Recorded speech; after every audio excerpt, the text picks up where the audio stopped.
You might want to avoid looking down if you're afraid of heights. No, it's not that. Paimon's just praying that we don't have yet another accident.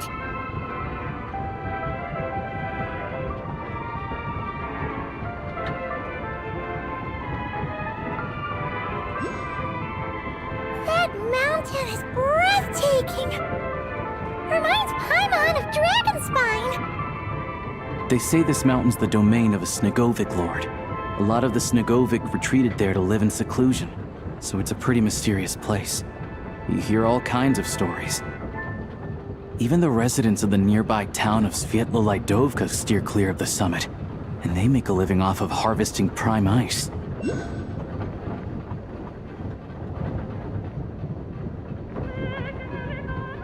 Look, Snezhnograd's just up ahead.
Here we are.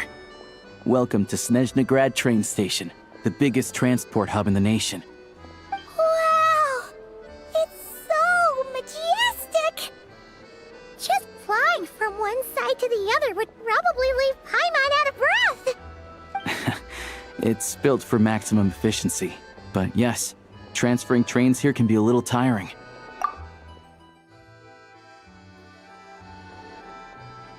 In the future, you can use this train station to travel anywhere you want in Snezhnaya. For now, though, come with me. Let's get Paimon checked out. This way. There's a lift car that goes straight to Sapoliarny.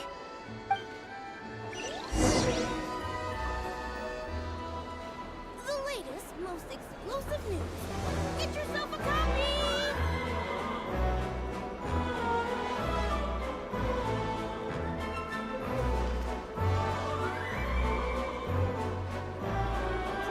Mind the gap between the platform and the train.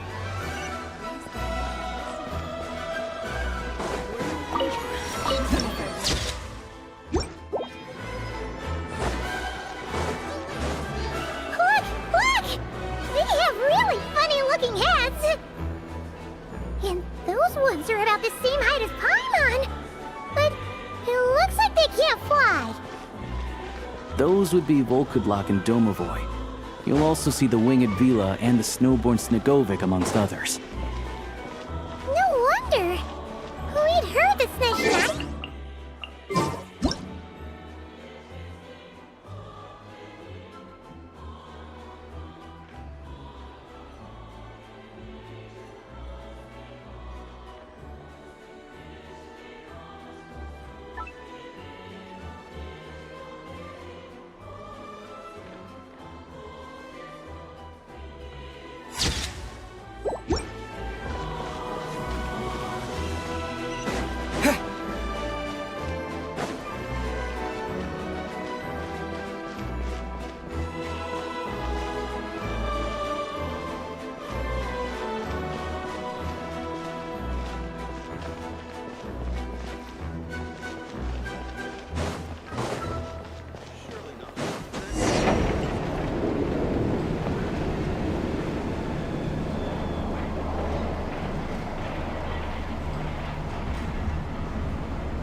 To the left is the Market of Zolny. They sell everything there. You can often find some nifty little trinkets. To the right, you'll see the Korolyevsky Theater in the distance. Look at that! Incredible!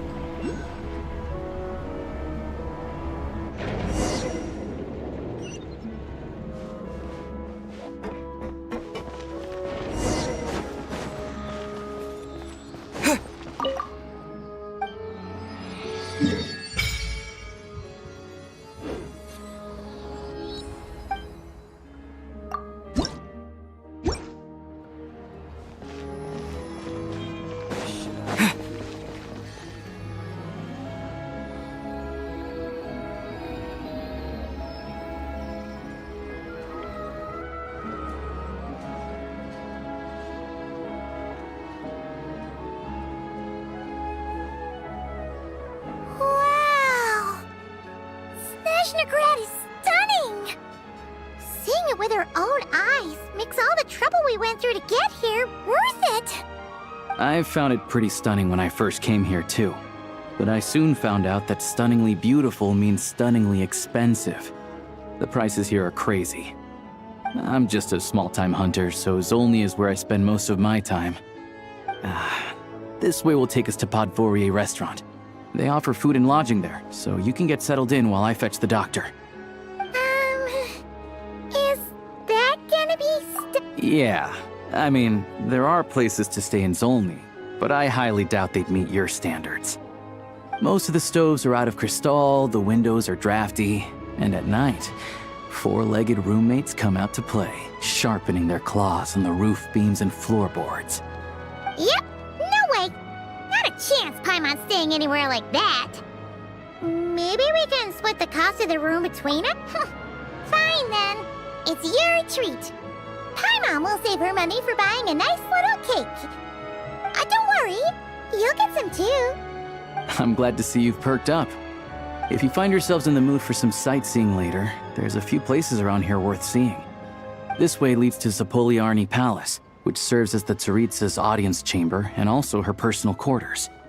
The adjacent block is kind of a city in its own right. That's Glupov, the headquarters of the Inside, there's a munitions factory known as the Armory Palace, producing a constant supply of all kinds of equipment for the Fatui. A lot of important research happens there too. And over there is the Snezhnograd Vecha, where all the big shots meet regularly to make these places are best admired from a distance. I'm sure I don't need to explain why. Yeah, they probably have super strict security. We're not looking for trouble right now. The downtown area is near the center of Zapoliarny. That's where you'll find the restaurants, bookstores, and gift shops. Another place of interest is the Northland Bank, which is over this way. Oh, and I'm sure you'll want to make contact with the Adventurers Guild at some point, right? That's right here. Ooh, speaking of adventuring, we use alchemy quite a lot. Do you know where we can find a crafting bench? No one practices alchemy at Snezhnograd, I'm afraid. Apparently there's some historical reason for it. Oh, we'll just have to use the one on the train then. Kinda inconvenient. Wait, how come there's one on the train if that's Snezhnograd? Yeah, I don't know. Not my area of expertise. Still, I wouldn't say the absence of alchemy makes life here any less convenient. Anyway... Finally, there's Zolny in that direction. It's mostly residential buildings and factories. That's about it. You guys go ahead and get checked in while I track down my doctor friend. Sounds good. Thanks for all the recommendations. It'll be good to get a— Podvorier Restaurant is right this way.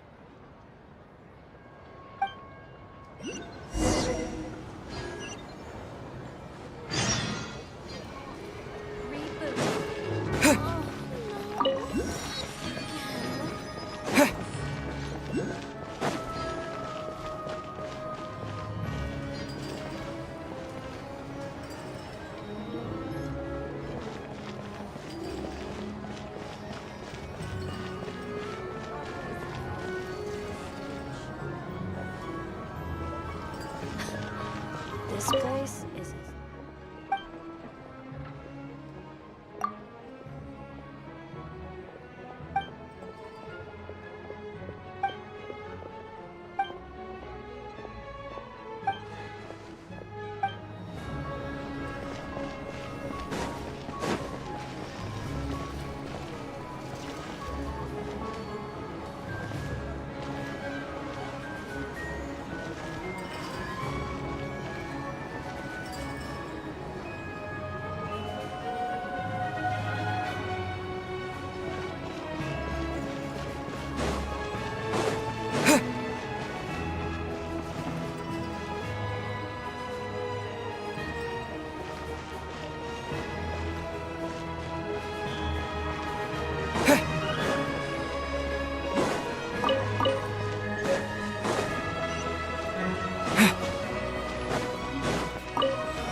Looks like you get what you pay for, huh?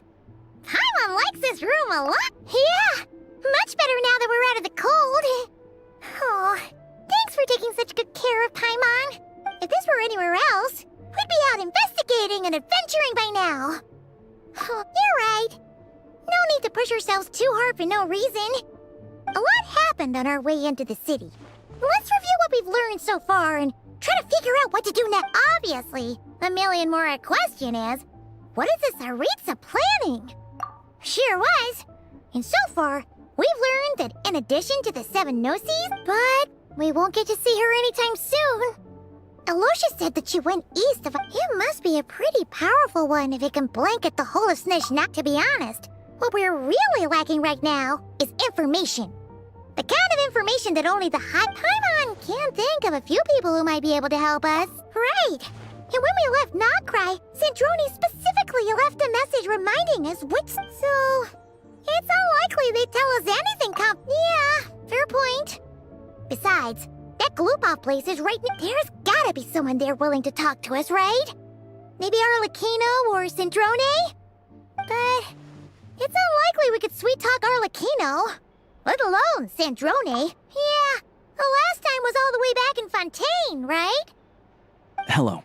Is there a traveler in Paimon in there? That's Aloysia! Come in! Hello, I'm Dr. Luneva. Aloysia mentioned that one of you is feeling ill. I see.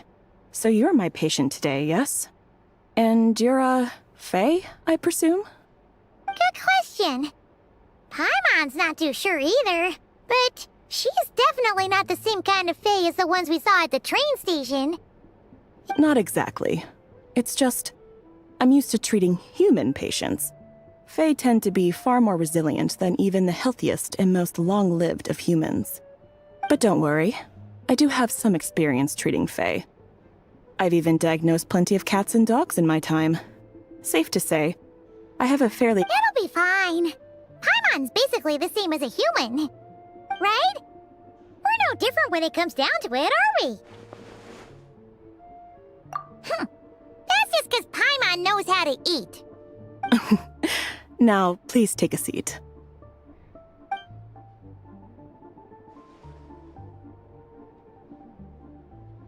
Okay, vital signs are good. Test results are all within normal ranges. I don't think it's anything serious. More than likely, you've just caught a cold.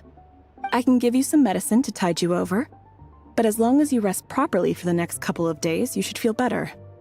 Make sure to keep an eye on your temp if you find yourself with a persistent low-grade fever, or if your symptoms don't improve, just contact me again. Sounds like there's no cause for alarm. Thank you, Doctor.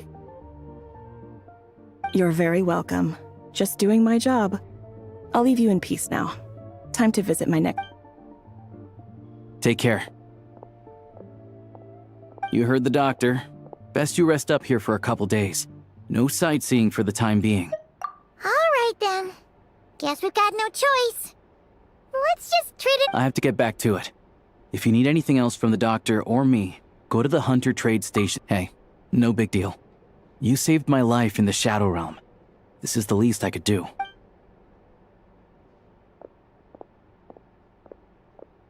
All right, time to find Child and see what he can tell me. I'd better not disturb her while she's...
Hold on.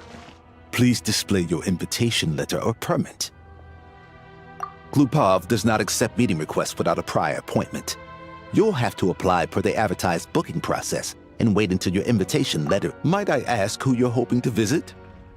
Another one who thinks the rules don't apply to them. I don't understand why people think they can just talk their way in here.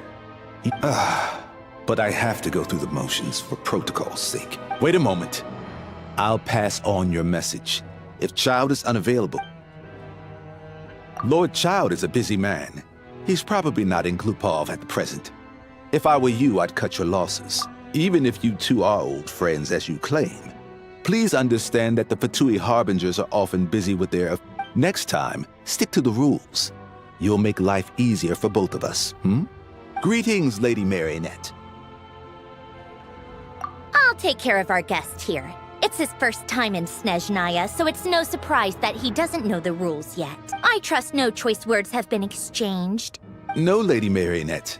No incidents to report. Whew, that was a close call. Good thing I played it cool. Is that right? Good to know. Wait, where's Paimon? Under the weather? That's hard to imagine. She's always buzzing with energy. I take it she's still adapting to the climate. Happens to a lot of people. It's even colder here than in Nodcry. Has she seen a doctor? I can get you one if you need. All right then. Well, let me know if you run into any other problems. Why else? I was just about to sit down for some much-needed tea time when I heard that an old friend of Tartaglia's had shown up outside. No appointment, nothing. And, as obnoxious as it may be to show up uninvited at Glupov, I couldn't help but take pity on the poor soul who was waiting outside in vain. Well, I felt our time working together in Nodcry warranted some courtesy. I couldn't exactly let you freeze to death out here in the wind. Unfortunately, I can't invite you inside either.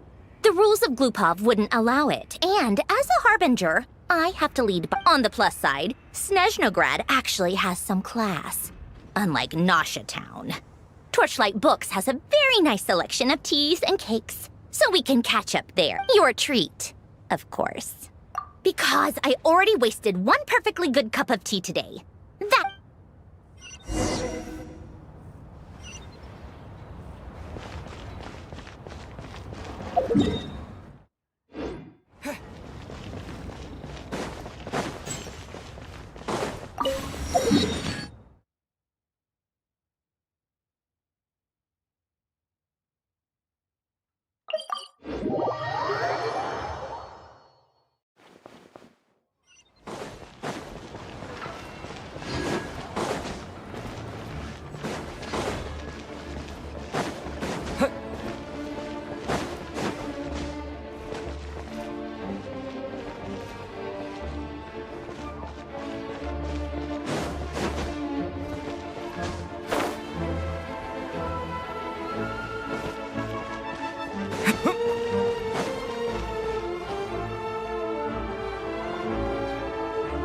I've ordered for the both of us. No objections, I assume. I'm sure you trust my taste. Okay, let's get down to business. I'm guessing you don't actually have any urgent business with Tartaglia, per se. You just wanna take a guess? Of course you'd say that.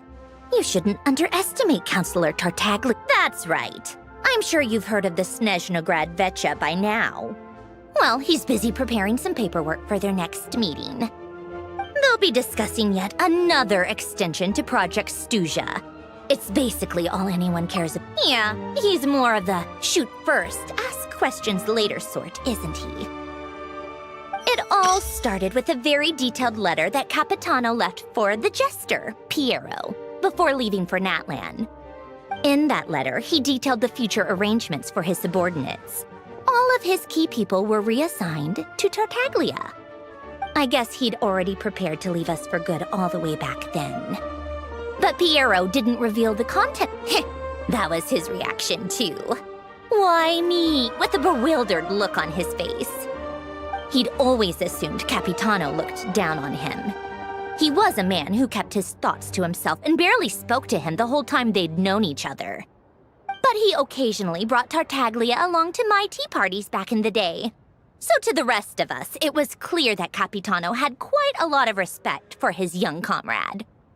By the rest of us, I mean my tea party regulars. Arlecchino, Rosaline, and... actually, not Columbina. She was probably oblivious to it. Anyway, then the Liu-S situation happened. Normally, it took a lot to get under Capitano's skin, but that time he was furious. It's not really my place to talk about it, though. You can ask Tartaglia about it sometime. Basically, Tartaglia probably had the wrong idea about Capitano all along, right up until Piero revealed the letter he'd left behind. Capitano believed that despite Tartaglia's immaturity, he showed great potential. Plus, he possessed... yeah, it's one of the few things that I'd agree those two have in common. But there's one other reason why Capitano chose Tartaglia to assume command of his troops. He knew that after he was gone, several of the others would swoop in on his army like vultures. With the ones who stood to benefit the most being the rooster Pulcinella and Regrator Pantalone. Once they divided Capitano's troops between them, they'd be more powerful than ever. No one would be able to stop them. So, you can see why Capitano chose to hand that letter to Piero. Exactly. Piero also needed to back a harbinger as soon as possible. And, all things considered, Tartaglia was the best choice. Even though Tartaglia has had the support of Northland Bank for a long time, he and Pantalone are ultimately not cut from the same cloth. I'd say Capitano made a good judgment call. Anyone else caught in this situation would probably feel like they'd been hung out to dry. His best course of action will be to distance himself from any shady business, while still maintaining friendly relations with Pantalone. What's the point in having a tea party if you don't spill a little tea? Besides, none of this is confidential anyway. Ask any journalist out there. They'll give you all the lurid details. You'll see it firsthand if you ever sit in on a session of the Snezhnograd Vecha. All the factional strife, whether open or unspoken, it plays out for all to see in that one little room. Having a voice in the Vecha is the only way to steer policies in your favor. So, every person in that room represents a particular interest group. Pantalone, for instance, represents the financial sector, and Tartaglia represents the Fatui soldiers. Personally, I have no interest in political jousting, but since I have a number of engineers and researchers under my command, I have to make their voices heard. Then there's Pulcinella, the linchpin of the Vecha. He represents politics. Everything involves him, so nothing can bypass him. Any issue that comes up, he knows how to mediate. I'm starting to see why everyone is so frustrated with the way things are, but also powerless to change it. A complex web of interests connects all parties involved, and that Tsaritsa sitting at... All right, I'm done carrying this conversation. Time for you to answer a question of mine. You must have known that you can get the info you needed from me. So why was Tartaglia the first person you asked to see and not me? I just don't understand, that's all. Anyway, do I really need a reason? Wait. Oh, I think I know what it is. Columbina passed on my message to you before you left Notcry, right? I only meant you should be mindful of which side you're on. Is that actually why you didn't ask for me? Because you took that to heart? Fair enough. It's not your fault. I blame all these politicians I've been hanging around with lately. Always beating about the bush. Anyway, just ask for my help next time, okay? Little things like this are no problem. Lady Marionette. What now? Can't you see I'm on my break? Whatever it is, just leave it. Sorry to disturb you during your break, ma'am, but I'm afraid it's an emergency. Isn't it always? I've told you before. Fixing the tracks and transporting ice blocks does not constitute an emergency. The equipment in Svietlo-Lightovka is in urgent need of maintenance. With how the weather's been recently, we suspect that the cause is a buildup of snow, exceeding the maximum weight limit. The supports on one of the machines broke and fell, awakening a dormant beast and leaving many of the ice miners trapped in a nearby ice cave. Luckily, Odette's team was nearby and launched a rescue operation, but we're still facing a severe manpower shortage for both the rescue and engineering teams. I guess that's it then. Our tea party will have to end here. I'm the only engineer you'll need. Do you actually want to come with, or are you just saying that? Nice of you to return the favor. I'll have a couple of people look after Paimon. They can let her know that you had to step out for a while. Given how urgent this is, and honestly, I'd rather have your help than anyone else's. Then let's go. You, take 2 people to Pavoye restaurant.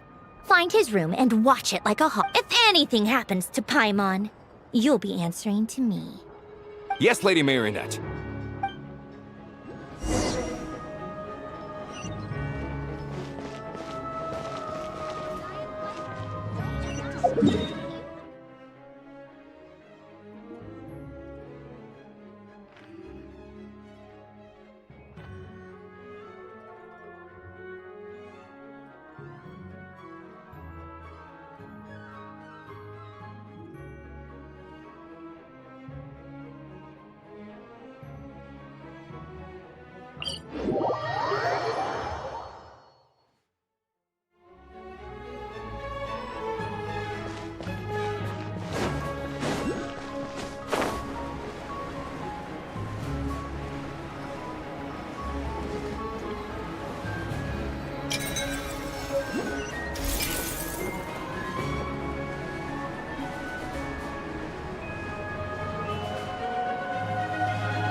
They weren't exaggerating. This is really dangerous. It's a good thing only one of them broke. From what I've been told, most of the trapped miners are over in that direction. Yeah, you do that while I check the rest of the equipment. I'll evacuate the people around here as I go. Meet me back here as soon as you're done.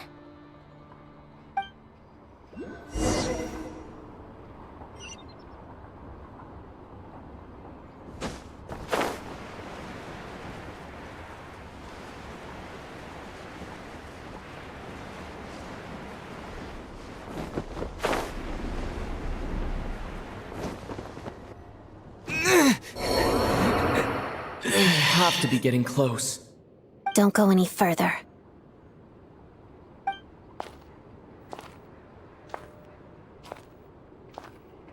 It's too dangerous here. There's a highly aggressive monster on the prowl. You need to leave. Ah, I see. You're the backup from Snezhnegrad. Well, I'm Odette. Good to meet you. Ah, so this is Odette. She was the first member of the Fatui on the scene. There are 5 people trapped in the cave. Monster type is unknown, and so is its location. Let's go. Every second counts.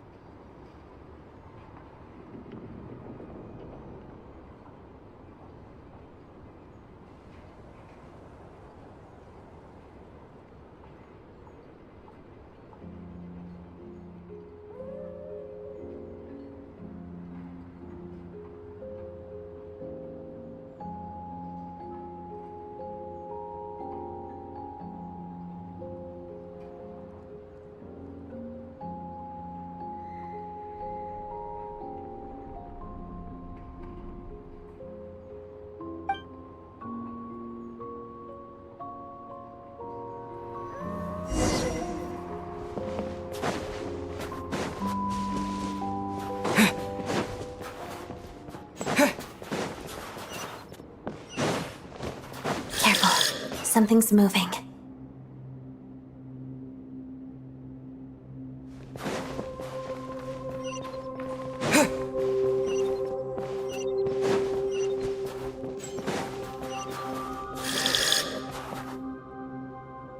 This must be the monster's shadow. Looks like a tough opponent.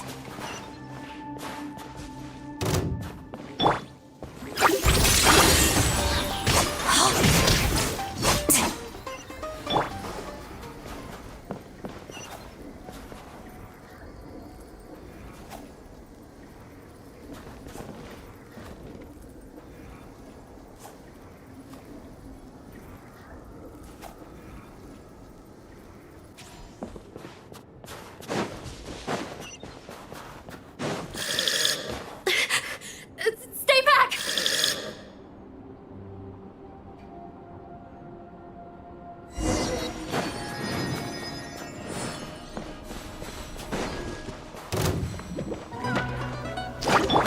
Crystalline Adagio.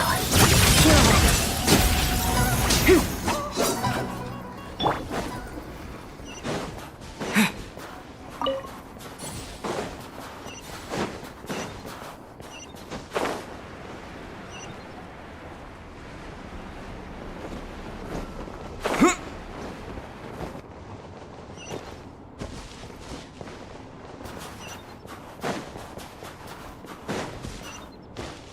I see them. They're right behind the monster. The monster seems very agitated. It could attack at any moment. Let's make the first move. Bellowing thunder! Lightning flash! Yeah! Yeah! Shadow.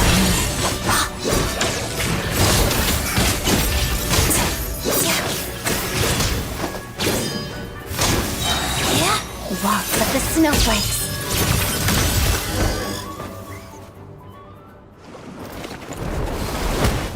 Oh, thank you for saving us. We'd have been monster fodder otherwise. Thank you. Thank you. You're welcome. You should be safe now. Follow this route out. He and I will stay behind to watch the rear. Thank you. Come on, let's go. This way.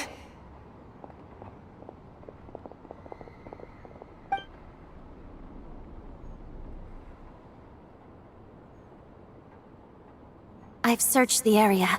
Pretty sure the monster made a tactical retreat. Yeah, but with us here, it won't be coming back anytime soon. It may be small, but don't be fooled. It's a ferocious beast. People are just food in its eyes. It's lucky we got here when we did. The trapped miners have been successfully evacuated. Time for us to leave. Wait, this place. There's something unusual about it.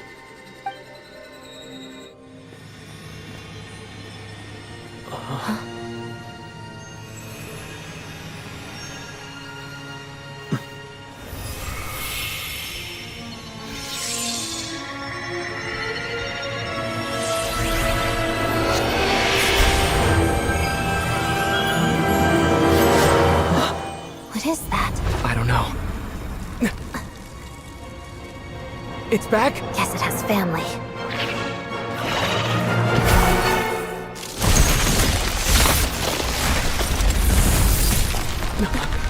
This way. Run!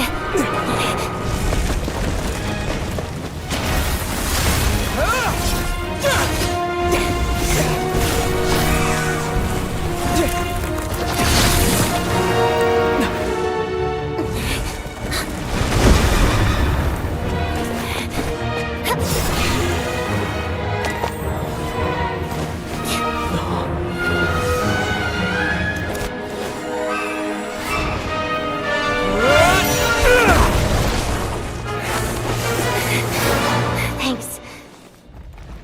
Let's get out of here.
Swan Fury!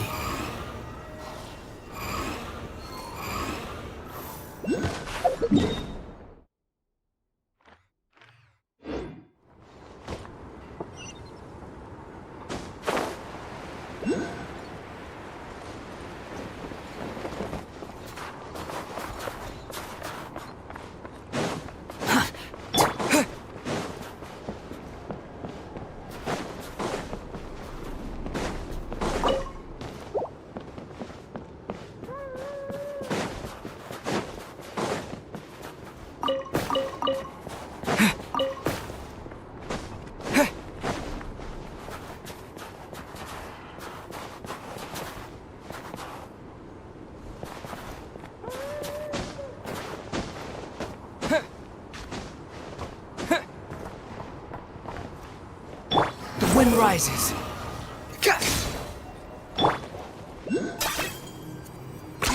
10 points for agility. Swan Fury.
Everyone's accounted for. We managed to rescue them all. We also placed a sign at the entrance to the cave, warning people to stay away. You really held your own today. I still don't know your name. Don't think I've seen you before. I'll remember the name. All right then. See you around. Hello, Lady Marionette. I hear the rescue operation was a great success. I knew I could count on you. What brings you here, Odette? Here for a performance? No, a Fatui mission. I happened to be nearby and heard the crash. She hasn't introduced herself then. Odette is the prima ballerina of Snezhnograd. She's quite the celebrity. If you ever hear people mention the two crowning jewels of the Korailievsky troupe, they're talking about Odette and the prima donna, Vodianitsa. On top of that, Odette's also a rising Fatui star. It's looking likely she'll inherit the title of the Fair Lady. She learned all her combat skills from Rosaline herself. Used to be one of her most valued subordinates, too.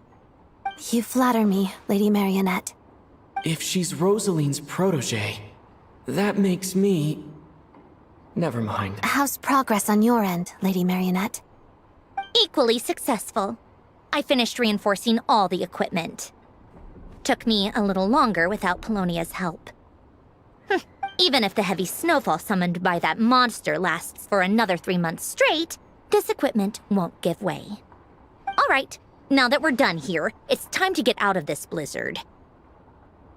Sure, but Snezhnograd will send someone to investigate and draw up a relief plan.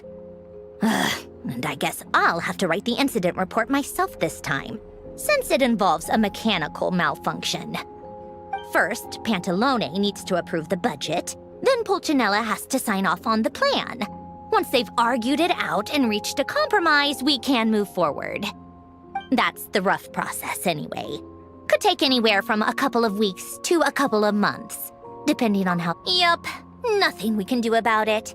There's a whole stack of incident reports like this back at the office. The snow has eased a little for now, but there's no telling when that will change with that monster still at large. Fuel for heating is in short supply, and relief is weeks away. It just feels like there should be a better— Hey, quit daydreaming. When did you get a new sword? I found it in a cave. It handles pretty nicely.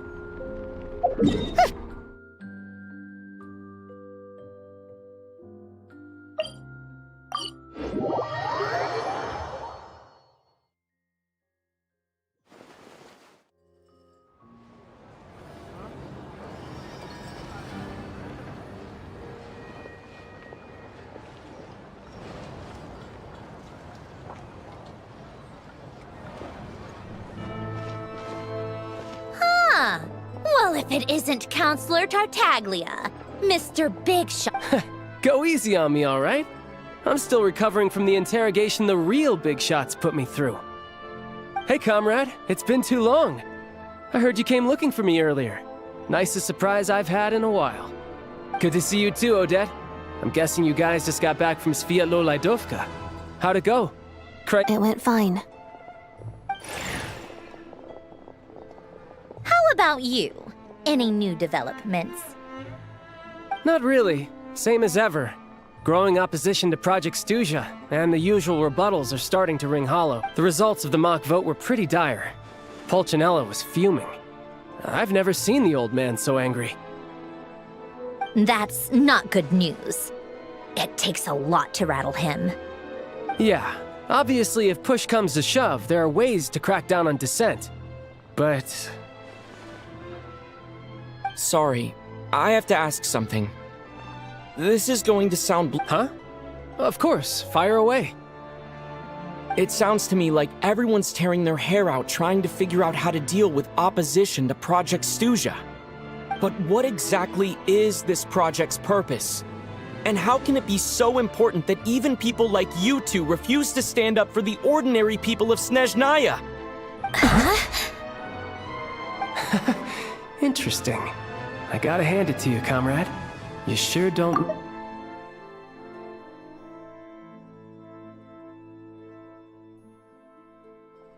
Excuse him? What does he mean, refuse to stand up for ordinary people? Oh my gosh. How does he dare speak to the Harbingers like that? Are you interrogating us now? It's okay, Sandrone. Let me explain. I think I understand where he's coming from. If I could, I'd take your side right now. In fact, my position's very similar to yours. I've only held back on casting a dissenting vote in the Vecha because the Tsaritsa wouldn't— Still, I have a responsibility to the Fatui armed forces. So I do what I can to make their voices heard. Most of them are just regular folks from small towns. I'm sure you've seen how much those kinds of places are struggling right now. Oh, and for what it's worth, I'm from Arepasak myself. Things aren't going— The Tsaritsa wants to create a better, safer future for the people of Snezhnaya. But she's thinking long-term.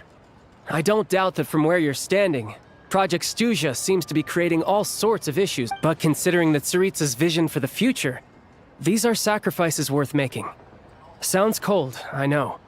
But I promise it's not as black and white as it seems. Maybe Sandrone and I can't oppose Project Stuja outright, but we're constantly raising our concerns in Vecha meetings. And even though we can't put an end to it, there are plenty of other ways to make a difference. We're trying everything we can think of, and so is Pulcinella. I respect Her Majesty the Tsaritsa and trust her decisions. But at the end of the day, I'm still just... There's no way I would ever... As contentious as things can get within the Vetcha, there's no selfishness or malice behind it. The issue is that there's no way of pleasing everyone under the present circumstances. Most of the time, we're trying to... But that is not the same thing as being blindly loyal to the Tsaritsa. No one's got their head in the sand here. We're all... In fairness to Sandrone, she rushed to Svietlo Lidovka's aid, and even Tartaglia, who used to only care about the thrill of the fight, is clearly doing his best to rise to the demand. Hey, come on. There's only so much we can say, so don't press us too hard. Look, I know maybe you've heard already, but she's currently leading her army on a campaign to the east to defeat the monster that's been causing these brutal... Striking that monster down will be a significant step in dealing with the present energy crisis. As laser-focused as she is on realizing her lifelong ambitions, she's still putting time and energy into taking down the... To me, that says a lot. If she thought Snezhnaya and its people didn't matter in the grand scheme of things, why would she waste her... Thanks. I meant every word I said, though. I wasn't just I still think this adventurer raises a very important point. Our two harbingers have made their positions very clear. But there are many others in the Vetcha who must... I think it's a very valuable quality to be willing to speak one's mind, despite the risk of offending powerful... You can say that again. I highly doubt we'd feel the need to explain ourselves. Forgive me, adventurer, but might I be so bold as to ask about your background? Oh, haven't you been properly introduced? Easier said than done. I like to think I'm not the kind of person who goes... I've only learned his name so far, and no details of his experiences. Is something wrong? Uh-oh. Is there no avoiding the subject of... No, it's just... There's no getting around it. This is the world-renowned traveler, who helped resolve the storm terror threat in Mondstadt, cleaned up after the mess I made in Liyue, Azuma, where there was a duel before the throne, in which the traveler defeated Rosaline. Oh. I'm sorry.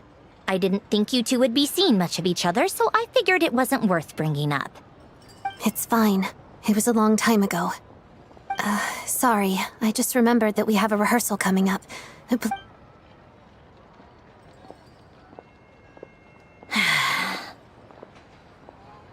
I've mentioned this to you before, remember? She was Rosaline's most valued subordinate. Not that Rosaline was really the type of person to make friends, but... Don't let it weigh on you. Like she said, it was a long time ago. It's in the past. Odette has a very different personality from Rosaline. Give her some time. I'm sure she'll work through it. Oh, by the way, where's Paimon? It's not like her to hide away.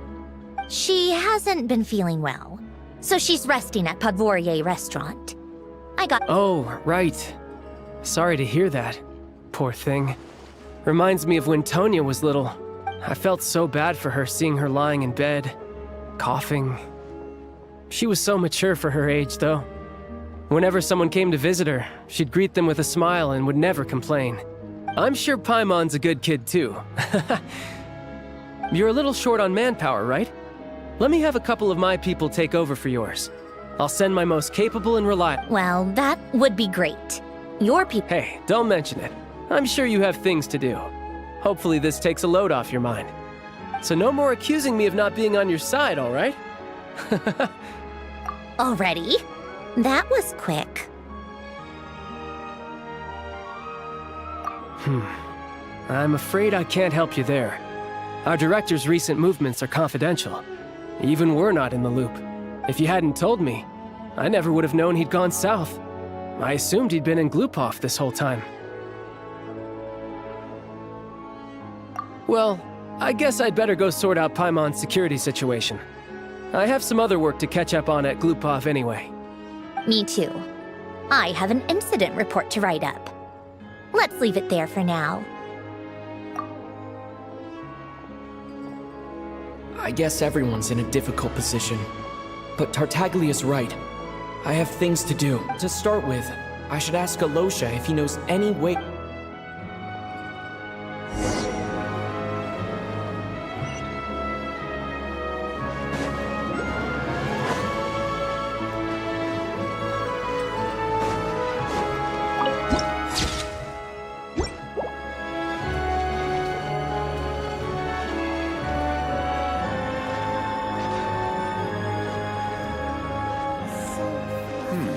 That kid, I want to pet them. is he tailing us? It's a strange feeling being watched.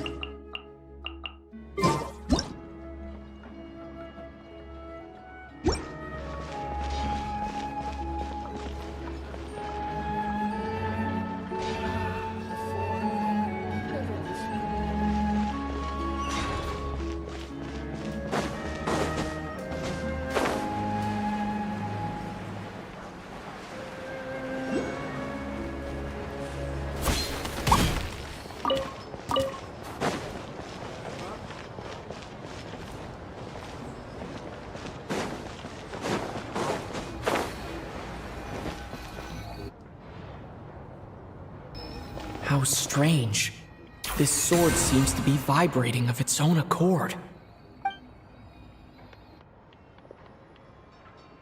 It's a very faint vibration, but it's getting stronger as I get closer to the statue of the Seven. Does this sword have some connection to the statue?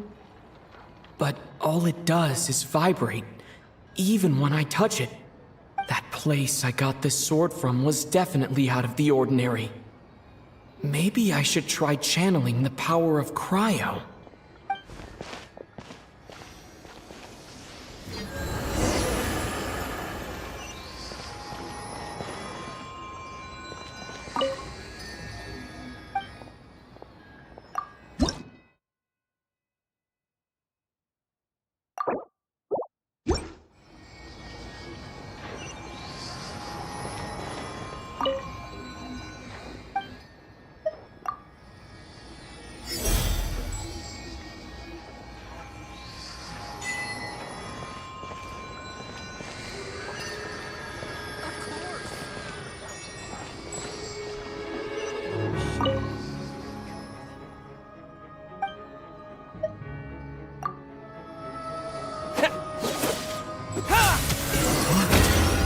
There really is something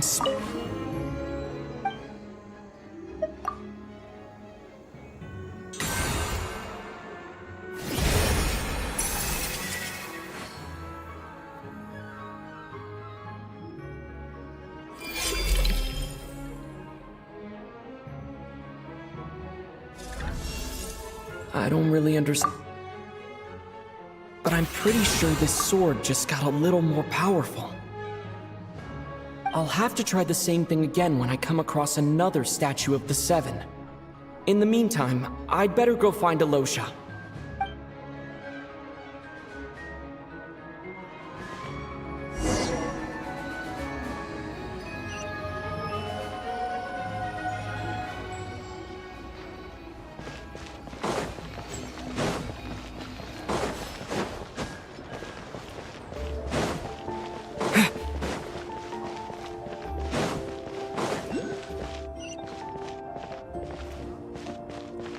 Give it a try. You'll be warmed up in no time.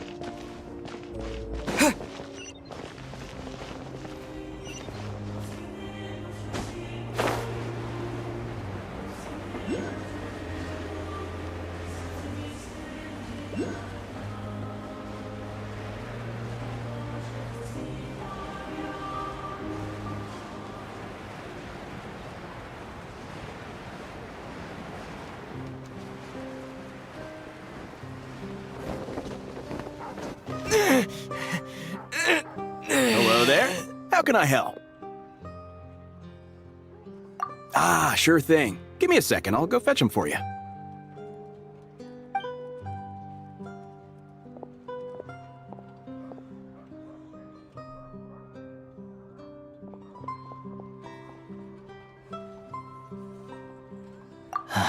It's a familiar story. I've had similar experiences. Although Snezhnegrad doesn't deliberately delay or withhold relief, those first few days of waiting for help are always the hardest. It's a fundamental contradiction. If emergency relief can't be delivered in time, what's the point in even calling it emergency relief?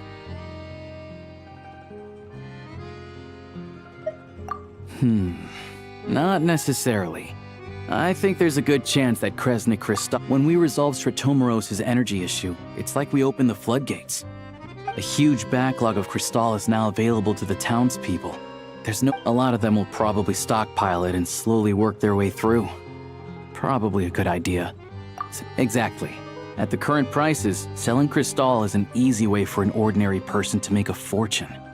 Hey boss, how much do I have left in my account? 1 second, let me check. So, you're planning on buying the Kristall out of your own pocket? Yeah. I don't know if I have enough, so I'll chip in a little extra and buy as much as I can afford. No, it's fine. You're new to Snezhnaya, and you have your own living expenses to worry about. Besides, you're already— Here's your Mora. See what you can find at the market. But I doubt there'll be much Kristall left. Yeah, well, can't hurt to take a look.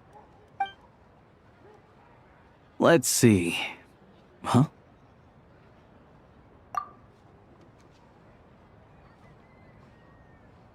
Oh, Alosha, and...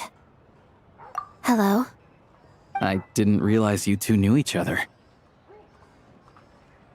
Yeah, I take on some odd jobs in the city to supplement my hunting income. Sometimes I work as a cleaner or prop hand at the theater where Odette is— When the weather's as bad as this, it's better for a hunter to adapt than to— Yes, and we sometimes need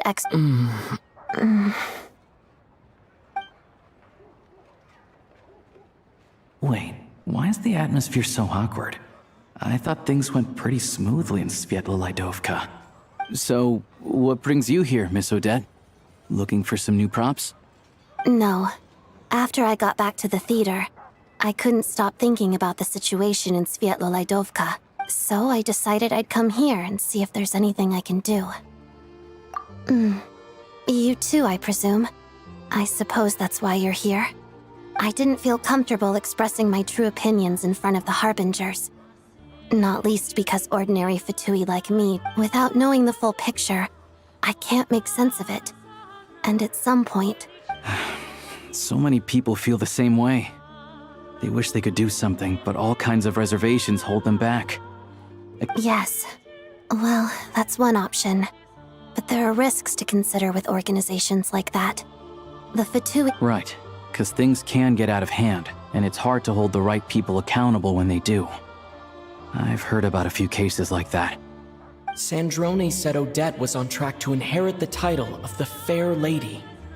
If so, she'll be able to find out what Project Stuja is really about. Still, it's probably a little soon to ask her about that. There may be more to the story. What's on your mind? I think we can both agree that no matter which side you're on, it can't stop you from doing the right... I know what Rosaline did while she was abroad. You made the right decision, so... Oh, we were gonna buy some Kristall. I heard there's some on the market right now. Funny. I had the same idea. In that case, let me pay. I can claim it back as mission expenses. The real issue here is that government relief is behind schedule. Surely it makes more sense for the state to cover these... True. It's a huge expense after all.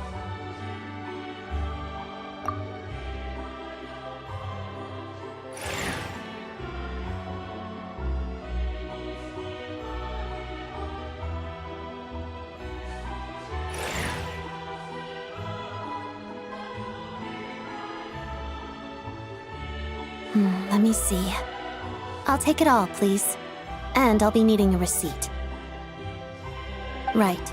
Choose mission budget under the expense category, but be sure to specify emergency rescue operation in the description. Otherwise, let's book this train. Regulations say that if we need to transport Kresnik Kristall during Project Stuja, extra carriages can be...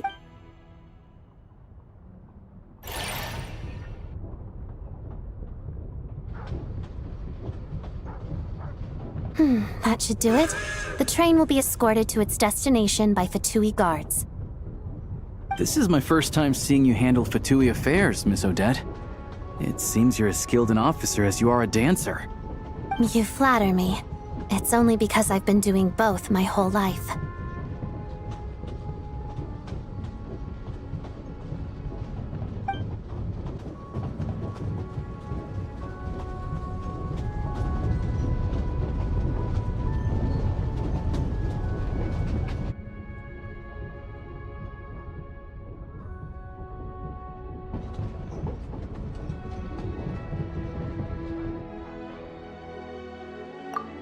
Anyway, I bet you've been non-stop today, am I right?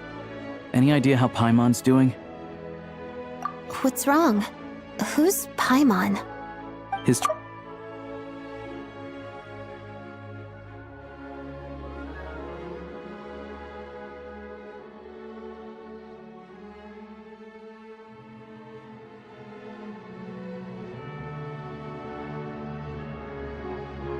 Sounds like she's important to you. I can't believe you've been dealing with this on top of everything you've been doing. I've got nothing going on right now, so I'll join you. I want to see how she's doing. May I come too? I have some candy that someone gave me back in Svietolaidovka. Plus, I know a little. All right then, let's go.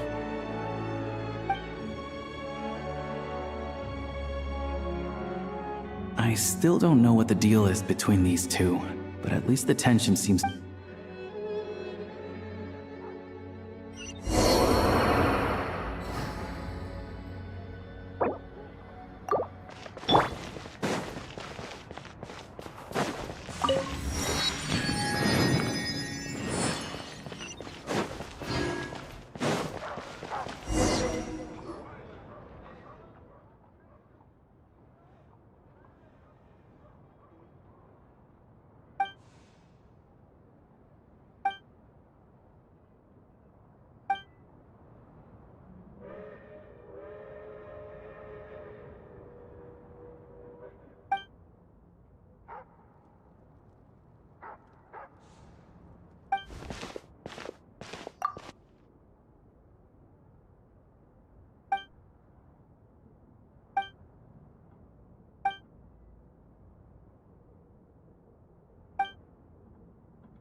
Storm!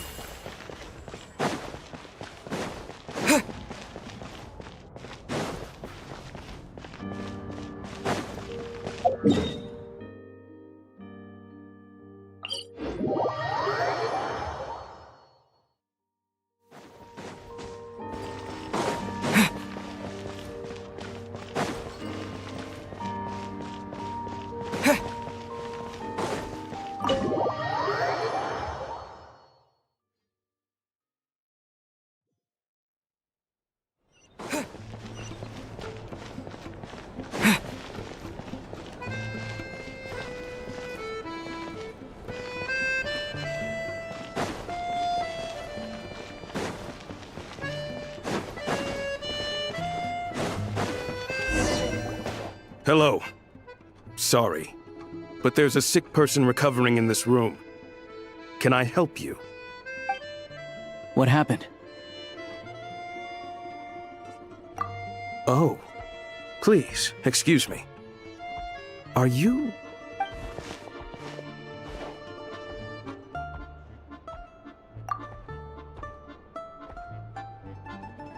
Ah, it's really you. Sorry for the inconvenience.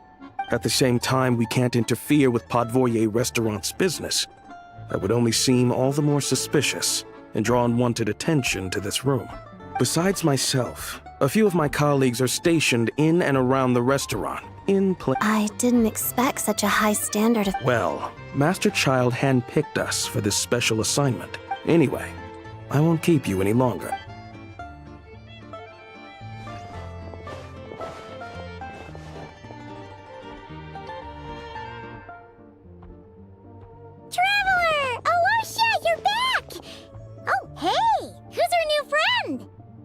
Hi, I'm Odette. The Traveler and I crossed paths a few times. Another friend from the Fatui, huh? You're practically a member. Your Paimon's definitely on the mend. We should be back to our usual travels in a few days' time. Seems like that doctor was right. It's just... Paimon's limbs are still feeling a little chilly. I have just the thing. Whoa! What's this? Is that... a flame inside an ice cube? All keen observations. You're right. This is called core. Whenever I've caught a cold in the past, I found I recover much more quickly if I place this by my bed. You're welcome to borrow it. Awesome! Wow! It's so nice. Your name was Odette, right? How did you two meet again? Looks like she's in pretty good spirits. That's a relief. Any progress with your investigation yet?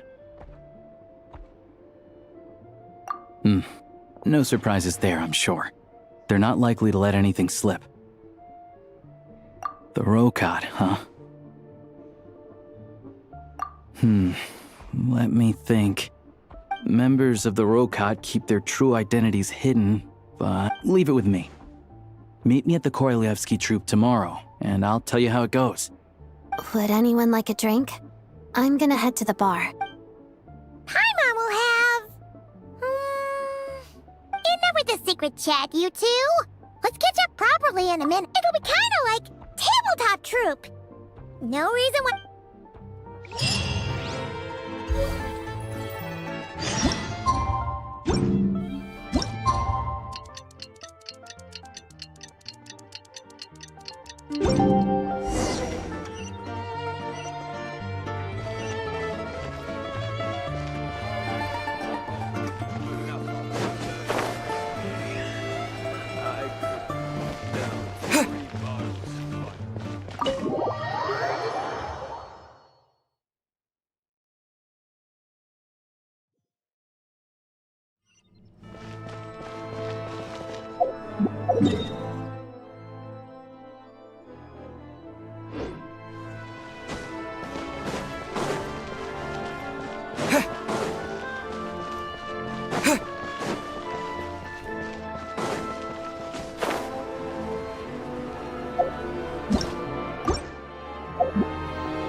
Ah, you made it.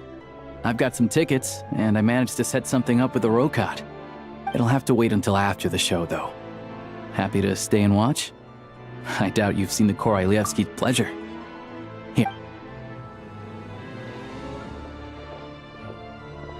Please present yourself for a routine inspection in accordance with...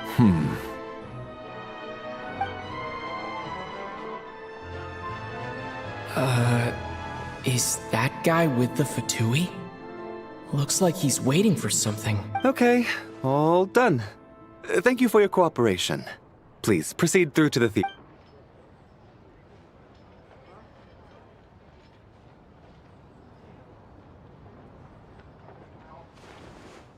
What's up?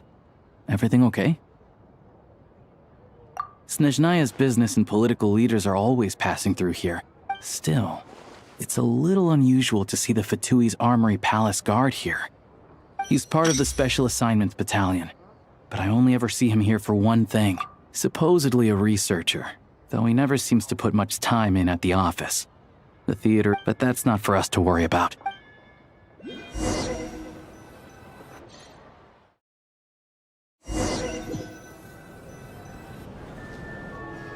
What do you think?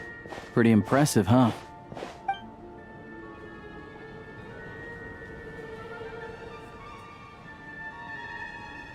Oh, the one in Fontaine? I hear it's iconic. Never seen it for myself. Here we are, just in time. Sorry, coming through.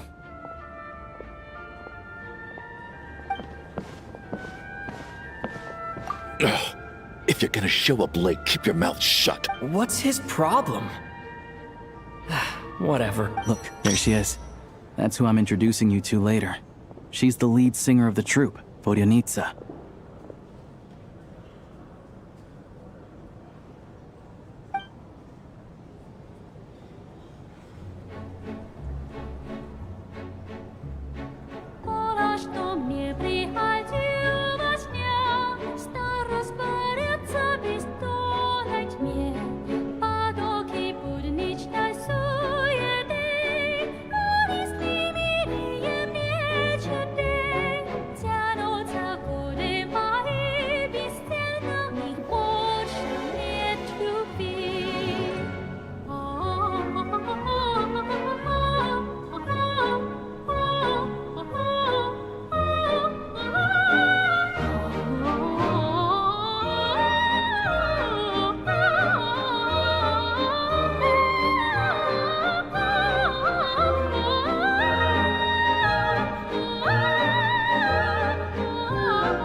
This leads directly to the green room. They're expecting us. Vodyanitsa will be waiting for...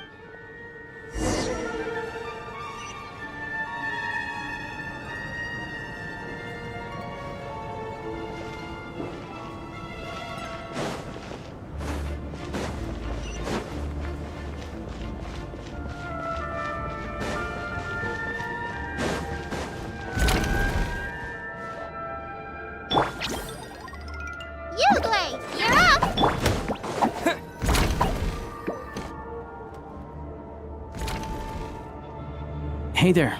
Excuse me. Ugh! Can you believe it? I am so mad right now. Come in. Oh, it's you two. Huh? You know each other? Oh, wait. Is this who you were telling me about? The one you met yesterday and couldn't stop thinking about? I never said that. Yes, you did. Why are you denying it? It was right before I went on that rant about the moody factory owner. Might I ask what brings you two here? Oh, I just brought him here to see the show. And when it finished, he was full of praise for Vodyanitsa's performance. So I thought I'd try my luck, see if we could get the chance to chat. You work here. You of all people ought to know that's... Oh, what's the big deal? Come on, don't be shy. I can give you an autograph. You can take a picture too if you want. Do as you please. I finished all my shows for the day. I'll leave you to chat.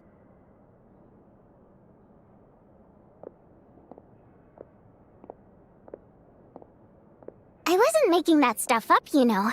Odette's just too proud to admit it. She thinks very highly of you. And so do I. You did the right thing in Svietloladovka. We're good. Odette's out of earshot.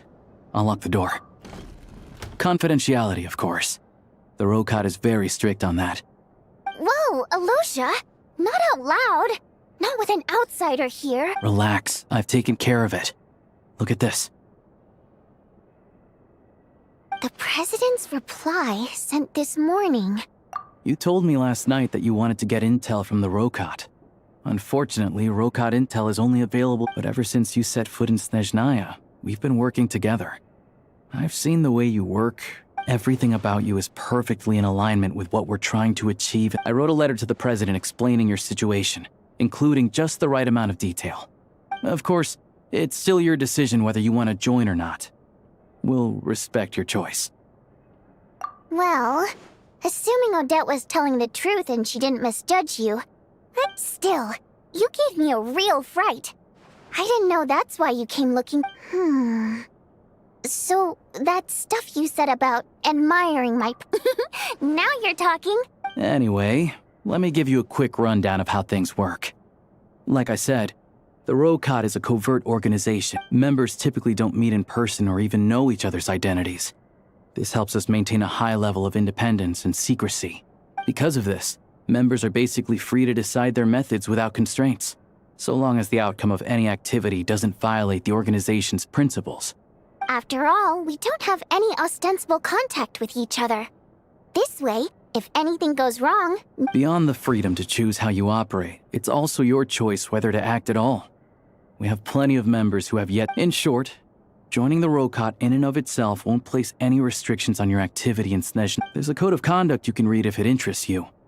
But basically, as long as you don't plan on using your anonymity to go around doing evil, you'll be fine. I tried reading it 5 or 6 times. Never made it all the way through. Even the most lackluster script may... Great. Then I'll go grab an official application form.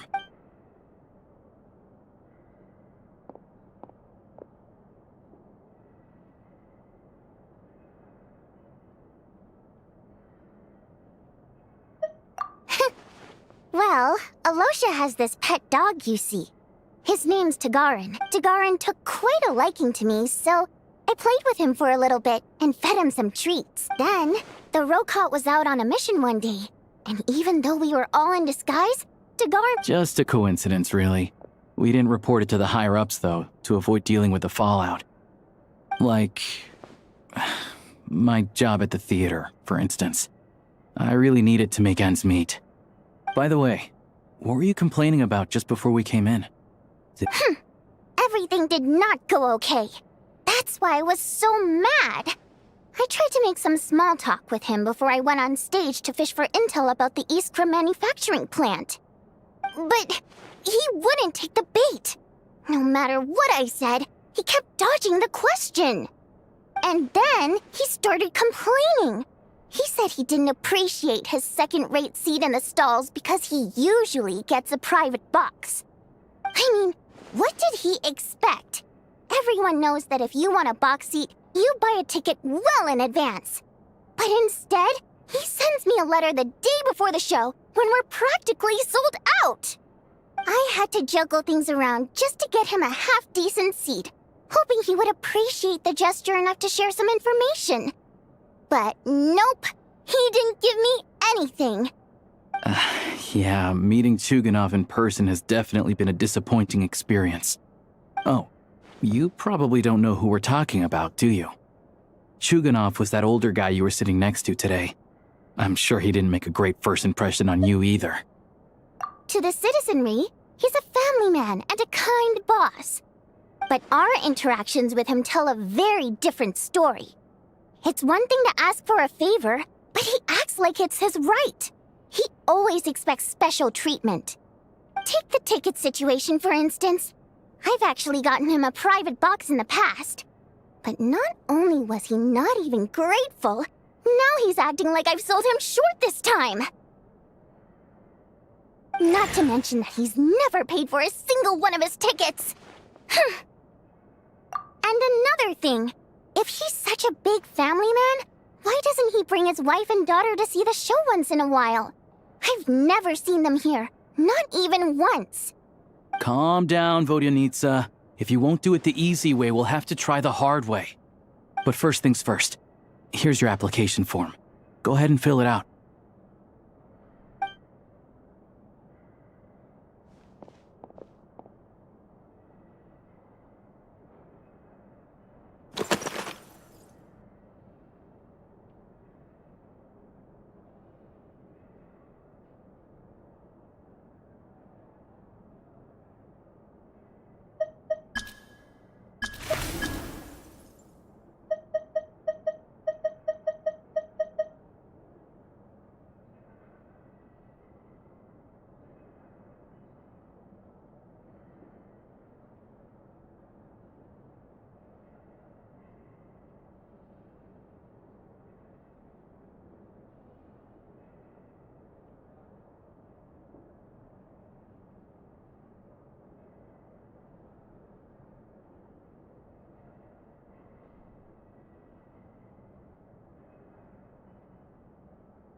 Excellent.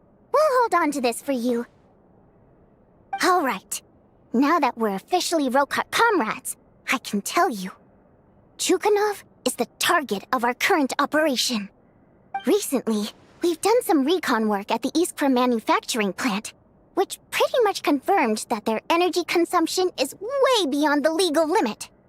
All we need now is some direct evidence to present to the Vetcha, so we can demand that they shut the plant down.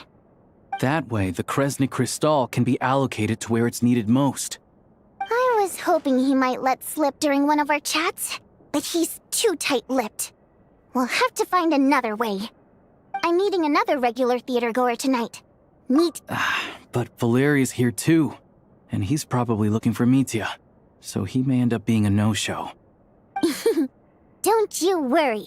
He must know how to dodge Valeri, or he wouldn't be showing up on... Mitya is a renowned energy expert.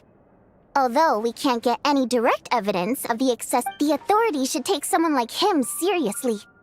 So if he starts raising questions about energy use... Also, we're not allowed on site, but he has clearance.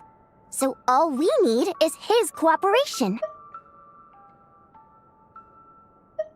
Yeah, so that's the other thing we're trying to figure out.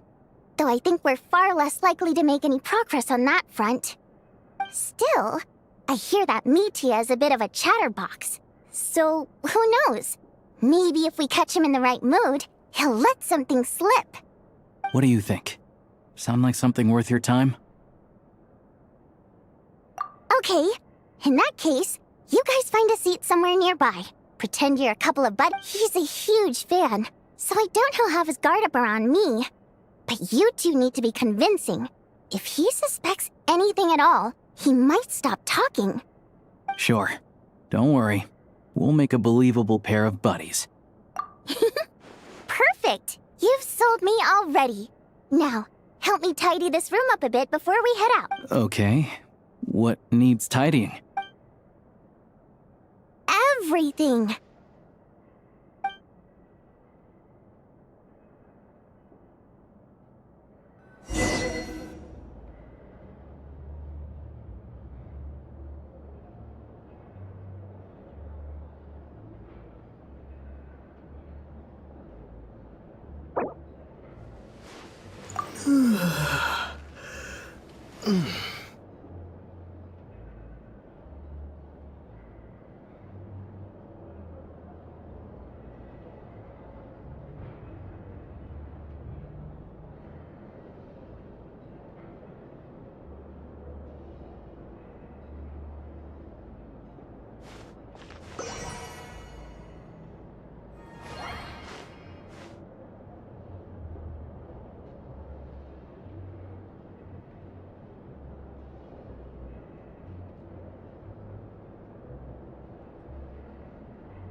We come here often, so we shouldn't stand out.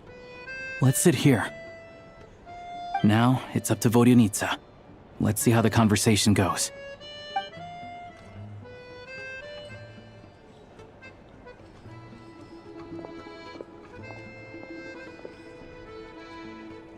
Mr. Mitya! Over here! Over here! Oh, sorry. I got a little held up on my way here. Now we have even less time than we planned. Go ahead and order some snacks and drinks. Whatever you like. Let me see. According to my schedule, we still have 25 minutes left. You're really pressed for time today, huh? I was imagining this would be a leisurely chat. No need. Getting to meet the lead singer is a very precious opportunity for me.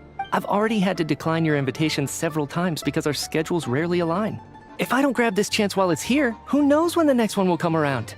Well, it's very kind of you to make time just for me. I'm not too sure, to be honest. But Snezhnaya is full of weird and wonderful things like that, so people tend not to bat an eye. The reason I invited you out for tea and a chat today was to get some feedback from a true fan of the theater. Well, I genuinely have nothing bad to say. No matter how many times I hear you sing, it never gets old. It always... Maybe it's because the more times I listen, the more details I notice. Or maybe you simply improve with every performance, delivering it better each time. Thank you! I'm delighted to hear that! Could you give me any specific examples? Oh, yeah. The piece you sang today, for example. Beneath the... Hey, what's with you? I'm just praising a good performance. I always used to find that such a bleak and lonely song. But the more you listen, the more you realize that it's not as cold and nihilistic as it appears.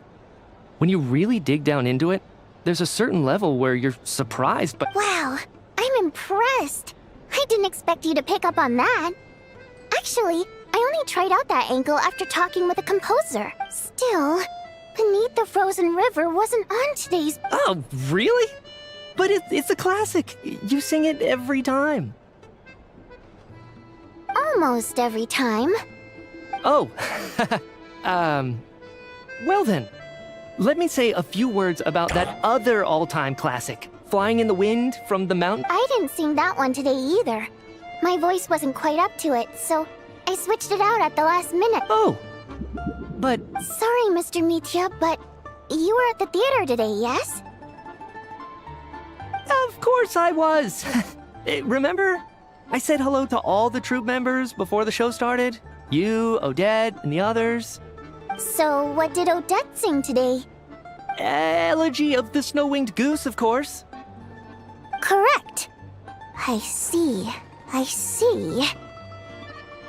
You find my singing boring, don't you? That's why you don't remember a single song. No, that's not it. I swear.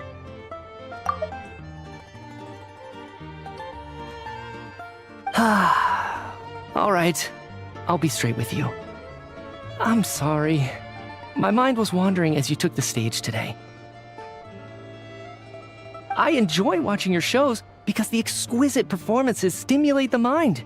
It always sparks some inspiration for my research. So whenever I get stuck at work, I come to the theater for a change of pace. Odette's dance during the elegy of the Snow-Winged Goose today was simply incredible. It got me wondering what she's been going through recently. That look of sheer defiance in the face of utter tragedy? It was so inspiring. I started, not that I made a ton of progress in the grand scheme of things, but I still think it was productive.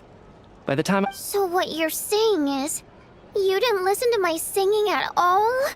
Unfortunately not. I'm sorry. I don't know which is more disrespectful. The fact that I don't always come for... Seems like things are getting a little awkward. Mitya just stepped into a conversational minefield. If there's one thing Vodyanitsa doesn't like, it's people who show disrespect for her. This meeting was so hard to set up. Don't tell me. It's fine. I suppose this is affirming in its own way. Don't let it bother you. It was... She's showing a lot of restraint. Well, I'll be sure to let Odette know how much you adored her performance. Please don't say that. I always love your performances too. It's just that inspiration struck at the wrong time today. I know, I can tell. That's why I value your opinion. I'm sure some people can't stand it when others praise their coworkers right to their face, but not... Fair enough. I still feel kinda bad though. But you know what I really can't stand?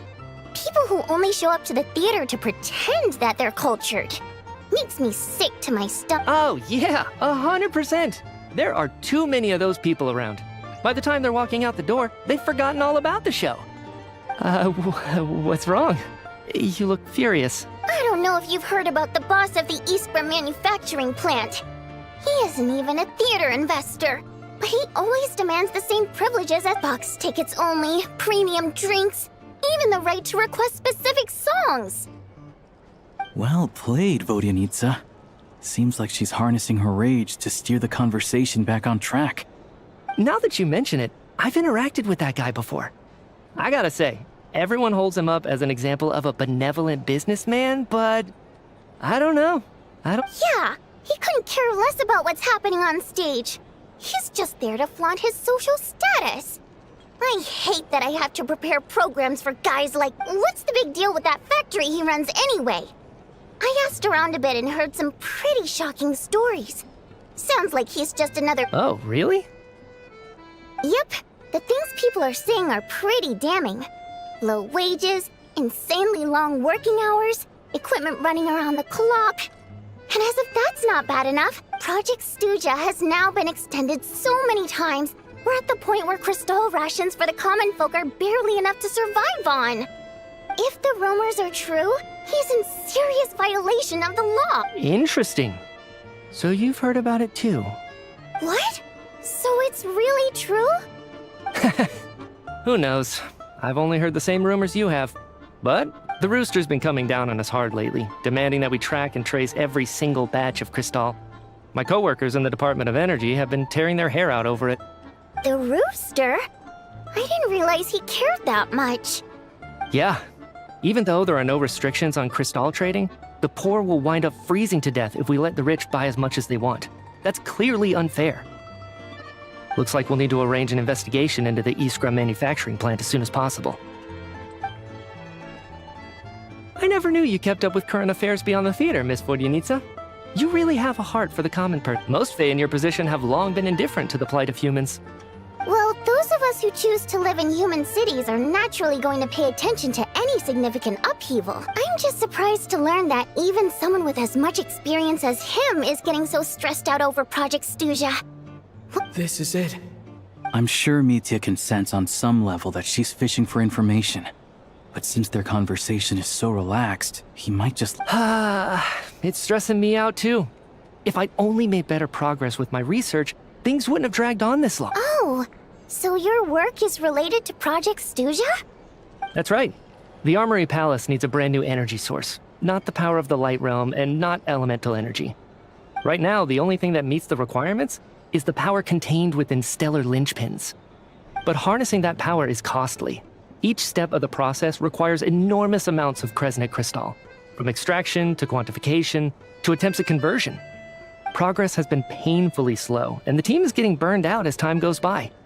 Sometimes, I see people staring into space as if in a trance. Could it be that this new energy source has side effects? No, it doesn't affect us, because the energy is used for... Okay, I got it. Stop choking me. Sorry, I can't talk about that. I think we're all just exhausted. We've been working ourselves to the bone for so long with so little progress to show for it. It's no wonder people are struggling to stay motivated. Seems like I owe you an apology. I shouldn't have gotten so mad at you for not paying attention during the show. Don't worry about it. I count myself lucky, to be honest. I don't envy the people who work closely with the Tsaritsa herself. I'd much rather be in my current position. At least I don't have to shoulder any major responsibilities. So they're trying to develop a completely new kind of energy. Yeah, censored by a scarf. Who would have thought? Oh, dear. It looks like my time is up. I'm afraid I have to leave. I'm so sorry. We ended up barely talking about the theater. That's okay. It was a pleasure chatting with you, really. Let's make up for it next time. Yeah, hopefully once the work pressure eases up a little, I'll be able to focus more on the performance, and then we'll have more to discuss. We touched on some confidential issues today. I'd be grateful if you could keep it between us. That could have gone worse. Nice job. Why was Mitya in such a hurry to leave, though? Sorry, routine inspection.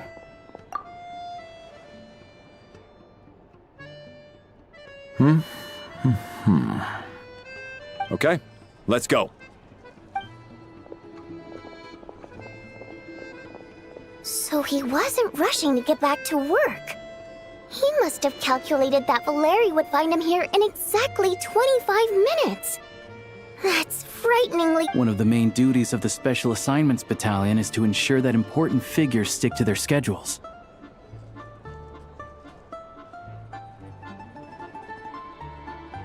All right, time for us to get going too. Excuse me, check please. We'll settle our check too, then. Oh, hello there. Mr. Mitya paid the check before leaving. He also asked me to pass on a message. He said it was an honor to share his tea break with Miss Vodia. Wait. So he knew we were here all along? This raises a lot of questions. Did he deliberately mention the new energy source so that maybe his work isn't confidential after all? Maybe the key here is the purpose of this new energy.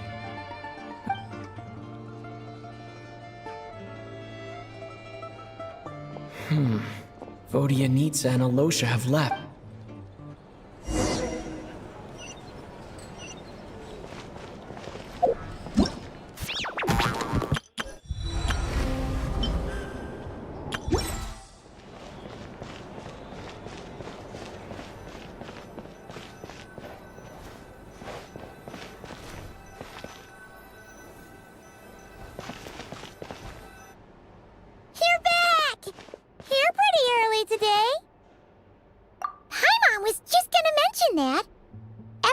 up today.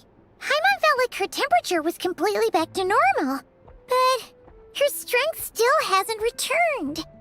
Still, there's some good news. Paimon thinks she might have figured out this. It's like there's some kind of mysterious power affecting Paimon.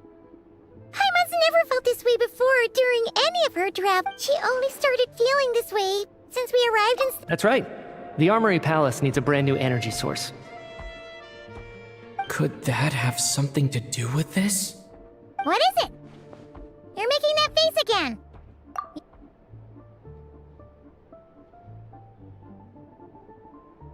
So, they're trying to develop a new energy source here? Well, Miki denied that the energy they're researching has any side effects. Although, he did say that people working on the project, and even so, those are completely different symptoms from Paimon's.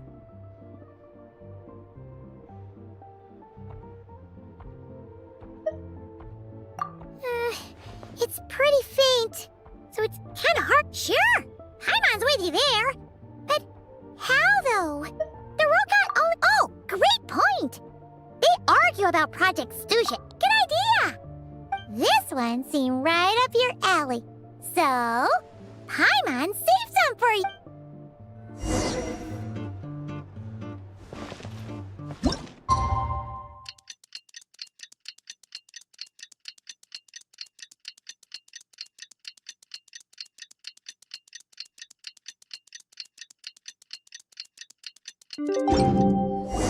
Alosha replied.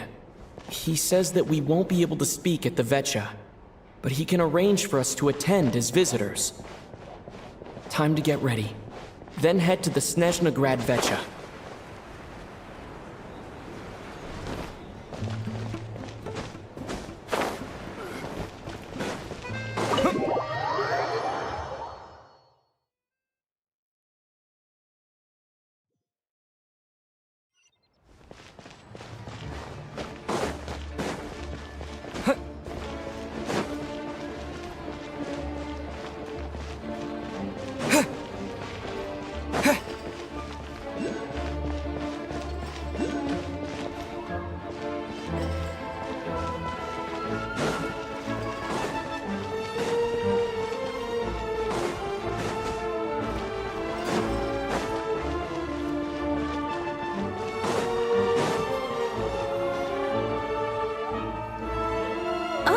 Miss Vodyanitsa, prima donna of the Korolievsky troupe.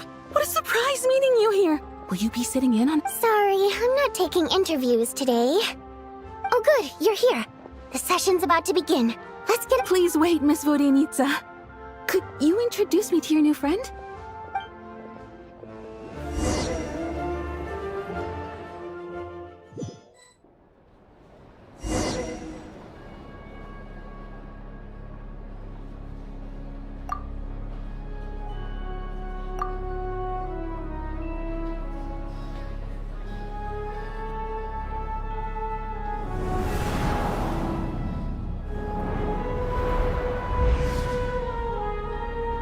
In summary, the energy management commitments made for the outgoing period have been delivered upon. Furthermore, both the production and consumption of Kresnik Crystal show clear signs of stabilizing. The relevant agencies have assessed the present circumstances and determined that the status quo can be sustained until the next period. For it should also be noted that while the recent blizzards have led to a significant increase in people's energy expenses, this is strictly a short-term phenomenon associated with a remotely located monster. Her Majesty the Tsaritsa is giving her full attention to this matter. We should have every confidence that it will be dealt with swiftly. A financial report on disaster relief is also... They cover the same old ground every single time. The rooster never seems to mind, but everyone else is getting tired of it. There's a general lack of trust. People aren't seeing any tangible benefits that affect them directly. Of course, none of that will be reflected in any of the reports on the table. Yeah, if it weren't for these hard copy documents, I could have at least made something up. Oh, don't mind me. I'm just out here trying to hit my interview quotas. Bring out the kvass. Ever read it? Best-selling newspaper in town. If I remember correctly, you guys don't even have a sales permit. You have to sell from stalls on the— Okay then, best-selling street stall newspaper in town. Still counts.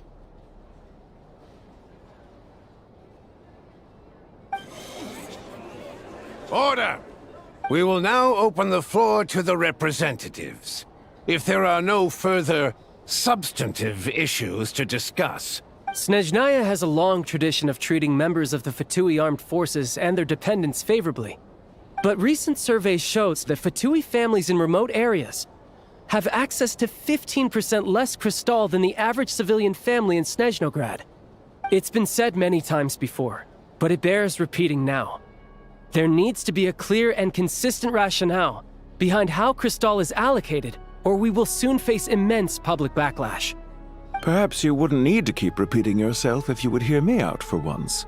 I say again, true consistency exists only in principle. In the real world, fairness is relative. You appear to treat resource allocation as a simple function of production and population. So what about when the equipment used in production breaks down?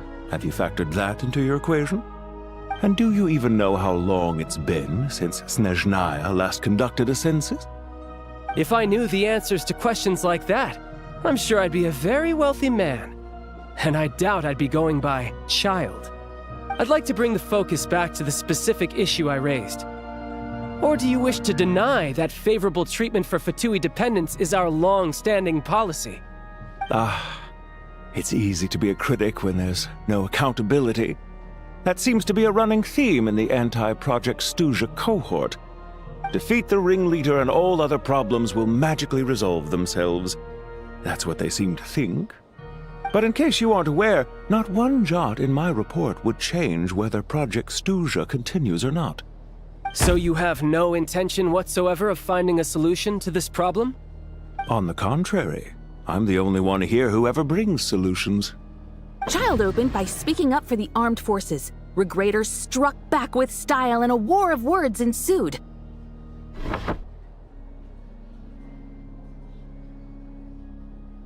Our reporter was live on the scene to get the audience's reaction as it all unfolded.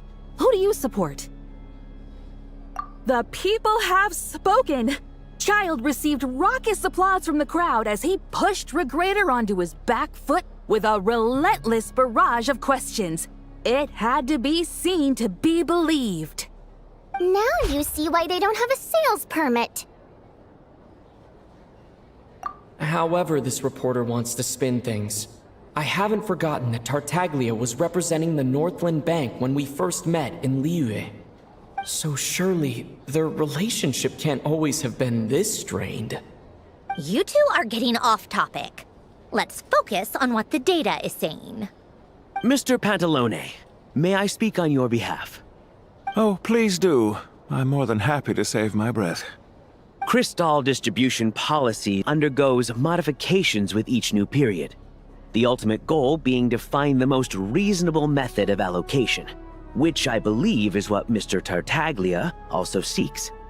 But I fear many may have been misled on this topic by extremist activists. To clarify, Project Stuja is not the root cause of the problem. It is merely a framework for resource distribution. The most recent reports all point to Snezhnaya's resilience and adaptability during this period of fine-tuning, and give clear indications that a distribution framework is improving with each iteration.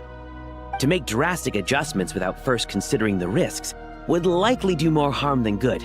It would be a waste of the hard-won experience we've gained to date. Renowned scholar of finance, Arapov spoke up to clarify the fiscal logic, clearly alluding to social organizations like the Rokot in his words. With the notorious Lelek still active to this day, should the Rokot be held responsible? No, there is someone else to blame. She's just rephrasing what Mr. Pantalone said. The Rokot are the critics he accuses of taking no responsibility for their actions. As for Lilac, you won't have heard of him yet. He's currently the most famous member of the Rokot. Well, more like infamous. Ending Project Stuja has become an obsession for him.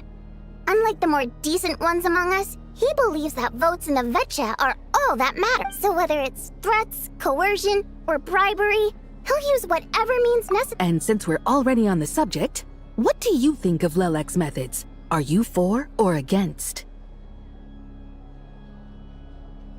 Yes, don't we all? Lelek's supporters grow in number by the day. We stand with Lelek! At least someone here wants to take this discussion seriously. I've been considering that issue myself. What you really need is more precise regional data, right?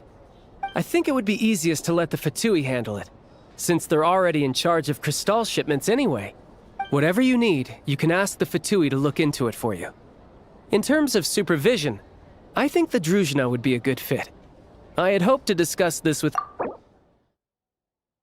is not present. I will be happy to take a note of your suggestions and present them to Commander Vesna for a decision upon her return. The Commander has always taken a keen interest in Project Stuja. However, given the Druzhna's demanding workload, I'm afraid it may prove difficult for them to provide any practical support. Let us refrain from jumping to conclusions until a concrete and actionable plan is in place. My apologies, Lord Rooster. There are numerous issues to address here, including manpower, time sensitivity, and reporting lines. Nevertheless, I support drafting a proposal. Follow the usual procedure, and it can be raised as a new motion for all parties to evaluate at the appropriate time. In that case, I'd like to share one thought before the proposal is drafted. The issue of time sensitivity was raised just now, which I presume relates to the official reports. In fact, the Energy Commission already collects regular statistics on each urban center and its surrounding area. That's a good idea. I read every issue of Svietloslaidovka's report, and although my focus is mostly on the section about equipment operation, the energy consumption statistics also yield a lot of insights. Be that as it may, does no one see an issue with using local data to determine Crystal quotas? In the long term, it seems like a very risky solution. Not if they are used purely for reference. So long as we have the report from the Northland Bank's headquarters to corroborate it. Very well then. It appears that this arrangement is acceptable to all parties. Yeah, sounds good to me. The members reached a provisional consensus on the issue of improving treatment for Fatui soldiers.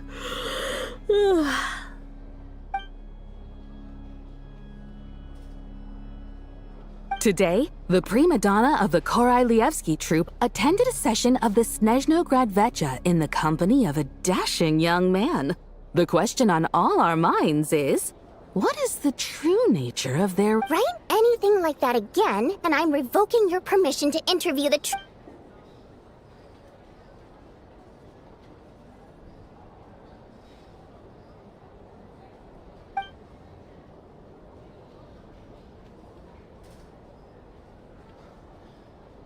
Now then, if there are no further contributions from those present, we shall proceed. Hey, check it out! What made him vote against? Why now?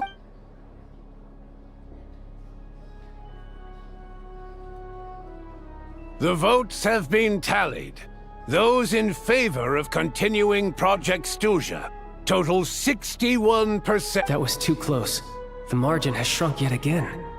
Chuganov was a huge... I'll bet Lelek is behind this. I wonder how Pulcinella will respond to... Chuganov.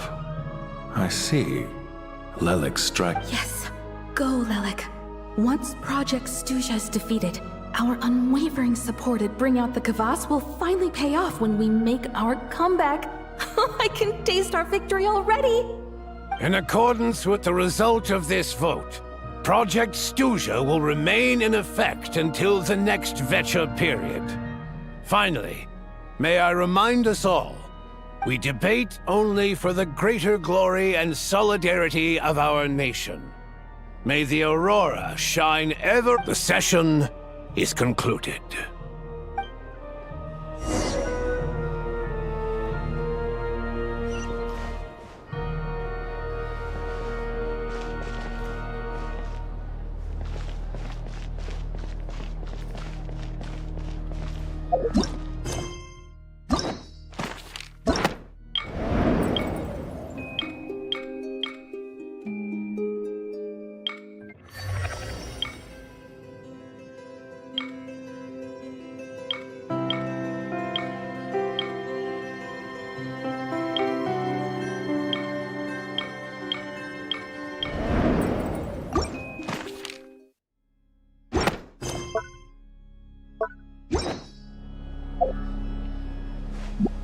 I have to say, I really wasn't. Well, in principle, Snezhnaya's business and political elites ought to be the ones least likely to oppose it.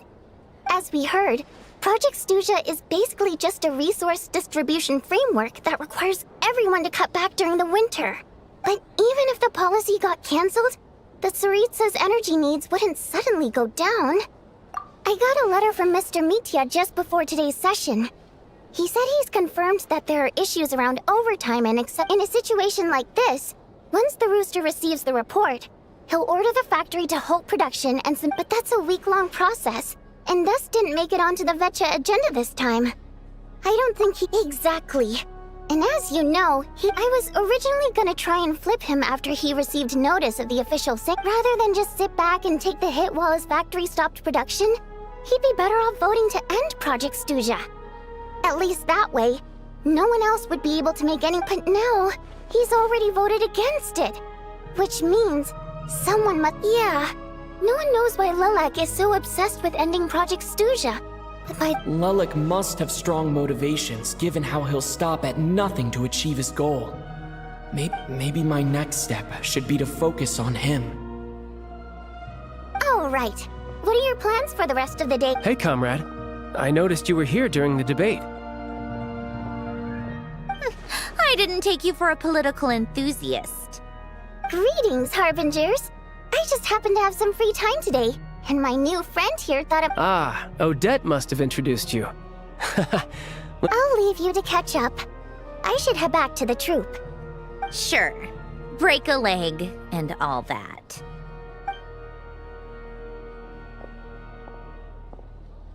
Thought it might be fun to check out the Vetcha, did you? Things are never that simple with you, Traveler. There's no way you're here for kicks and giggles. Tell me I'm wrong. Oh, yeah. To some, he's a captivating enigma. To others, he's the bane of their existence. No one ever thought that some anonymous nobody from the Rokot could cause such a stir. Huh? You want to look into Lelik? Then I'm sure his days of anonymity... Fine by me, I guess. If the Traveler, in return, it seems fair to let him in on what we've learned. My thoughts exactly. Sharing is caring. Head back to Glupov and grab the files on Lelik. It's easier to just pull the records than go through the rigmarole of getting the... As you command, child, sir. In that case, since we're going to be waiting anyway, I'll have someone brew a pot of black tea.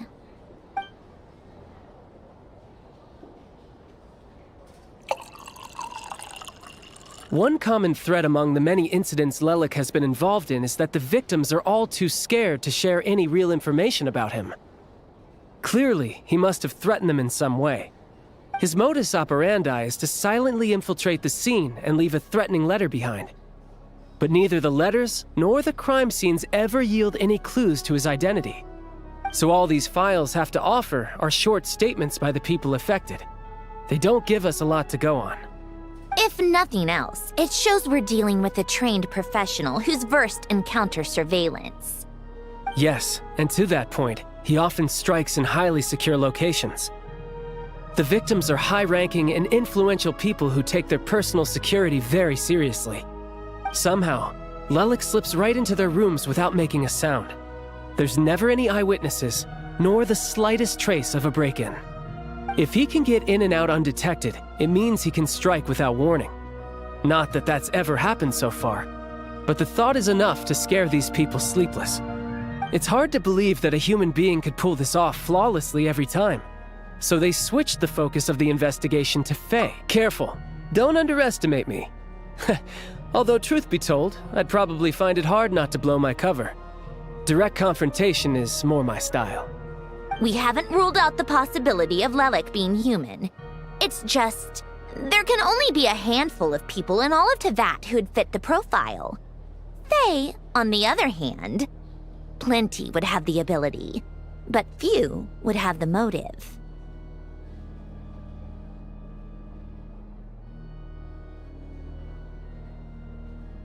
No, not as strong as me. You'll never find the culprit with criteria like that.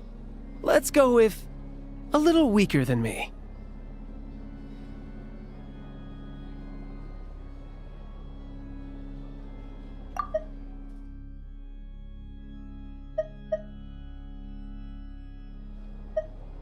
There's no denying that Master is strong, but... He's just trying to find a reference point. Stop getting fixated on who's stronger. But that's the most important thing. In my opinion, anyway.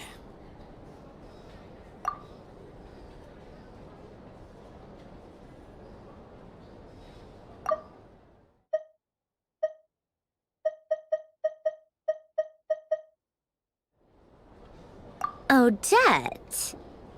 Yeah, that seems about right. Except she's Fatui, so the likelihood of her working against us is pretty low.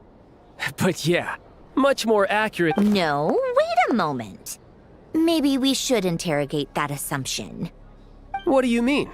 Which assumption? Her Fatui identity doesn't necessarily exonerate her. And when you think about it, the Rokot would be precisely what she needs to conceal her... Plus, she wouldn't need to be such a pro at covering her tracks. She'd already know where the... Oh, yikes. I was just thinking out loud. Why is this start still? What reason could Odette possibly have for trying to call off Project Stuja? Arlecchino would be the best person to ask. Rosaline used to open up to her in private about her struggles with Odette. As I'm sure you can imagine, Arlecchino is quite a lot better with children than Rosaline was. She gave her some tips on how to handle the situation, and Rosaline managed to reach a settlement with Odette, but beyond that, I don't know the details about that side of things. But I do know that Odette definitely has the reason being. Her father passed away during the early stage. That was back before it had been named Project Stuja, when things were still being worked out. Huh. The more you know. Rosaline was always so self-centered. I never understood why she started paying so much attention to... Is that such a surprise? If you cast your mind back, you may remember that Rosaline and I... Odette's past is no secret.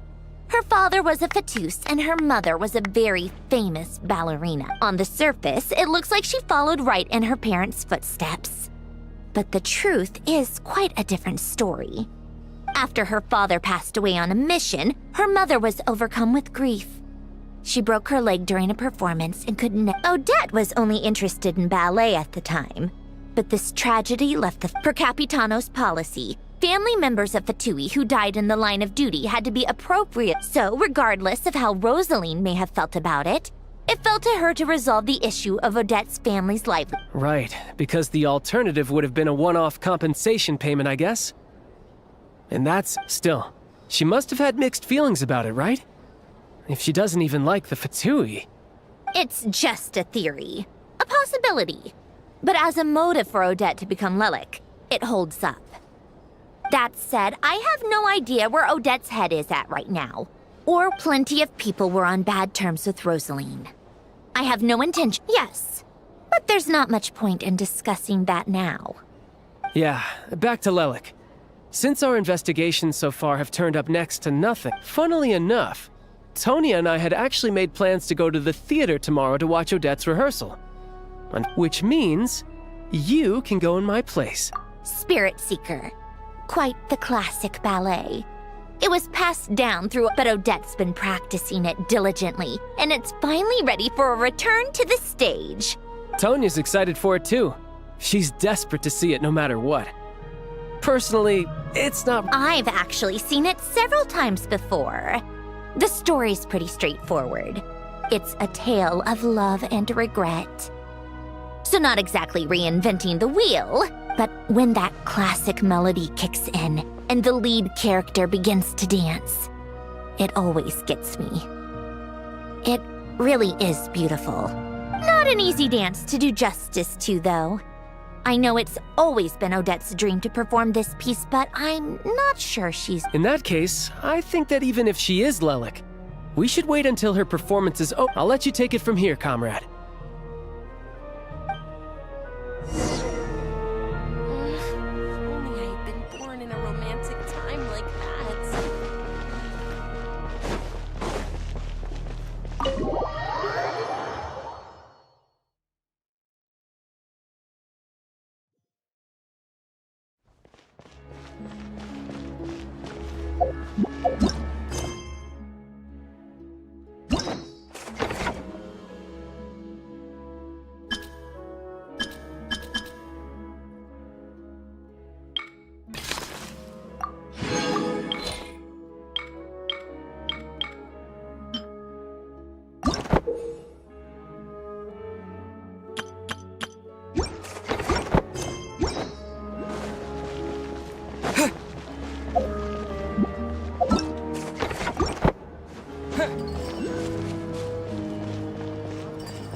If there's anything you need, please let me know.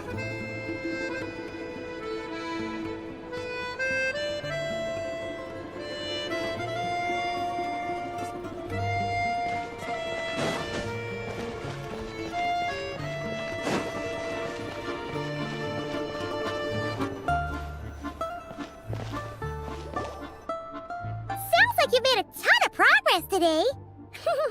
Next step is to head back to the theater and get a clear either way. Paimon doesn't get the sense that she's a bad person.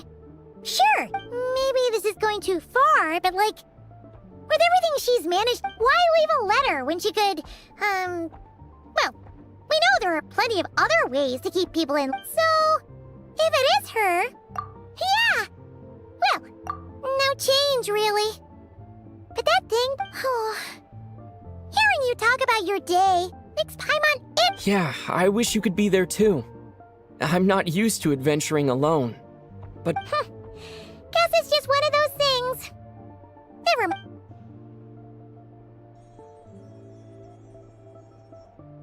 If Odette is Lelik, she may well have inside information on Project Her father was involved with the project's early implementation. And tragically, it's hard to imagine she could have gotten this far without knowing anything at all about the Tsaritsa's troop when she spoke to us as a member of the Fatui. How much did she let on? And how much was she... Only time will tell. Hey look! It's snowing! Could be a tough day ahead. Make sure you wrap up...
Whew. It sure is cold today. Here to see Odette? I just need to see your tickets for the preview. Perfect. Thank you. I'll hold on to your...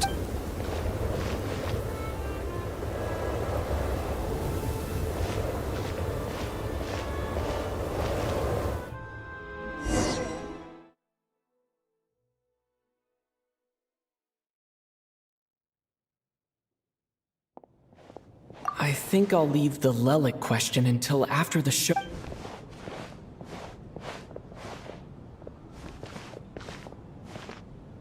Child said he was originally going to come with Tonya. Is there anyone here who looks like a Tonya?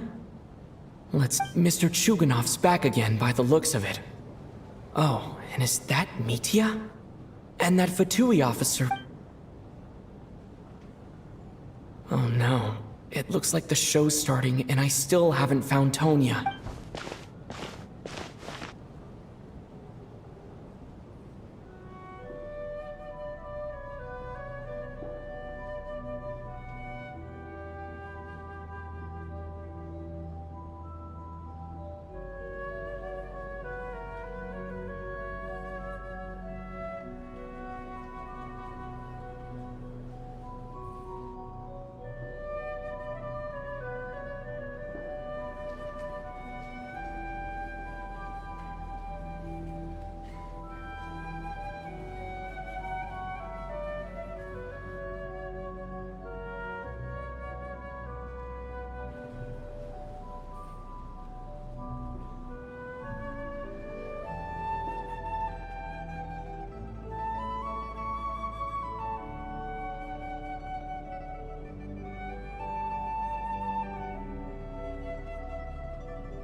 Members of the audience, I'm a staff member here at the theater. Today's performance was a very special one for us, as it marks the first attempt in a long time to revive. To commemorate this occasion, we would love to take a group photo of the cast, crew, and All right, everyone, huddle in a little more. Now, look at the camera. 1, 2...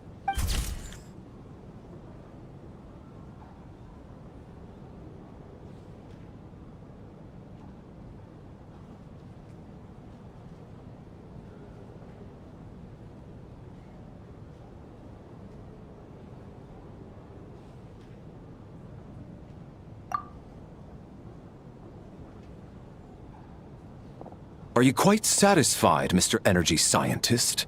I rather hope you don't have any other escape. What are you talking about, Sarge? This was simply my way of inviting. And wasn't the performance spectacular? In the future, I heartily encourage you to take a leaf out of my book.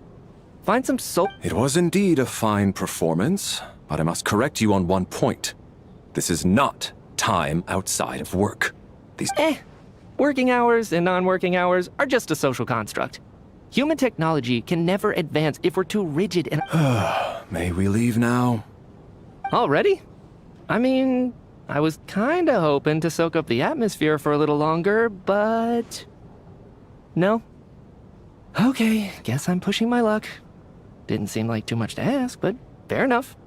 Off we go then, Sarge. Back to the land of working hours. Lead the way. That has to be her.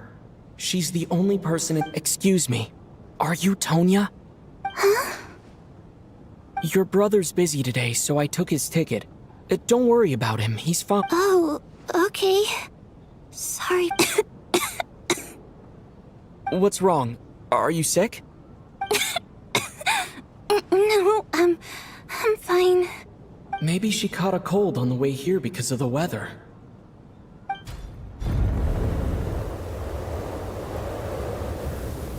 I haven't seen snow like this in a long, long time. It's most unusual. I know. It's completely white out there. You can barely see a thing. I've never seen such heavy snow in my life. Let's wait it out for now. You'd be lucky not to freeze to death in this weather, let alone find your way. Well, Look at that. Maybe we shouldn't be in such a rush to get back after. Let's wait and see. Ugh, why do you need to take it so seriously? Fate has given us this wonderful chance to take a— Come to think of it, there's a small inn not far from here that always keeps plenty of extra blankets on. I know the route well. Shall I head over and borrow a few blankets? That way, anyone— Sir, there's really no need to go to all that Hey, it's no trouble at all. Wait here, I'll be right back. What a kind gentleman. Very good. My wife and daughter are waiting for me at home, so... So... Are you expecting us— Don't worry about that. I made arrangements in advance. Should I not return to the Armory Palace within 3.5, they will escort us back. You are one of our key military personnel, so any weather— Operation Showtime? So, wait, I gotta say, you've really turned this into quite a moral dilemma for me. It's snowing pretty hard out there. I think you should stay here for now.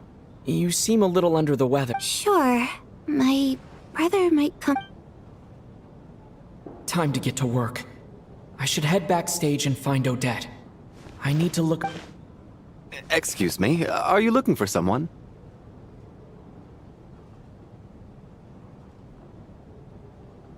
Ah, a fan, I'm guessing?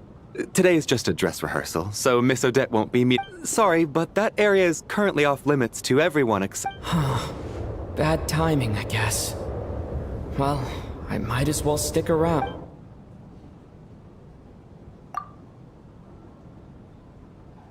What happened to the gentleman who went to fetch the blankets? How has he still not returned? I was thinking the same thing. It's still snowing very hard. Do you think something might have happened to him? Whatever the reason for his delay, I must say I hate nothing more than people who make empty promises and fail to deliver. Well, I have to treat my employees like that on occasion, but that's different.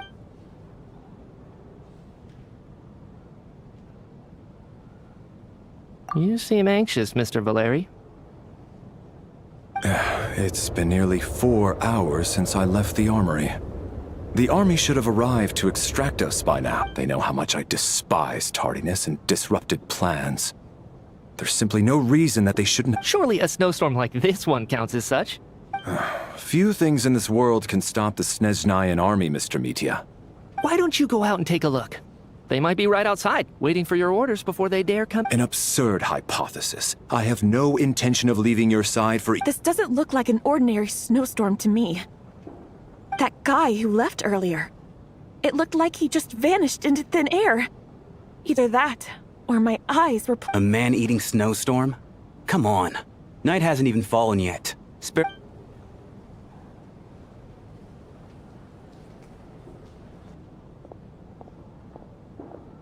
Traveler, didn't know you were coming today.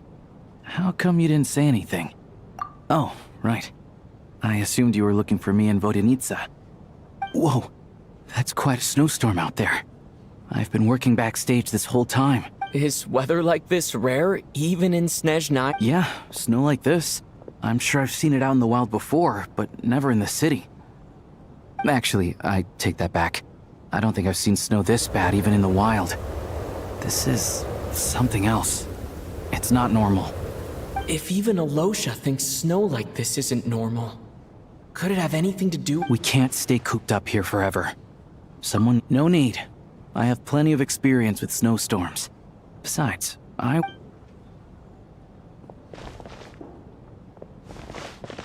Everyone by the door. Careful not to let the snow soak into your shoes. In a snowstorm, you gotta— Heading out, my man? Be careful. I've been told the snowstorm eats people alive. Thanks for the advice. I am planning to be careful. I just want to take—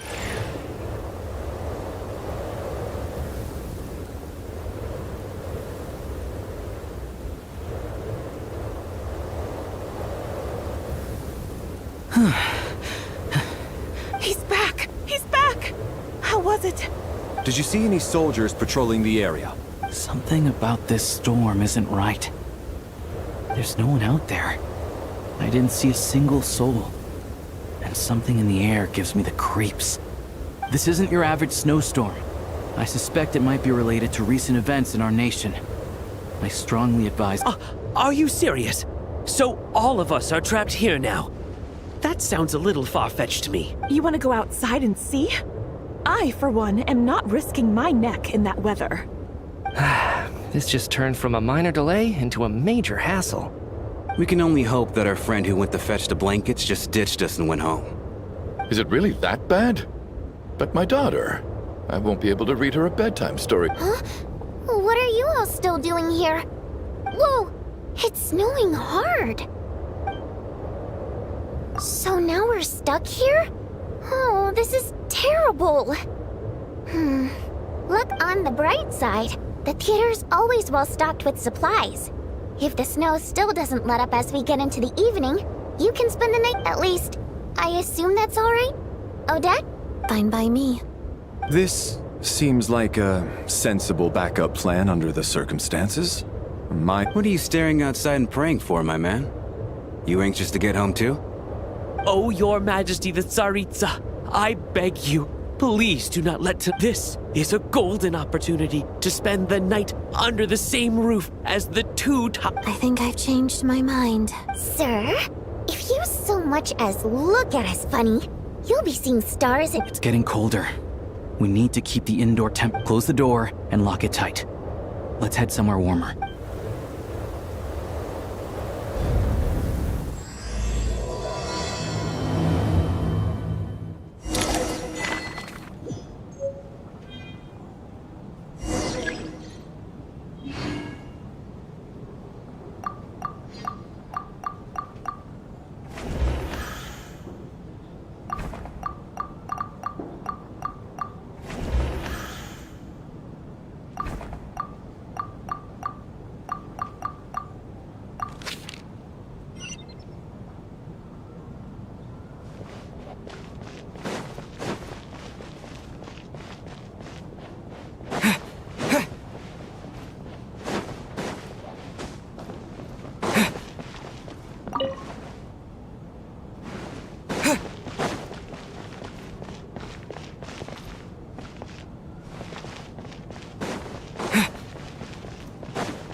And then there's the aristocrats. Easiest of all to deal with. You don't need to— I don't. Because nothing horrifies them more than the thought of a cheap, coarse rope. Oh, look at that. I got myself a new listener. Hey there. Let me introduce myself. The name's Shram. And I am Chuganov, an entrepreneur. If my name is unfamiliar to you. Are you really that famous, Mr. Chuganov? How come I've never heard your name before? Excuse me? Is that a joke? Oh, I'll have to ask my rope later. He's probably tied up more entrepreneurs.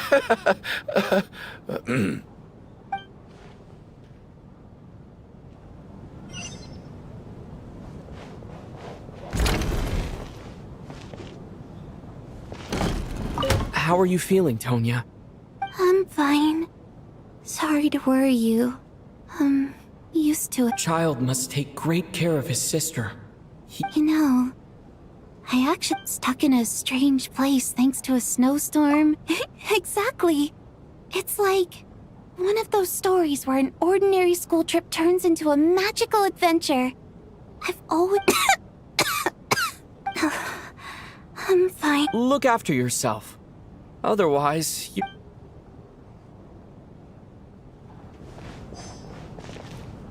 My husband has major trust issues. That's the price of marrying into wealth. Hello?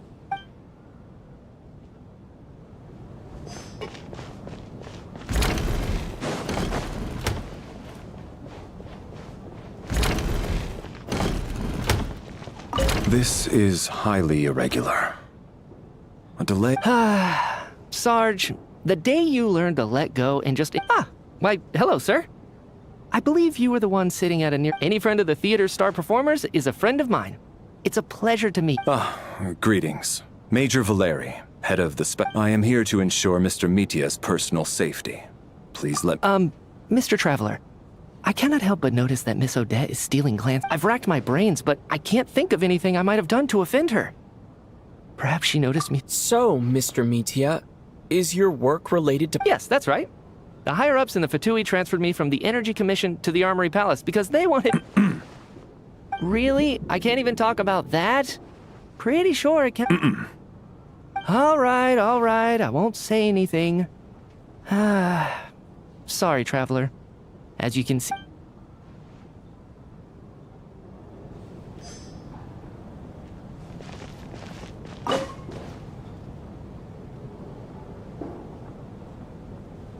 I don't think it's ever been this lively backstage before. I didn't know you— Hey, have you seen Chuganov? I heard he was— I'm with you. This could be just the chance— Yeah, I gotta figure out a way to coax some more intel out of him. I wanna know why he— For the Rokad, or just out of There are other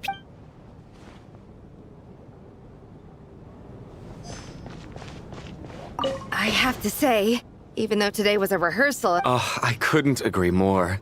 Especially considering the weight of the subject.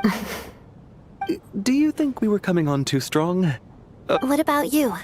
What did you think of today's performance? Really? That means it wasn't captivating. I'll make sure to save a ticket for you when the show's performance This doesn't seem like the time or place to bring up the subject of Lelik. So unfair. Talk about double standard. And now it looks like I've been spotted.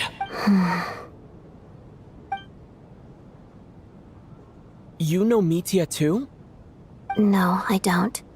I just have a feeling that he might be dangerous.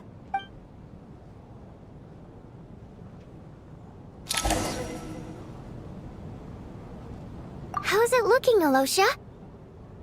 No change from this afternoon. Heavy snow with no sign of slowing down. May I have your attention, please? The storm is unlikely to stop tonight. We at the theater owe everyone here a duty of care.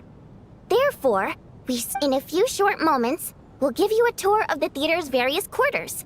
You can choose to sleep in the VIP room, the office, or backstage. I'll pass on sleeping on the stage. What if the snow is stopped by tomorrow morning? The early birds in the audience might think we're part of— A drama about sleeping? That could be fun. Not bad. Clear selling point, at least. Could be a big hit. Anyone who doesn't wish to sleep on the stage, please follow me. I'll show you to the rooms.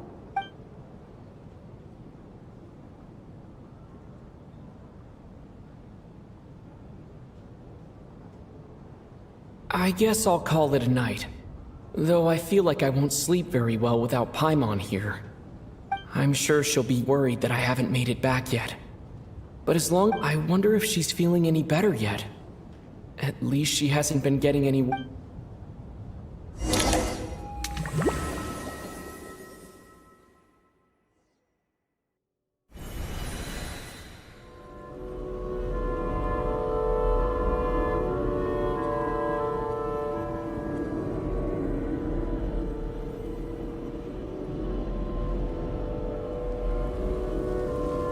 Ah, finally.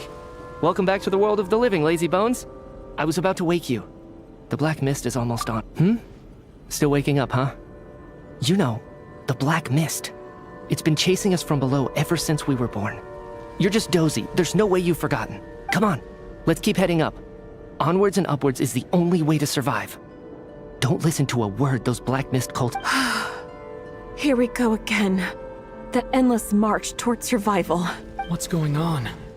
That black mist down there is creeping me out. And it's rising. Guess I should head upwards and get away from it. The Black Mist cultists believe that being swallowed by the Black Mist leads to everlasting peace. But if you ask me, they're just lying to themselves. We're the only heretics left. The only ones who refuse to give in. We have to keep going. But how do you actually know that they're wrong? Dangerous question there, Torgoff. The moment your faith wavers, you start a chain reaction that ends in the collapse of your will. Put the question out of your mind. Stay strong and believe that the Black Mist means certain death. Okay, but it's not my mind that's the problem. My body's about to give up on me. It's already starting to falter. I can't do this anymore. I've had enough of being forever on the run. All this will pass eventually, I promise. Keep... You accuse the Black Mist cultists of being liars. But you're lying too. There is no end to this path. It keeps going up forever. The cult of the Black Mist has poisoned your mind, Sobolova. Are you thinking of giving up as well? I am. I think I'll take my chances with the... As much as I detest the Black Mist cultists, I'm just too weary. Then I bid you both farewell. Let me put my personal opinions aside for a moment and say, fate always appears so impossibly complicated. But at moments like this, its raw simplicity is laid bare. Their fate was sealed from the instant they entertained doubt. From then on, the outcome was...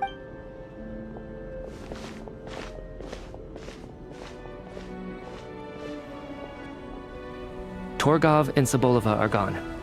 I never thought the day would come when even they would be swallowed by the Black Mist. Yes, it looks like it's satisfied. For now. This happens from time to time. But it won't be long before the Black Mist starts chasing survivors once again. No one knows how to stop its advance for good. Well, we should make the most of the precious moments of rest that those two bought for us.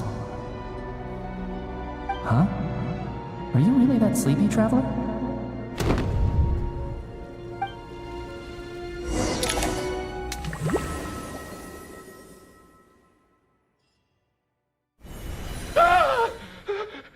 What is it, Chuganov? What's wrong? Is it morning already? What's all the commotion? Sounds like it's coming from next door. I should...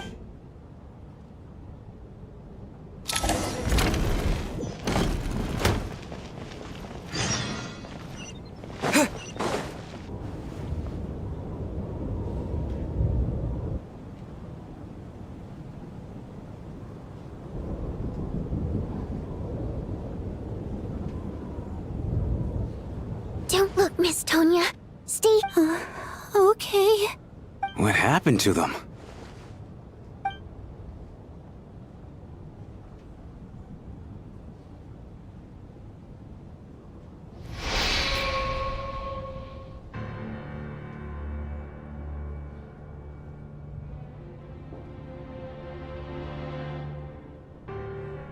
These two people have passed away.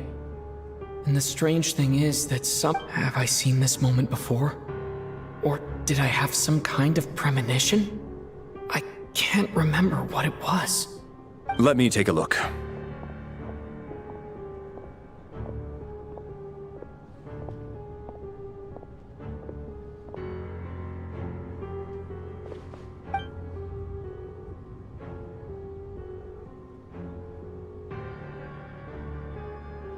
No vital signs in either of them. They're dead. The cause of death, however, remains unclear. No wounds on the bodies, no signs of a struggle, and no skin discolor. But just last night, they were chatting and joking away. This is so sudden. Could they have had pre-existing medical conditions? Even then, the odds of them both dying of sudden complications on the same night are extremely low. It's hard to believe that they died of natural causes. Who was the first to discover the bodies? It was me. But these deaths have nothing to do with me, officer. I got up early because I wanted to see if the snow had stopped. Then I noticed that the door to this room was open, and it looked like there was a man and woman inside. I just went over to see what was going on. I can corroborate this. I was doing my morning exercises near the stage. When I saw Mr. Chuganov heading this way, I followed. I can also confirm that I didn't see a single person approach that room before him. The snowstorm was raging all night, and it's still going now. There's no way someone could have come in from outside, correct? You mean an intruder? No, not possible. I slept by the door last night as a precaution. There's no way I wouldn't have noticed if anyone... Everyone, split into pairs and search the theater for anyone in hiding, or any signs of suspicious activity.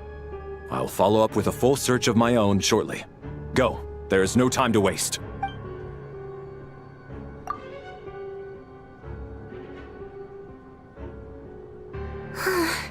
Nothing on your end either? Backstage is clear. No signs of suspicious activity. We checked the basement. Also clear. I don't think there's anywhere here that a living person could hide. Are we certain that the theater doesn't have a back door? Or any tunnel or passageway wide enough for a person to fit through? No, there's nothing like that. If people were sneaking in through some secret tunnel... I also checked the windows. All of them are locked from the inside, and there's no... It sounds like we can safely rule out the intruder theory. If anyone came in during the night in this weather, there'd be... This can only mean one thing. It's like one of those murder mysteries you see in novels and plays, isn't it? The one... We can't quite jump to that conclusion just yet. Could he be right? It's hard to imagine something like that happening in real life. Set in a theater during a snowstorm, a murder takes place, and the killer is among us. It's such a classic. Looking at who the killer targeted, and the clean entry and exit? It all adds up. I know what this is. It's obvious now that I think about it. What is? What have you figured? Both victims were wealthy, well-known local merchants. And the door was deliberately left open so I would discover the bodies and witness the crime scene first thing in the morning. Such ruthless methods. This was your doing, wasn't it, Lelik? Lelik? You mean Lelik is among us? And he's the killer? Lelik. I know this code name. Member of the Rokot, anti-Project Stuja. Always works alone. I've read the case file. Walk me through your reasoning, Mr. Chuganov. What do you know about Lelik?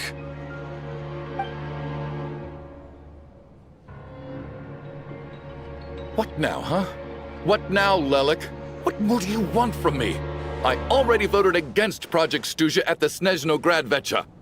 You snuck into my house the other day while I was asleep. Left a threatening letter. And I did all that you asked. But Project Stuja cannot be so easily shaken. So he really was threatened by Lelik. That makes sense. And now you're resorting to murder to threaten me. Isn't that right? I knew it. The Rokot despises the rich. The lives of the wealthy are but refuse in your eyes.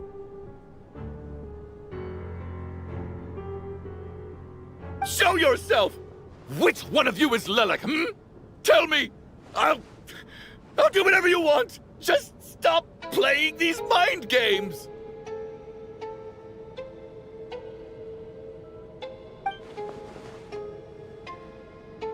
Was this really Lelik's doing?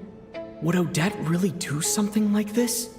If Odette really is Lelik, this seems out of character. But then again, how well do I really know her? I'm probably the only one here with a compelling theory about Lelik's true identity. But if I reveal it now, I'll be putting Odette in the line of fire. What should I do? I don't think it's likely that Lelik killed anyone. At least from the stories I've heard, he's never killed anyone before. And his name has never come up in connection with any murder cases. Besides, even if Lelik did want to threaten you, why resort to such an extreme and roundabout— Vodianitsa doesn't know that Lelik might be Odette, but her assessment is pretty much identical to mine. Miss Vodianitsa, why do you suddenly feel the need to speak in Lelik's defense? Defense? Oh, no, it's just— I'm worried that we're jumping to conclusions here, so I wanted to share my point of view. Well, if you think I'm so wrong, what's your theory then, Why don't you tell us who the killer is? The case is still evolving, Mr. Chuganov. Please do not prevent others from expressing their opinions so early on in the discussion. Even so, there's no denying that the recent threat received by Mr. Chuganov may well be an important clue. So there's still a good chance that Lelik is right here among us. I can't do this anymore. I don't care if it's still snowing outside. I have to get out of here.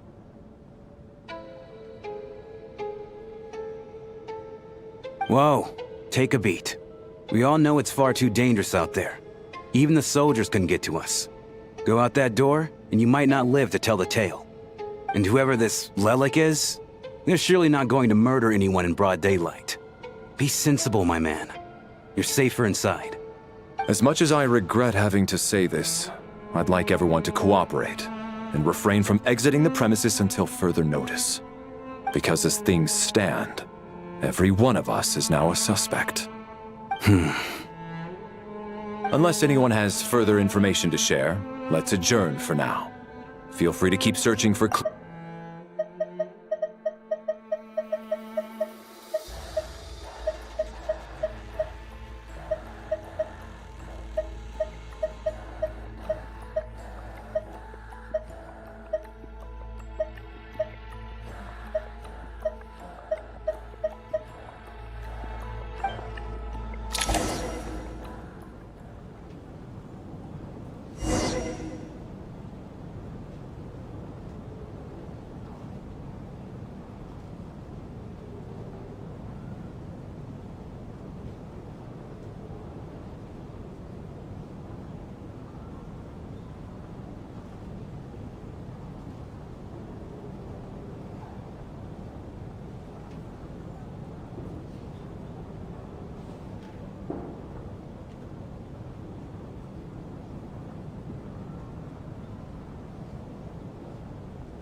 You're right. That was my bad.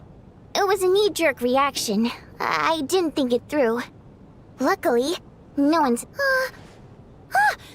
Oh, phew. It's just you.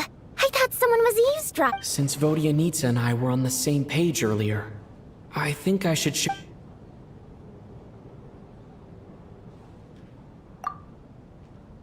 Whoa. Are you serious? I don't know if this counts as gossip, but Odette? Really? Odette? Oh god, how dumb does this make— Actually, it's exactly what you'd expect. Sometimes. And now that you mention it, the more I think about it, what are we up to now? 1, 2, 3... Odette's identities. She's my coworker, specifically a ballerina, and also a fatous, a member of the Rokot. Now, Lelek. It must be so... I guess since I've always known her as a member of the Fatui, it never even crossed my mind that she could be involved. I don't understand. If she's with the Fatui, what reason could she have for being so... Probably best if you ask her that in person. Well, since you waited until now to bring this up instead of announcing it to everyone earlier, yeah. Lelek may not follow orders from the Rokot leadership, but as far as I'm concerned, she's never crossed the line. If any, we need to confront her face to face.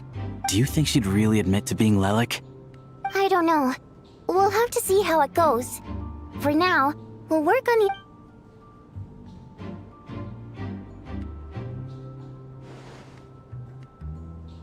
Now's her chance. Odette's alone. Hey, Odette!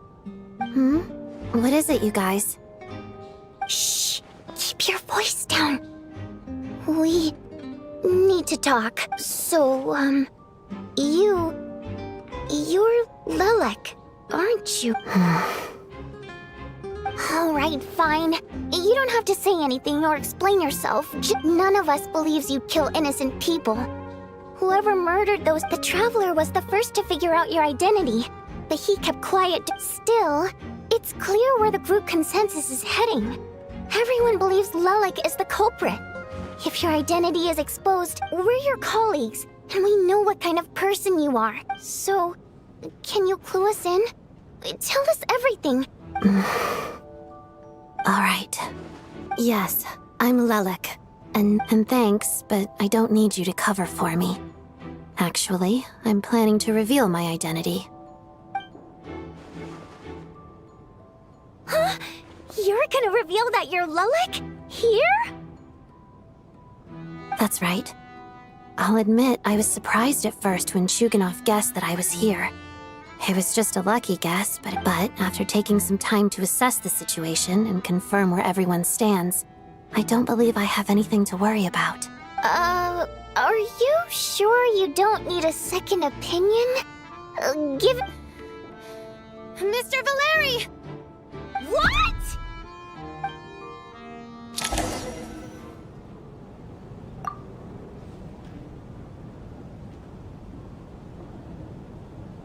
So...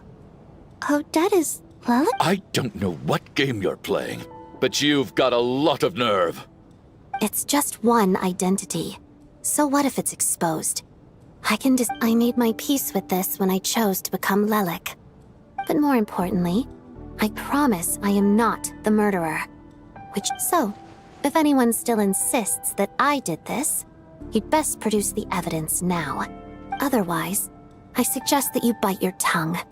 Because if you really believe I killed 2 people without making a sound or leaving a trace... Is this really the... That's confidence, all right. A real no-nonsense attitude.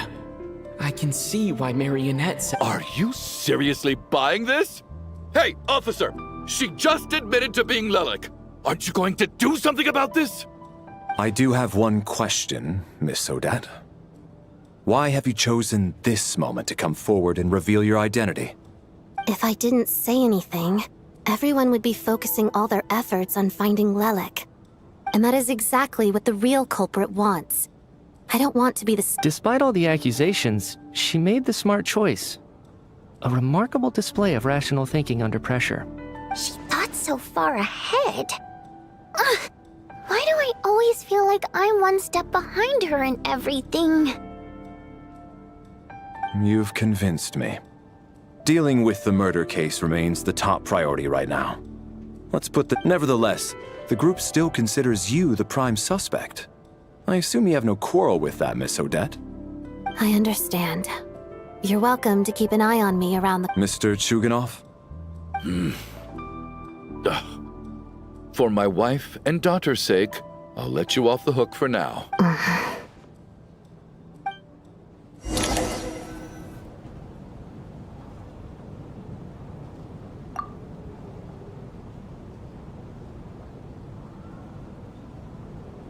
Good work, Lelek guard team. And Lelek too. Here, have some hot water. Turns out Valeri knew about my exploit. Shouldn't you be facing my way if you're guarding me? At the moment, it looks more like you're my bodyguards. If the true culprit is indeed still at large, as you have claimed, we must keep our guard up against them. Don't worry, Tonya. We'll get through this. Once the snow stops, the officials will step in. The investigation will get easier, and then we'll be... But... once the snow stops, won't everyone just leave? You're gonna miss us, huh? Well, some of us work at the theaters, so we'll still be here. Really, Miss Vodyanitsa? That's awesome! You've made a fan for life. Aw, you're so cute, Tonya. All right, let's swear to it. I promise to give you the pass, and you... Promise. Don't indulge her, Tonya. You don't have to swear an oath over things like that. You really do get carried away sometimes, don't you, Miss Vodyanitsa? Hey! Mind your own business!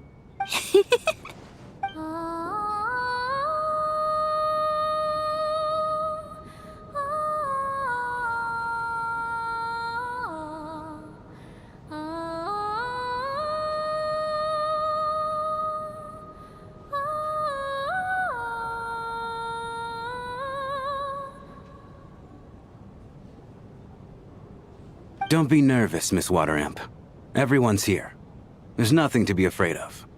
Excuse me? Do I look nervous? Don't be No. You sound nervous, lass. Oh. Wait, but how... Okay, plenty of people know that I'm a water imp, but still... How come you understand our primary mode of expression? Primary mode of expression. I've not come across that concept before. Do enlighten me, Vodyanitsa. Well, it's just... We water imps tend to communicate our emotions to each other by singing, rather than facial expressions. The emotions we convey through song take precedence over our facial expressions. So... I'm impressed, Shram. I didn't take you for a man of culture, but you're clearly rather learned. It's not about being cultured or not.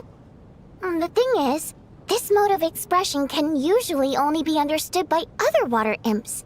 It's not a simple case of a song sounding happy or sad.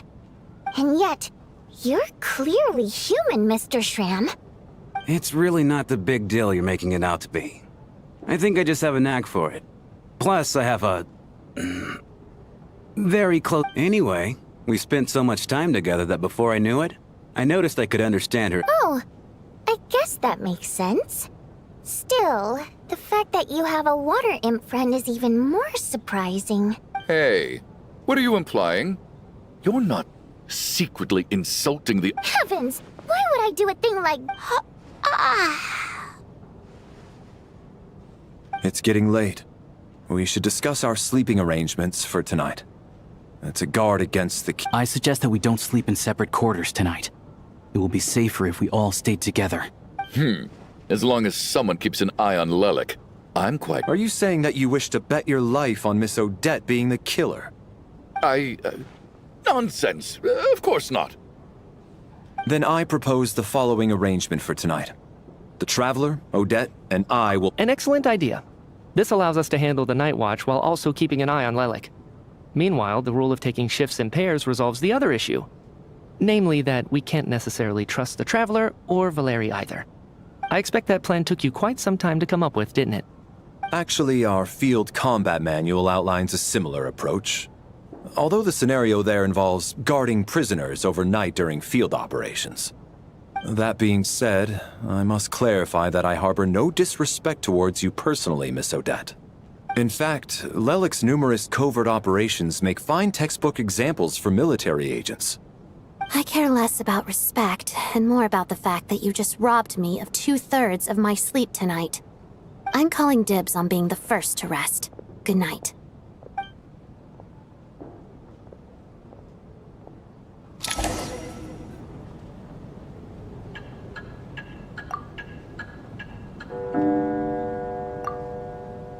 It's almost time.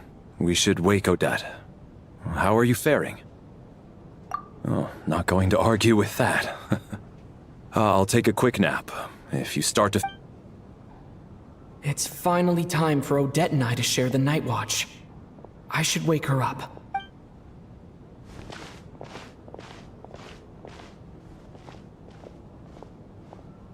I came here to get information from her in the first place.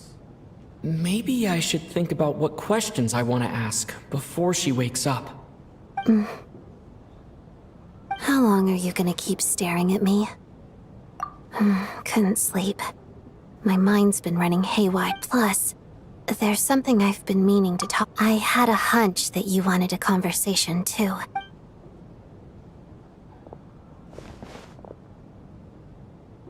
I just had a simple question for you, really. It's, Rosaline. In her final moments, did she have... I see. No. She was utterly ruthless in pursuing her goals. That kind of person should be hard to miss. And yet, even though I never approved of her methods, and she was an abrasive person... Oh, she told you. I guess that makes sense. Yes. Rosaline wasn't the kind to gossip about this sort of thing. Not that when I was a child, I had to join the Fatui for the sake of my mother and me. I trained under It was extremely grueling, and it didn't exactly come naturally to me. All I could do was try to ignore the biting cold and practice. I was a newcomer who'd managed to make a good first impression on a harbinger. There was pressure to live up. Every day was a struggle against the cold, pain, and fatigue. And most nights, I struggled to fall asleep. After enduring all that, I've become almost immune to the sensation of pain. I suppose that was the cost of survival. Surely, any child who had to experience that would grow to... So, I put an equal amount of effort into my ballet. Because in my young mind, that was the only... It was my way of telling her. The Fatui's demands and your expectations of me are not what I wish for. One day, I will leave. I think she probably blamed my poor performance in training on my passion for ballet. She knew my heart wasn't in it. One time, when I was secretly practicing a dance at night, she suddenly showed up. I knew she was there to catch me red-handed. I told her, "You don't deserve to watch the dance I learned from my mother." She looked stunned. I guess she was surprised that I lashed out first, before she had the chance. But strangely enough, on that occasion, she wasn't fierce with me like she was during training. Instead, she fell silent for a moment, and then left.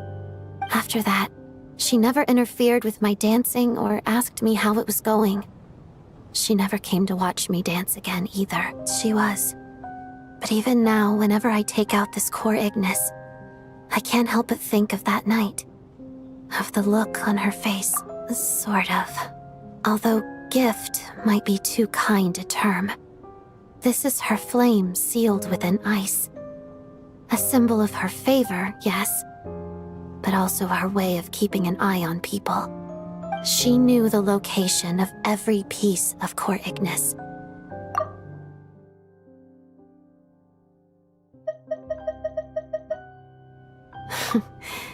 trust her to make even a mark. So, when news of Rosaline's death reached Snezhnaya, many people immediately crushed their core Ignis. It gave them a profound sense of relief. But I kept mine. With my sensitivity to pain being as dull as it is, the warmth from this core, I still wonder, did she really come to stop me that night? I wasn't sure. I guess she didn't leave anything behind. Not that I expected her to. It's fine. It's just a bit of a shame that we couldn't settle our differences. She did. Are you sure she... No, she didn't. I didn't even find out that she'd gone to Mondstadt until a while after she'd left. Wait, in that case, okay, I will. Thanks for letting me know. There's something I'm trying to figure out. I'm beginning to suspect that Paimon's mystery illness... Paimon's very important to me. So I have to get to the bottom of this. The ultimate goal of this energy experiment is to create a weapon for the final battle. The weapon's construction was completed in Nodcry. Now, all that remains is to arm it with a sufficiently powerful energy. Yes, the weapon's development and all the related experiments are overseen by Lord Piero, the Jester. And the lab is I'm not sure why this experiment would be making Paimon feel unwell, though. The best way to get to the bottom of it would... Once we get out of here, I'll help you apply for an entry. And I'm hardly the organization's proudest member, as you know. You answered my...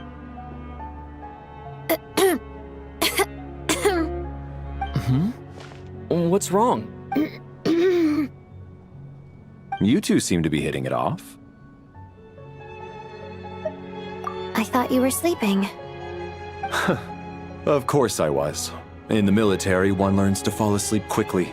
Even if he was awake, he can't have overheard us, right? Well, thank you both for keeping watch. Traveler, I'll take over for now. It's your turn to get some sleep. Sure.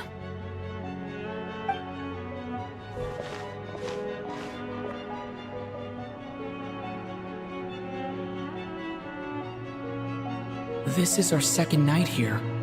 But at least I found... I hope she's been sleeping well the past couple of days.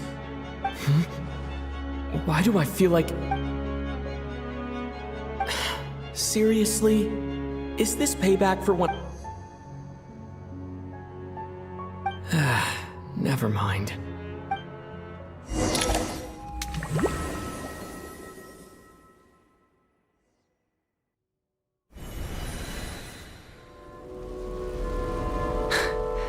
Hey, what are you spacing out for? Are you reaching your limit? How long have we been walking for? Do you remember? Time's lost all meaning. Ever since... A star key? Or key star? Whatever it's called.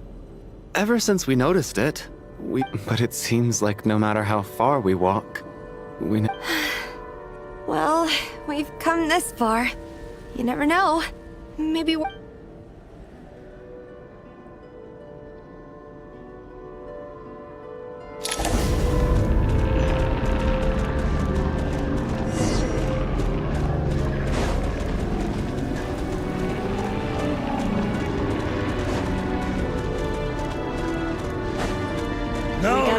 Here comes another. Monsters! Watch out! Not again! I've lost count of how many times we run into them. Hey, tough Careful!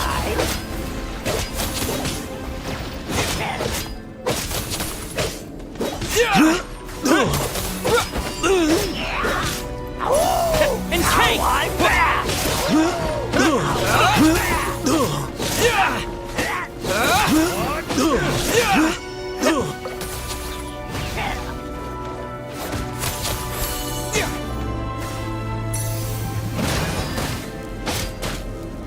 Back up in here!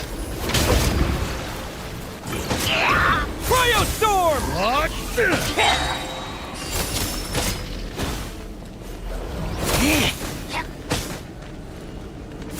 Gotta run.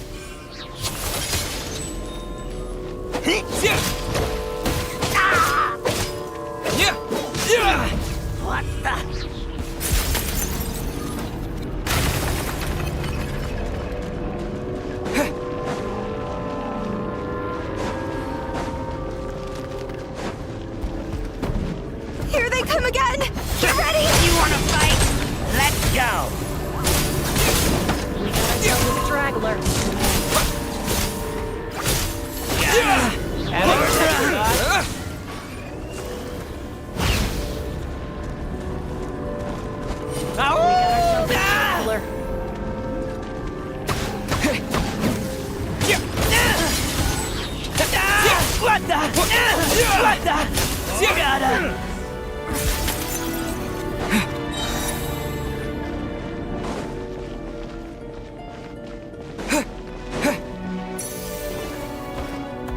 Monsters ahead of us. The black mist behind us. Feels like there's no escape.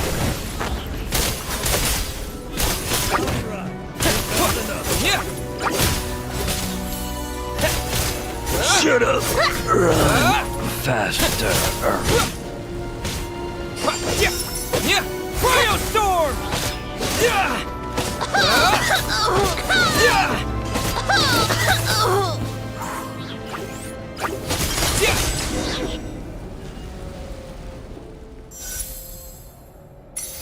Are you hurt, Coolish? No. I'm fine. It's just... Suddenly I don't want to walk any further. I get you. In fact, I reached my limit a long time ago.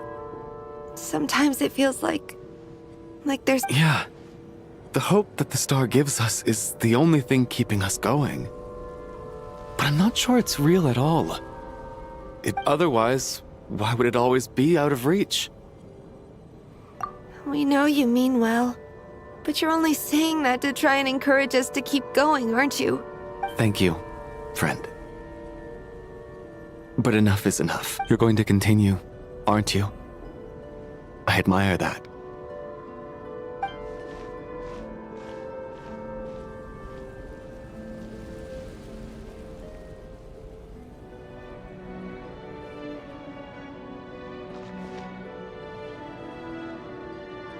It's not an illusion.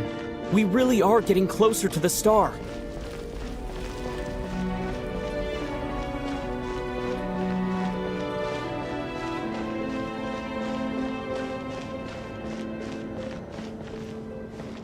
Congratulations. You're the first... I'm the star's envoy. The black mist has stopped rising. Its hunger is satisfied for now. Having devoured... This is a good opportunity.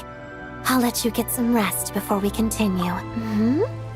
What do you mean, Lee? Congratulations on reaching the starting point. Once you are ready... Huh? What's wrong?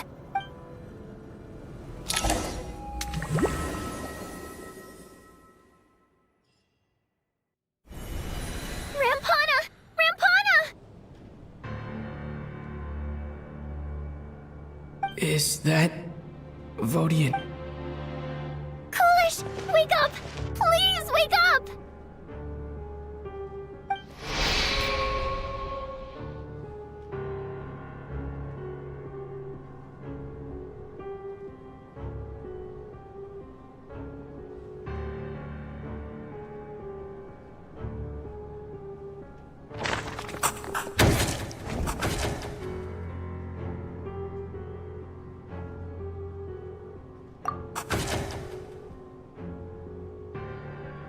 The situation is identical to that of the 2 casualties yesterday. At least there are some elements that we can rule out this time. They slept on the stage with everyone else. So I suppose the... Rampana. Weren't some of us keeping watch last night? 3 of us, in fact. How could you not notice? I'm as confused as you are. Certainly nothing unusual happened on... Likewise. And from what I've observed so far, both Miss Odette and the... To be honest, I didn't get a wink of sleep last night. I couldn't help but think I was the target, so I just laid there with my eyes closed. I heard the Traveler and Lelik chatting, but otherwise I don't recall hearing... Me too. I didn't want to wake everyone up, so I was concentrating hard, trying not to cough. I hardly slept at all. Then, what could possibly be causing this? Once was bad enough. I can't believe it happened again. I worked closely with Rampana and Coolish for so long. I never imagined that one day they'd... And on this stage of all places... Florianitsa. 4 victims in just 2 days, and we still don't have a single lead. I need to get to the bottom of this as soon as possible. And above all, keep Tonya safe. I'd never be able to look Child in the eye. Still snowing? Yes, I just checked. Still no sign of anyone outside either. So we only have ourselves to rely on. If you ask me, this killer can clearly strike whenever they please. The night Lelik must be an expert in poisoning. Clearly she used some poison. Here we go again. Listen, I was already thinking to myself last night, was Lelik's reason for revealing her identity the real story? Well, now I have my answer. It most certainly was. She's been playing us for fools. You get off on this, don't you? Revealing your identity, only to carry on with your killing spree? That's a hideous thought. One that only a hideous mind like yours could dream up. How dare you! That's enough! Yesterday, you named Lelik as a suspect because the victims were both wealthy merchants. Lelik might have had a motive then, but today's victims were just ordinary people. Not to mention that they were colleagues of Odette and mine. What reason would she have to murder them? Let me guess. Just to scare you? Who knows? Maybe you don't know her as well as you think. I implore you all to ask yourselves, how many... Lelik is well known to be a ruthless operator, and now she has revealed her identity. How could it be any more obvious? Everything you've said so far is still just conjecture, which doesn't constitute a concrete lead. How can you defend her, officer? What did she say to you while you were on night watch? Maybe I shouldn't be so surprised. You military types are always all so you can get your grubby paws on our hard-earned fortunes. Then don't you dare! Sir, but... You were the one who told us not to stop other people from expressing their opinions yesterday. 4 people have already died. Only yesterday I was chatting with Mr. Coolish. Then we woke up in the morning and he's... Turning against one another is the last thing we should be doing right now. Little girl. Even if Mr. Chuganov is a puffed-up, pig-headed windbag who doesn't have a clue what he's talking about, he's still one of the victims here, isn't he?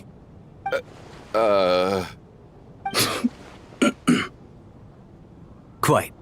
I had no intention of resorting to violence. But you're right, Miss Tonya. I ought not prevent him from speaking his mind. In any case, I believe Mr. Chuganov has calmed down a little now. We may resume our discussion. I don't think there's any need for that. What is there to discuss? Nothing about this situation is normal. Did you have an idea, Mitya? You're the brainiac here, right? Come on, clue us in! I've been mulling something over. All the leads we have so far concern things from outside the theater. Miss Odette's alter ego, the threats Mr. Chugan offers, but then there's the 2 double murder crime scenes themselves, which have given us absolutely nothing to go on whatsoever. So what are you suggesting? I think this could be a supernatural event. It isn't characteristic of human-on-human homicide at all. Correct me if I'm wrong, but aren't you supposed to be a scientist? That doesn't sound like a... I got into scientific research because of my insatiable curiosity. But if the present situation defies all known scientific... Now that you mention it, I remember when I first came to the theater. I heard... Haunted? Yeah, I think I heard the same thing. But I mean, they're only rumors, right? Well, this has taken an unexpected turn. A haunted theater? Why don't we take this opportunity to look for clues again with a more open mind? Maybe a different perspective will help. Very well. Whether it's criminals or ghosts we're looking for, the same rules apply.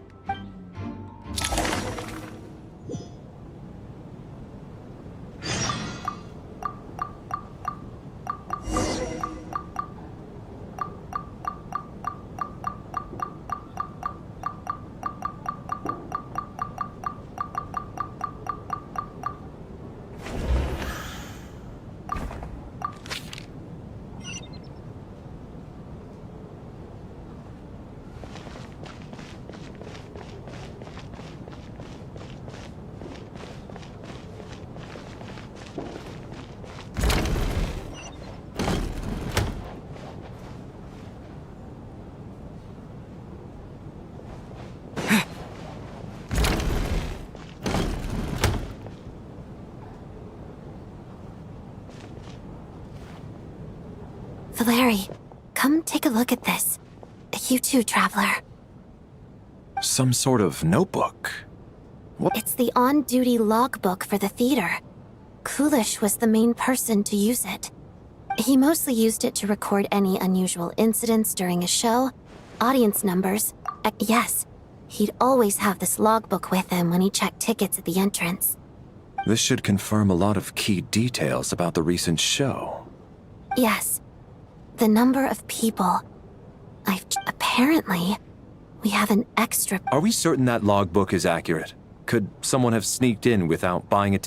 Unlikely. Coolish took his duties very seriously. I've rarely seen any errors in his work. Not to mention that this was a dress rehearsal, meaning smaller audience numbers and tighter ticket restrictions than usual. Everything would have been well within his control. We no longer have our tickets with us, do we? They got collected on entry. I assume there's no way we can check them again. Unfortunately not. The theater recycles tickets. Once people are in the door, they don't tend to leave until the show ends. So we Still, I'm inclined to believe that this discrepancy in the head count is significant somehow. Did an extra person just materialize out of thin air?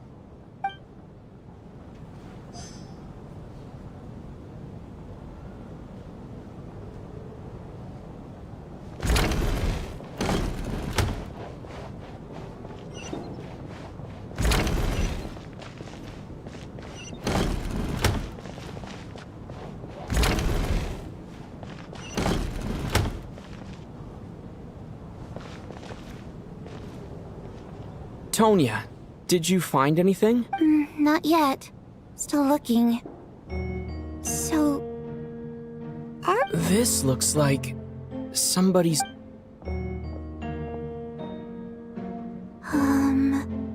Well, it doesn't look scary or anything. So I guess it should be fine. Alright, let's read it together.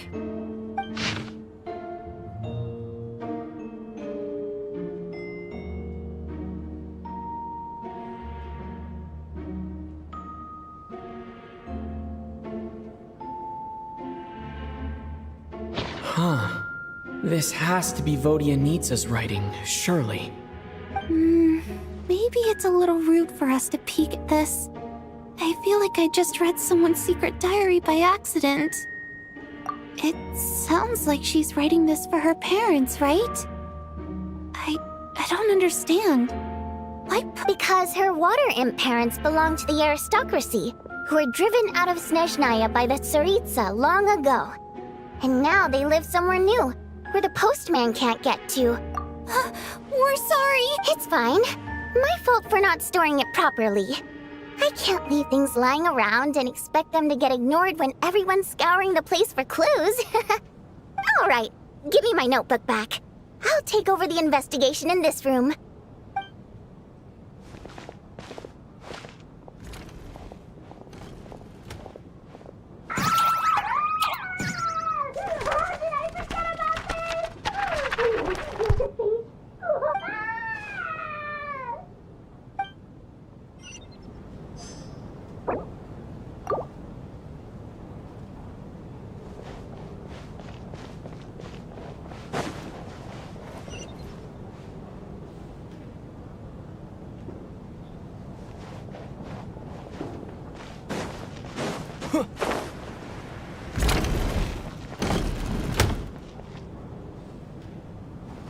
Traveler. Take a look at this. Alosha found it. We're both curious to hear your perspective. It appears to be an investigation report. And the focus of the investigation was the rumors of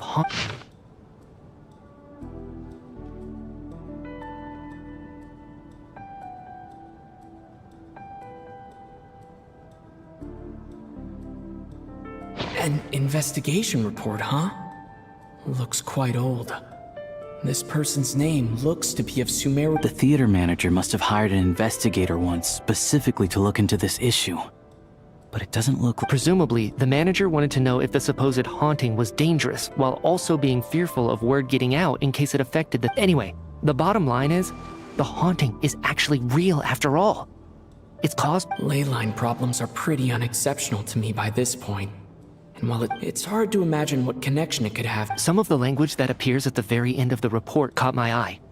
Angel civilization, leyline... My area of research doesn't touch on any of that, so it's completely outside of my wheelhouse. Huh? A piece of paper just fell out from the report. It landed right by your feet.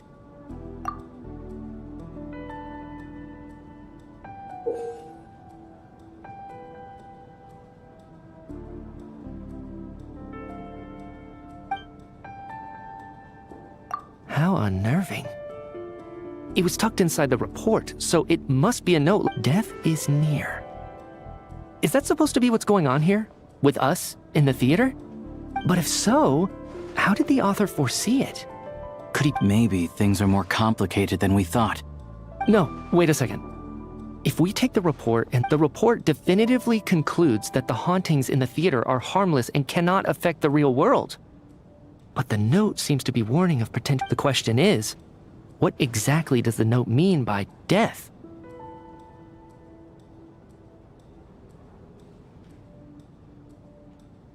The various ways we could interpret this keyword lead in completely different directions.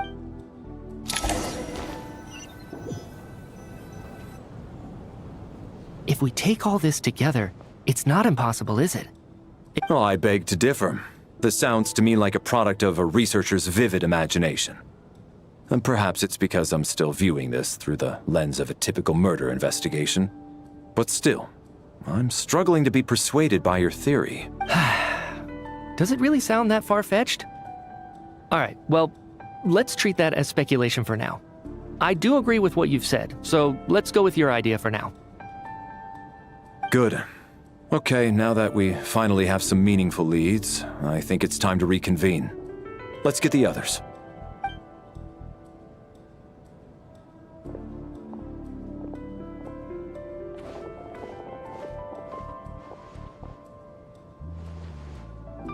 So, that's about everything we've discovered so far.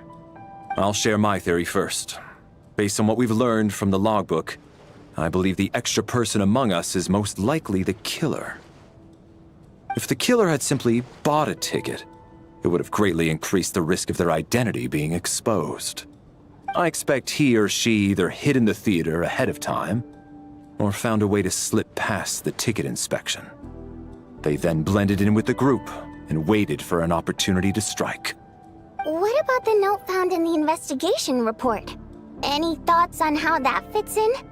The killer may have simply planted it there as some sort of sick joke. I've seen my fair share of psychopathic killers. They love playing cryptic mind games. So, it has nothing to do with the haunting of the theater after all. This theory makes sense to me. If we have an audience member unaccounted for, chances are they didn't come here to watch the show. Could it really be that simple? So, in other words, all we have to do is find out who got in here without a ticket, and all our problems will be solved? Then let me make one thing clear. All the theater staff should be well aware that I came here for the rehearsal legitimately, yes? There's no way I'm the one who didn't have a ticket. It's true. I hear you used every trick in the book to get a hold of that ticket, too. Everything short of throwing a temper tantrum and rolling around on the floor at the entrance. I most certainly did not degrade myself in such a way. Probably a stupid question, but I might as well ask. Did anyone here get in without having their ticket checked? Guess it was naive of me to expect them to just admit to it. Especially after the unprompted Lelic reveal. Once was already a miracle. Twice would be...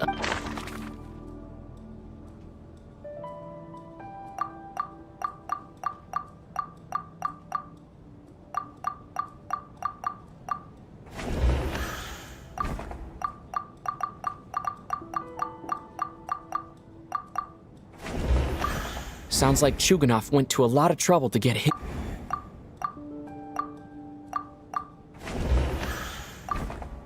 I don't believe any of us here knew Shram before all... Mr. Shram, Did you really go through the ticket inspection to get in here? Huh? Me? Why am I being singled out, my friend? Do I seem that suspicious? It's not that you stand out as suspicious. More that everyone else has been ruled out as trustworthy. Okay. We spent the best part of 2 days together now, so I'm sure you can all tell what kind of person. Yeah, I have no doubt that you're a good person. But the problem is, none of us, although actually, what was it you said last night? Yeah, you're friends with that water imp. Last time I checked, there were barely any of us remaining in Snezhnaya, since most of the water imps left. And I suppose it's also kind of a way for everyone else to get to Good grief. Are you blushing? Pull yourself together, man. Stop giggling like a teenage boy. It's revolting. Hey, revolting is a little strong. All right, fine. I was just a bodyguard hired by our family. But the stars must have aligned, because sparks began to fly. We don't need details. Just get to the point. Okay. I'm just a little hesitant to reveal her name, that's all. You know how it is. These are delicate times. Even with me to protect her. If word gets out that she's dating a human, both the Fae and human factions will give her a hard time. Really? Wait, no. That can't be. Huh? Shrap. Why is everyone looking at me like that? Surely you can understand where I'm coming from. delicate times. Factions? Yes. You know, the Civil War. Last time I checked, the Fae and the humans were still at each other's throats. If I'm not mistaken, the last significant civil war in Snezhnaya history was over 400 years ago, when Her Majesty the Tsaritsa had just taken the throne and was consolidating her reign. What do you mean, 400 years ago? What's going on here? All right, Mr. Mitya, you win this round. As far-fetched as it is, it appears that your theory may be correct. I'm just as amazed as you are. I didn't even believe it myself, to be honest. Is someone going to explain what's going on here? From the look on your face, you figured it out too, haven't you, Traveler?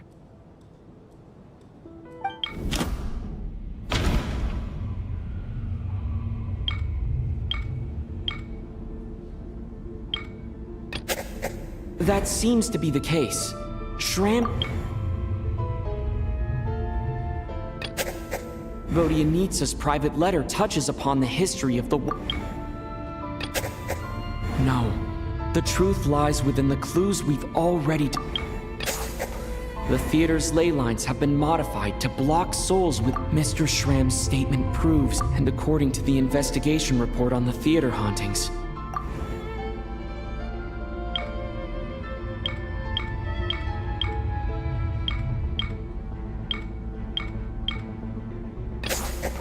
For some unknown reason, the soul that is... Yeah, that...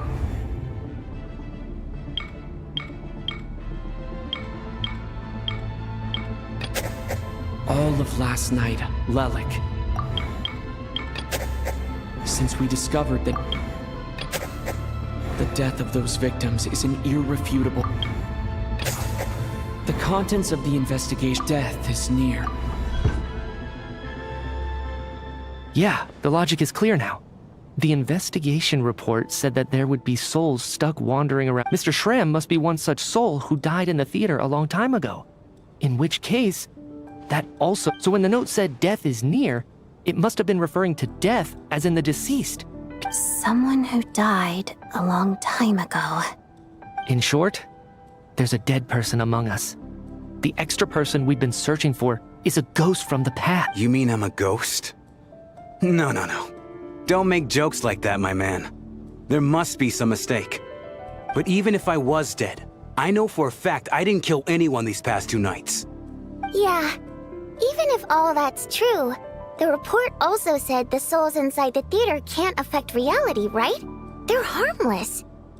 Then what if the problem isn't the souls? The ley lines have a powerful ability to attract and devour souls. Let's say that the ley lines are like a black hole. Why does this analogy sound so... What happens when the black hole can't achieve its goal? I'm only speculating here, but what if it ended up... That could explain why we weren't able to determine a cause of death. If you're right, and their souls were devoured by the... It does seem to explain a lot of the things we couldn't make sense of. Does that mean it's true? Except there's no concrete evidence. Mitya's relying on a lot of logical... Still, it seems like the best explanation we have under the Alright, so how could Shram not know that he's dead? Seems a little unlikely that he hasn't noticed anything. On the contrary, it's perfectly normal for a soul to wander the theater for centuries without questioning their existence.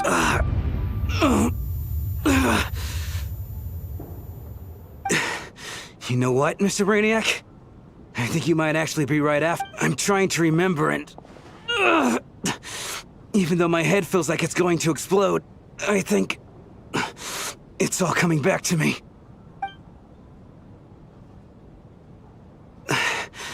I was the one who didn't want to remember my own death. So I forced my... Well, I'm sure those are painful memories. My lady and I snuck out to go on a date one day. We bought tickets for the theater. It wasn't really my thing, but I was just happy. All of a sudden, a group of people burst into the theater, shouting for all the water imps to get out, performers and audience members included. It was clear the conflict between humans and Fae had reached a boiling point. This time, the extreme... I thought I could pull one over on them. So I took off my jacket, draped it over my lady, and tried to sneak out amid the chaos. But I got caught. They started shouting, calling me a traitor to humanity. But I was going to do whatever it took to buy our chance to escape, no matter how many people stood in my way. I had to, both as their bodyguard and out of love. It's all right, friend. You can stop there if you want. You don't need to dig all that up again. It's just... even now, I'm still struggling to accept the truth. How could I be dead? I'm sorry, everyone. If I'd known I was a dead man walking, I wouldn't have dragged you down with me. If I'm the cause of all this death, then... But, Mr. No. I refuse to be a burden. I know what I have to do. You said I've been wandering the theater for centuries, right?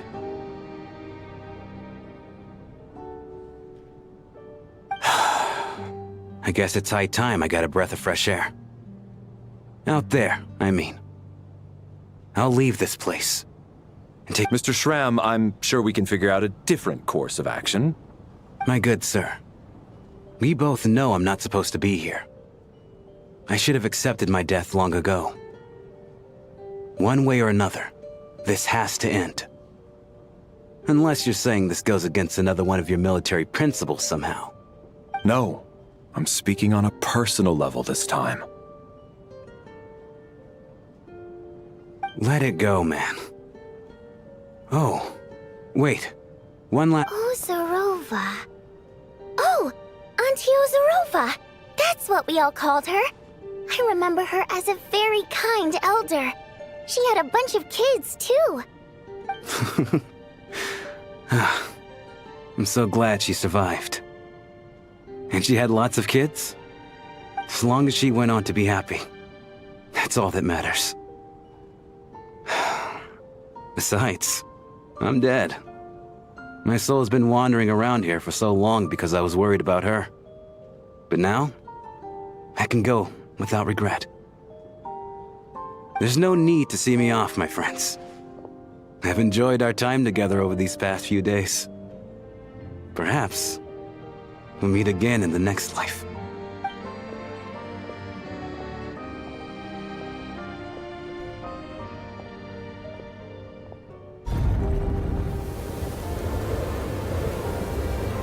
Take care, my man. I know Mr. Shram was already dead, but... I still feel so sad. Death is cruel, no matter how we might try to make sense of it. So, was the conflict between Fae and humans really that bad back then? Even the historical records about that time period don't say much about it. All people know is that the Tsaritsa founded the Fatui, drove out most of the Fey aristocracy without explanation. It seems to me like the Tsaritsa chose to make herself the enemy.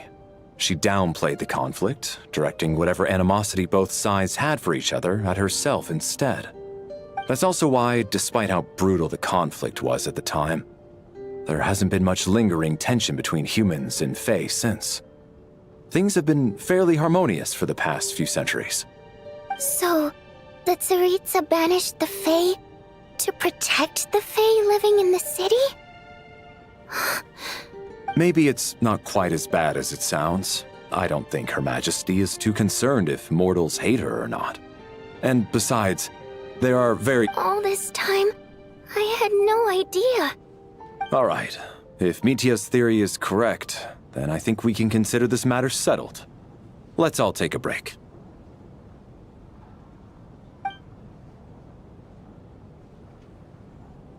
Ugh, if only this blasted storm wasn't still raging on.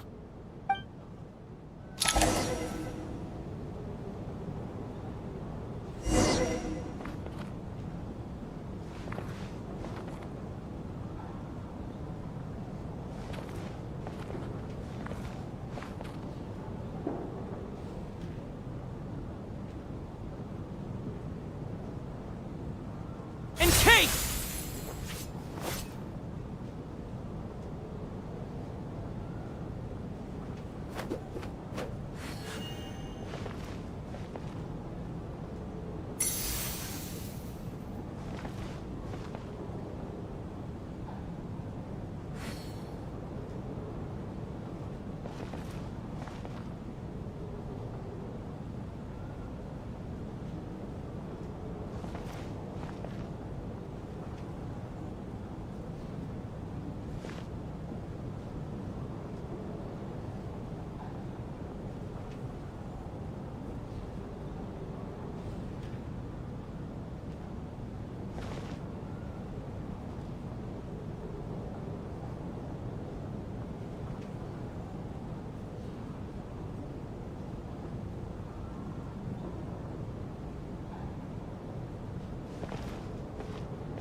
Looks like now we can just rest until the snowstorm stops.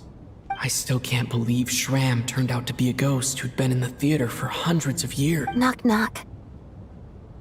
Huh? Knock, knock. You know the door isn't closed, right? You don't have to knock. Think of it as a signal then.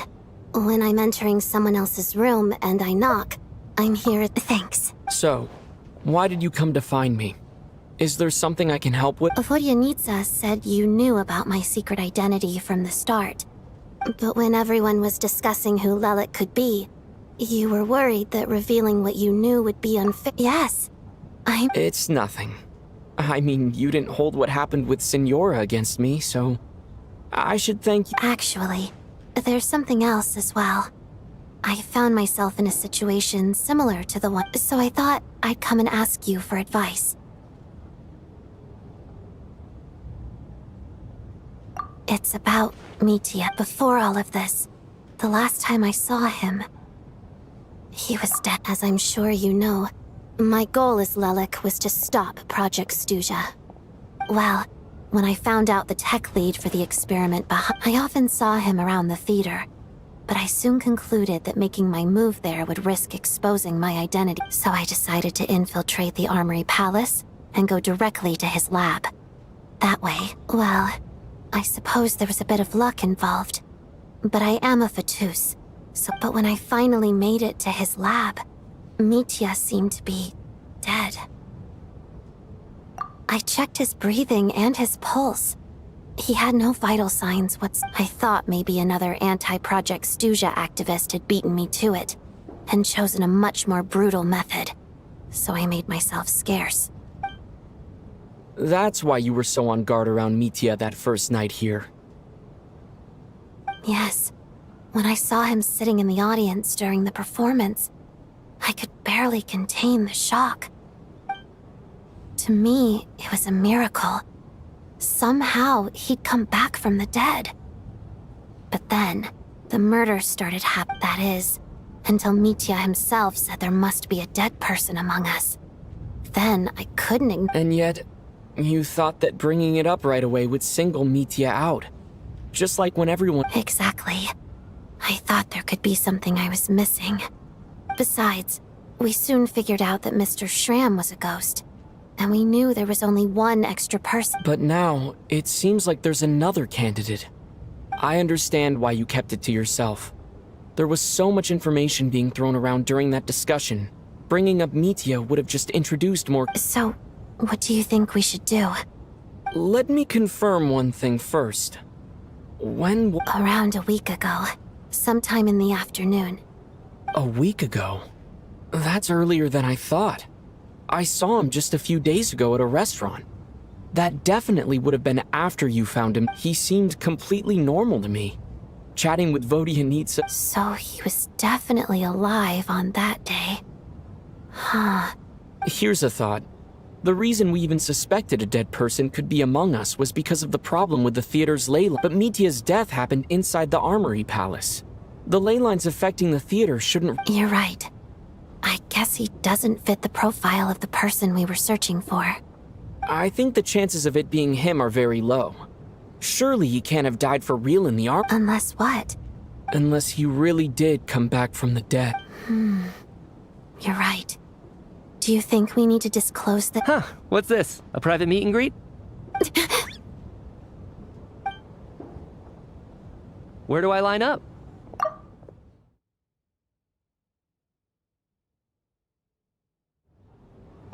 That's not what— Well, I was just making the rounds. Thought I'd try to lighten the mood a bit. Vodyanitsa's handing out food if you're hungry.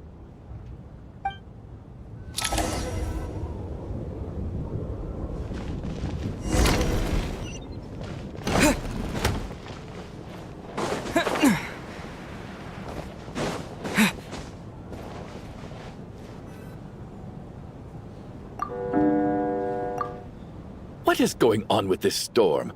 Could it be connected to that monster that just arrived in Snezhnaya? I almost hope it is.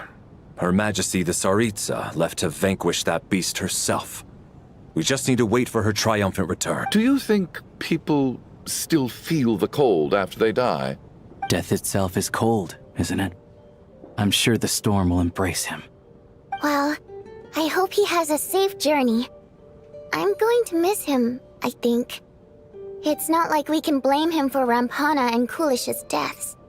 Thinking back on it, we barely made it out alive ourselves.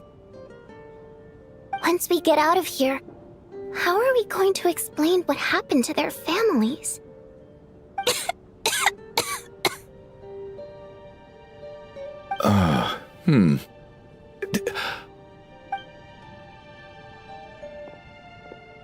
Are you okay? Here, take this. I've never used it.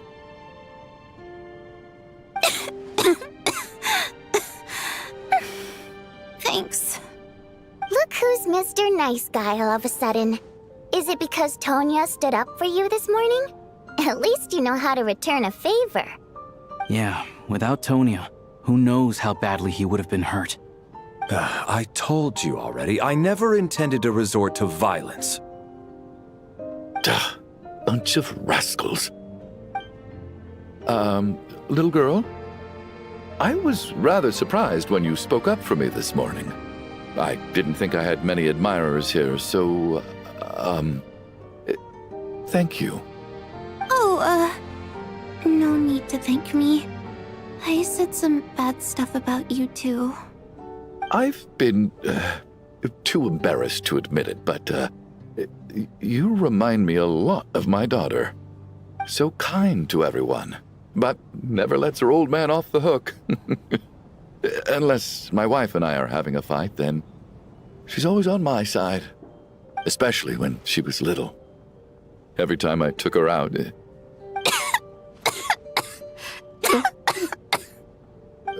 All right, easy now. How long have you had that cough, Tonya? I don't know. It's probably been a while. I'm fine. Are you taking anything for it? Yeah. I'll be fine once I see my brother. He's gonna pick some frost fairy flower leaves and brew a tonic for me. I'll feel much better once I drink that. I see. That's good to hear, then. We should probably discuss arrangements for tonight. Now that the deceased has left our midst, there shouldn't be any more incidents. However, out of an abundance of caution, I'll keep watch. Shouldn't we take shifts? I can take one if needed. No need. I managed to get a nap in earlier, so I have plenty of energy right now.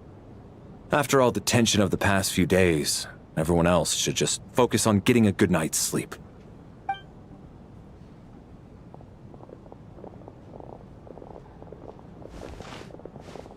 What a long day.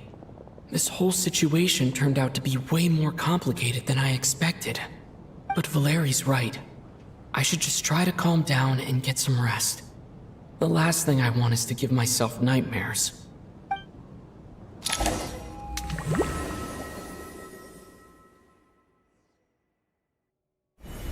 He's awake! He's awake! Get over here, you big lug, and take a look! If you must call me something, call me Mr. Door. The Black Mist is coming. You need to go.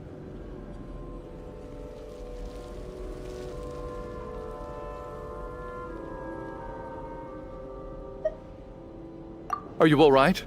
Can you walk? We just got attacked by monsters on our way up. That Mr. Door fellow protected us. He just seemed to come out of nowhere. Not much of a talker, but when it comes to taking down monsters, that man doesn't hold back. Curses! The Black Mist is catching up to us. We need to keep going. Mr. Door, I don't believe I've ever seen you around here before. Why is that? There's no need to try to get to know me. I'm just Mr. Door. I have to find the door that belongs to me. Oh, well, anyway, we're... Mr. Door! Looking for trouble? I can just push these ones off. No need to thank me. This is where my duty lies.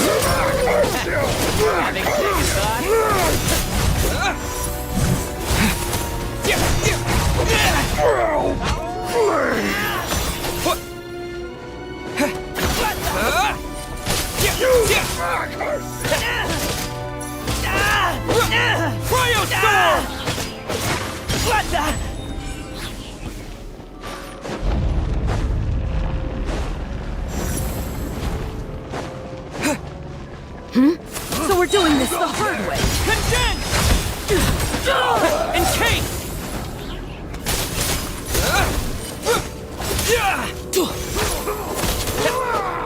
You asked for it! Free! You!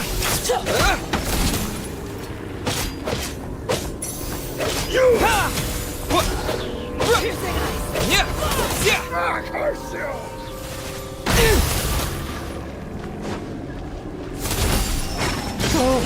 Remarkable work, Mr. Door. If I had your muscles, I'd do the same.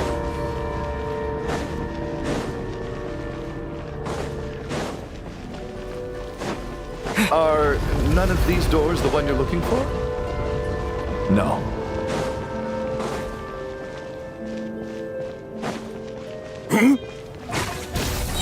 Cryostorm! Fighting Frog! Come here closer. Could this be? By my command. Impossible.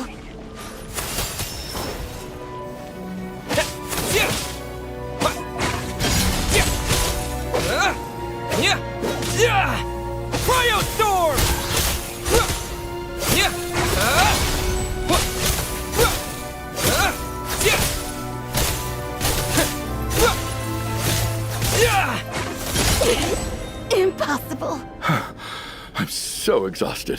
And the black... Wait, look! There's more monsters down there! Are they coming from within the black mist? No, no! They're gaining on us! Quick, keep...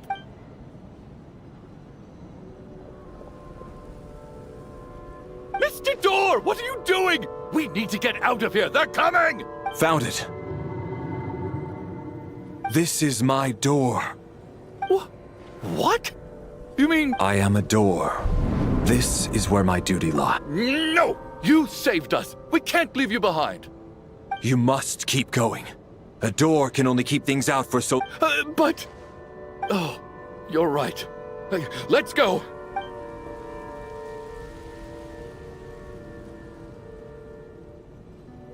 The black mist isn't moving anymore. Looks like both the monsters... I didn't just imagine all that. Surely I wasn't so scared out of my mind. Oh, okay, good. There's no way we both... Getting sleepy?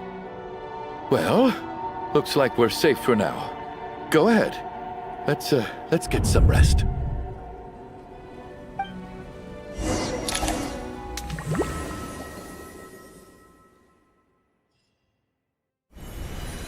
What time is it?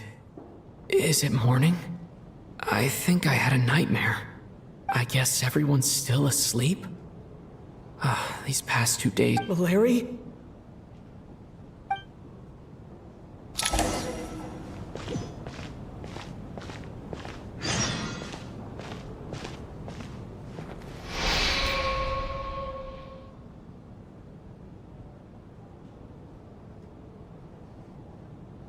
Wake up! Everyone needs to wake up!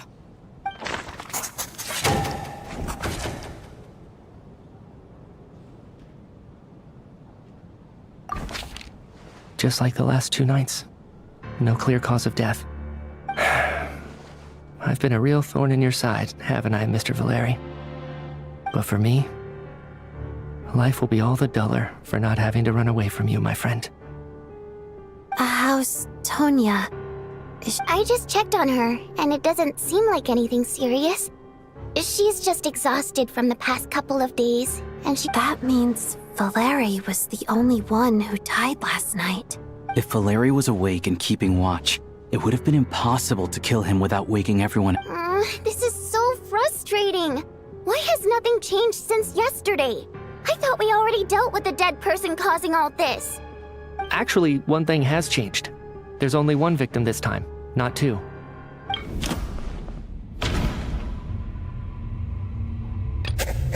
No similar cases. But Mr. Schramm was already... Can a death at night... After the deceased, it's a reasonable conclusion. The number of people who die each night is equivalent to the number of dead among us. Exactly. We identified Mr. Schramm, and the night after he left, the death toll dropped from 2 to 1. By that logic, there must be 1 more dead person left among us. Another one? But there was only 1 person unaccounted for in the ticket checks, right? The heck? Having an extra person was definitely a cause for alarm, but being 1 person short isn't nearly as unusual. Someone could have left in the middle of the show. 1 more dead person among us. If Mitya's theory is right, then it's just, at the time, we had no reason to think... If only we'd taken it more seriously. I'm sorry. This is my fault. I had information that could have been helpful. I'm partly to blame as well. I was too quick to dismiss Odette's concern. What is this about? What have you two been getting up to behind my back? Sounds like there's some big news you've been keeping from the rest of us.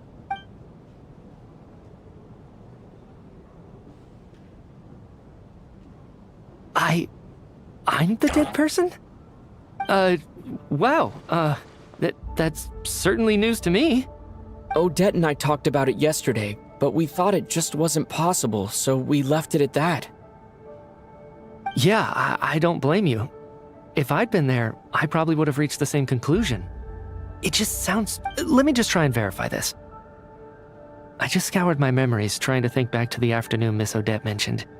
But I honestly have no recollection of dying. That's where I'm different than Mr. Schramm. Having seen Mr. Mitya a few days ago myself, I also find it hard to believe he could be the other dead person among us. Well, if it isn't Mitya, then who? Do we vote on it? If you don't mind me asking, Traveler, I believe you mentioned that you know Tonya's brother. Had you ever met her before all this? No, never. Wait, are you saying... Now just 1 minute. I know where this is going. You can't just randomly point a finger at anyone you want. You're in the hot seat, and all of a sudden you want to divert our suspicions onto some... Trying to pick a fight, Mr. Chuganov? Whenever you open your mouth, all you do is attack people, and I've had enough of it. If you don't want to engage in a civil discussion, You little brat! Did Mitya ask about Tonya because he suspects her? I suppose I only identified her by age, and nothing else. Could that mean... I'm just saying, you're going around casting suspicion on people for no reason. How could Tonya be dead? I can vouch for her, if nothing else. I've seen her before. She's the sister of that Harbinger, isn't she? The one called Child. Oh, really? You're telling the truth? Since being here, I don't think I ever mentioned she was Child's sister specifically. Does Chuganov actually know her? If Chuganov can vouch for her, then it can't be Tonya either. In which case, it seems unlikely that there's another dead person among us at all. Miss Odette, could you go over that afternoon with me one more time, when you found me dead? No problem.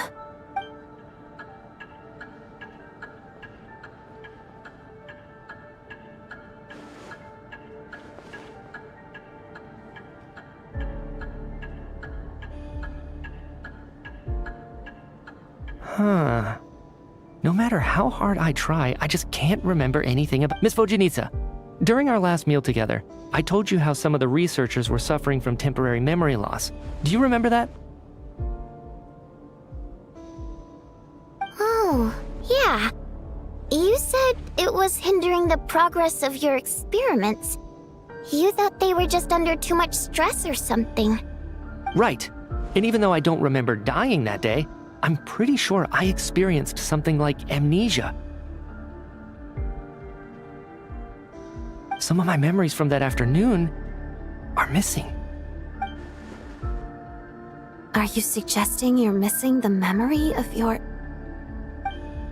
Of course. How am I only just realizing this? Humans aren't necessarily aware of their own death. You mean being silently assassinated, or dying in your sleep? Situations like... The researcher's amnesia. Suddenly it all makes sense. I must thank you, Odette. I think your perspective just helped me reach a breakthrough on a series of issues that have been troubling me for... All right. It's decided that... Oh, leave!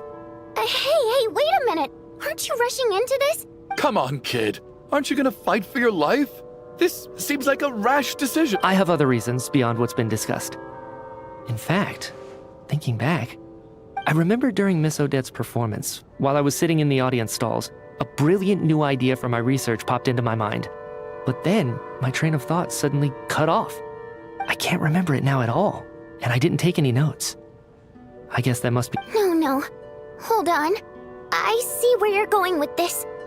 You're suggesting that each instance of temporary amnesia is a death, right?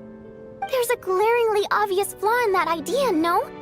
How can one person die? I believe Miss Odette's account. During the period where my memory is blank, I must have been either dead or in a similar state. All it would take is for the same thing to happen in the theater, and I would come under the effect of the ley lines in this vicinity. But... There's no evidence to suggest that anyone other than me is a candidate for the deceased. So, please relax, everyone. I don't think things are as bad as they may seem. If I really am if, on the other hand, I'm still alive right now, well, apparently you... Mitya's right. This is the only thing we can try right now. I think he's deliberate. What is a scientist if not someone who gambles on experiment after experiment with this snowstorm, the ley line phenomenon, ghosts of the dead, and my amnesia? But if I do get resurrected, You can be sure that I'll come back with the truth of all this. Just you wait.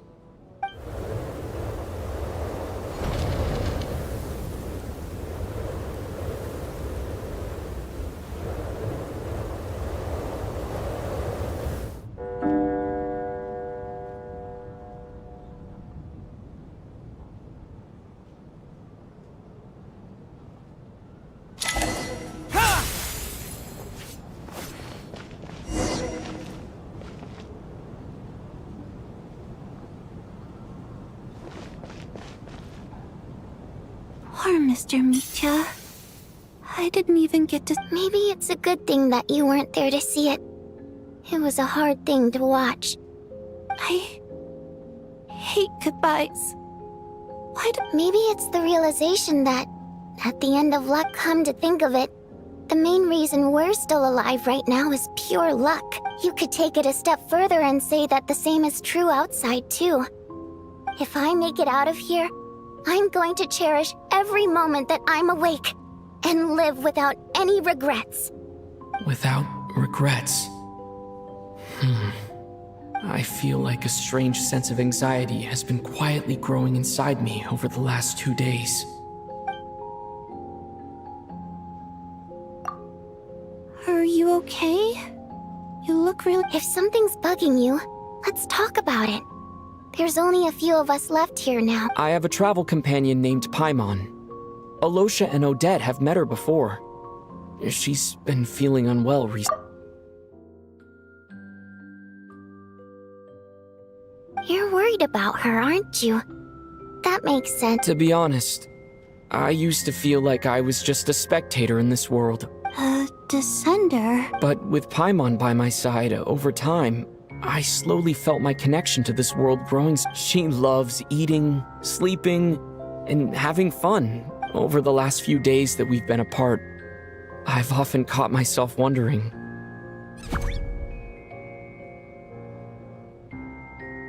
but by the time I snap out of it, the conversation has already moved on. I'm trying to overcome this sense of detachment, but I really miss Paimon.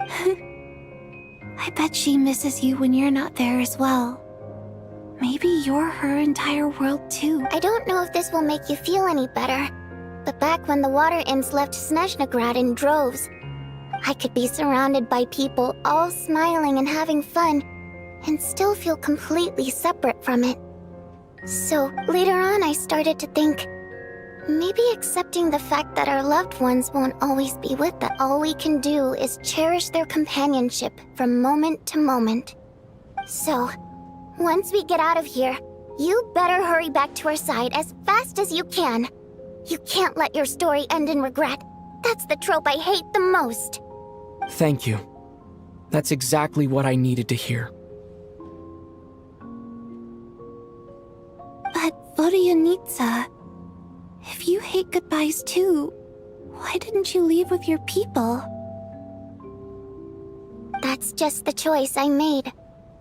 I used to regret it, but I don't anymore. Like I said before, singing is a water imp's primary mode of expression. It's how we convey our emotions. Our songs have echoed through this theater for hundreds of years, each one a story pieced together through moments of joy and sorrow. But does a story exist without someone to read it? To me, the answer is no. So I made the choice to stay. That way, there would still be someone left to... Could you teach me how to understand your people's songs sometime? A fan after my own heart. Thank you, Tonya. How about I sing something for you? Okay.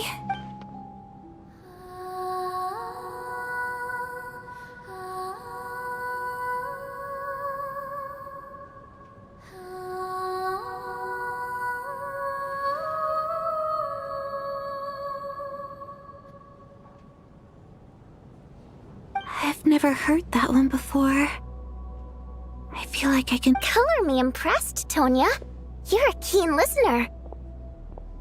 Most people can only tell if a song is happy or sad. I didn't think you'd be able to pick up on such specific... So, what's the song about then? I've actually never performed this song in the theater before, because it has more of a ceremonial purpose for our people. It's not meant for the stage. It means something like, "May those we have lost watch over us, and follow this song back home in the night, so that we..." No wonder I could hear that sense of longing. You sing it for loved ones who have passed away. It's getting late, Tonya, and you're not well. We should all turn in early. I suppose there's no reason to keep... Okay, but, before I go to bed, could you sing that song a couple more times? Of course! Anything for my #1 fan.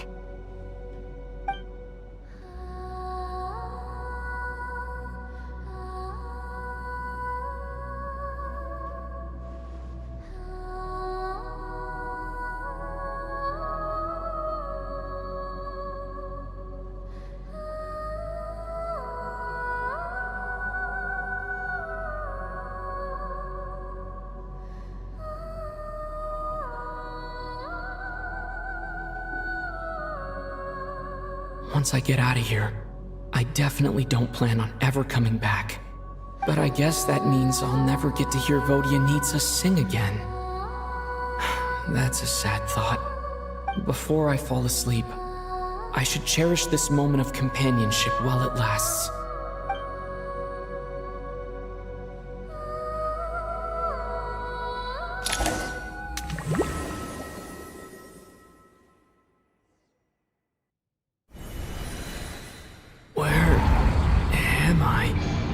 It's so dark in here, and I feel kind of dizzy.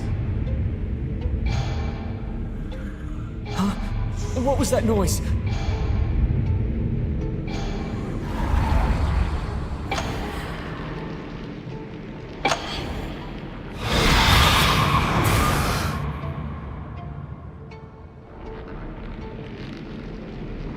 Return, O spirits. Fulfill your oath of protection.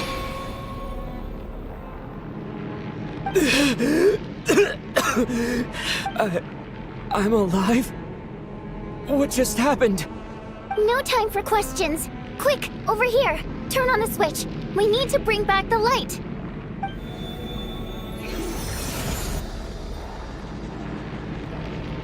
All right, we're safe.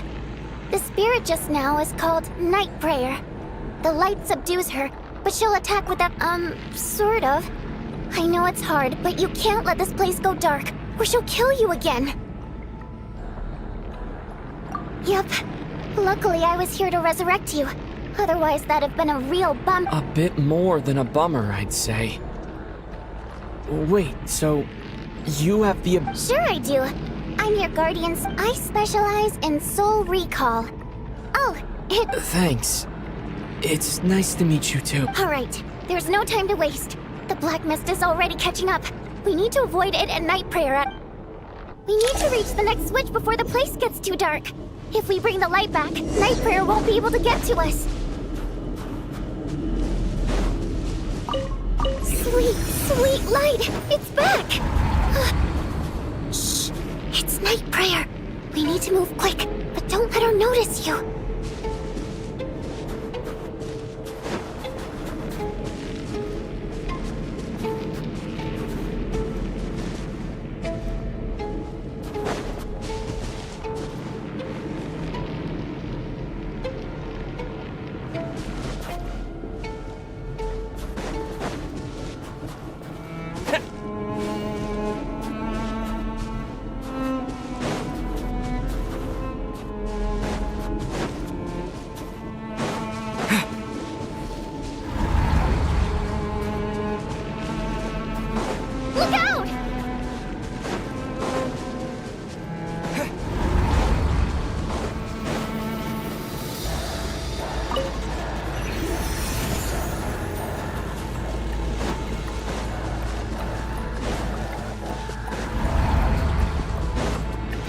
Which is over there.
you die like this. Not on my watch.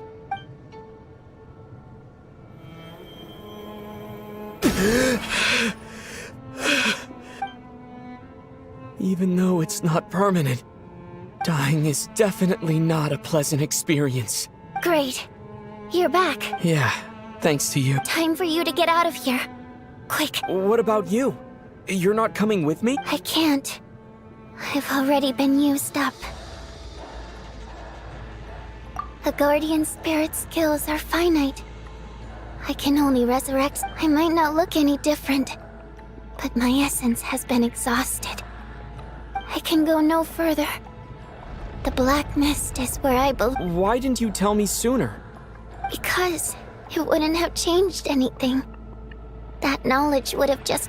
But... Go. Now, before it's...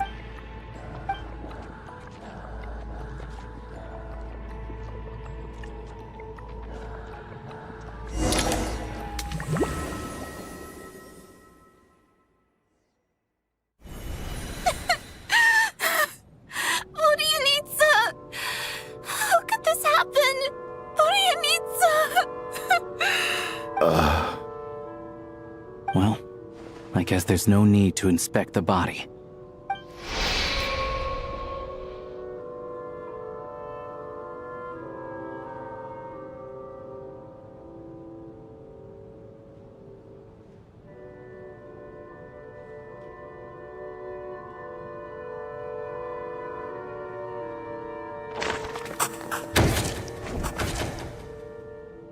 This wasn't supposed to happen.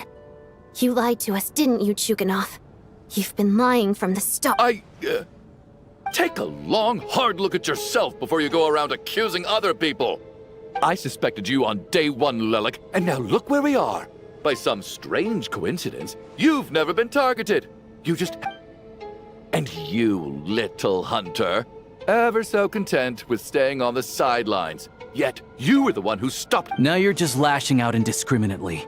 That's either a sign of anxiety or a guilty... Where was all this passion and bravado before? Decided to fight until the bitter end. Is that it? Is that a threat? Fine, bring it on. You think I'm afraid to die after all this? You want to kill me? Go ahead. I'd like to see you try. After all the trauma of the past few days, everyone's been pushed to the breaking point. Valeria and Mitya aren't here anymore. Someone else needs to step up and take... But first, I need to think this through. Considering everyone left...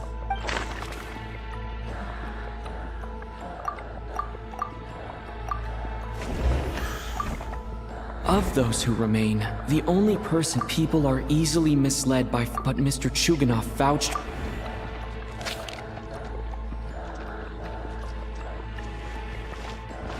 Tonya, how's Tusser been lately? Tusser?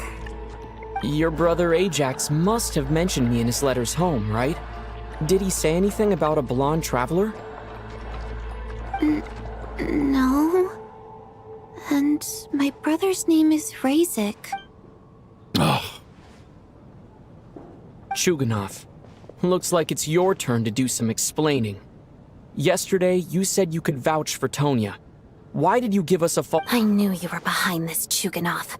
You've been lying through your teeth from this. Everything about you is fake. Down to the wife and daughter you're always talking about. Your entire fam... That night, when I infiltrated your place as Lelik, I noticed you were home alone. Didn't think much of it at the time. Just thought everyone... But thinking back on it now, that doesn't seem very likely. Even that was a lie? But why would he lie about it? Curses!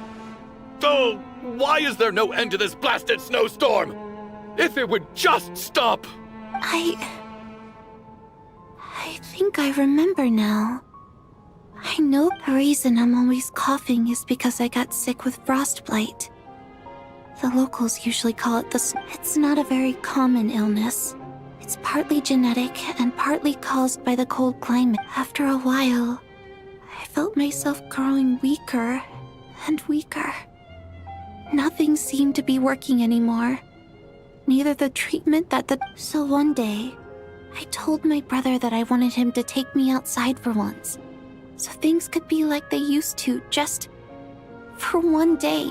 He agreed. He snuck me out of the hospital, and we escaped. We got to the theater, bought tickets, and went inside. Oh, it was all so exciting. I remember the show very clearly. It was amazing. But I found myself getting... Oh, Tonya. When I woke up, I couldn't find my brother anywhere. So I guessed he'd already left. But there's no way he'd leave me behind. So I decided to stay here and wait for him.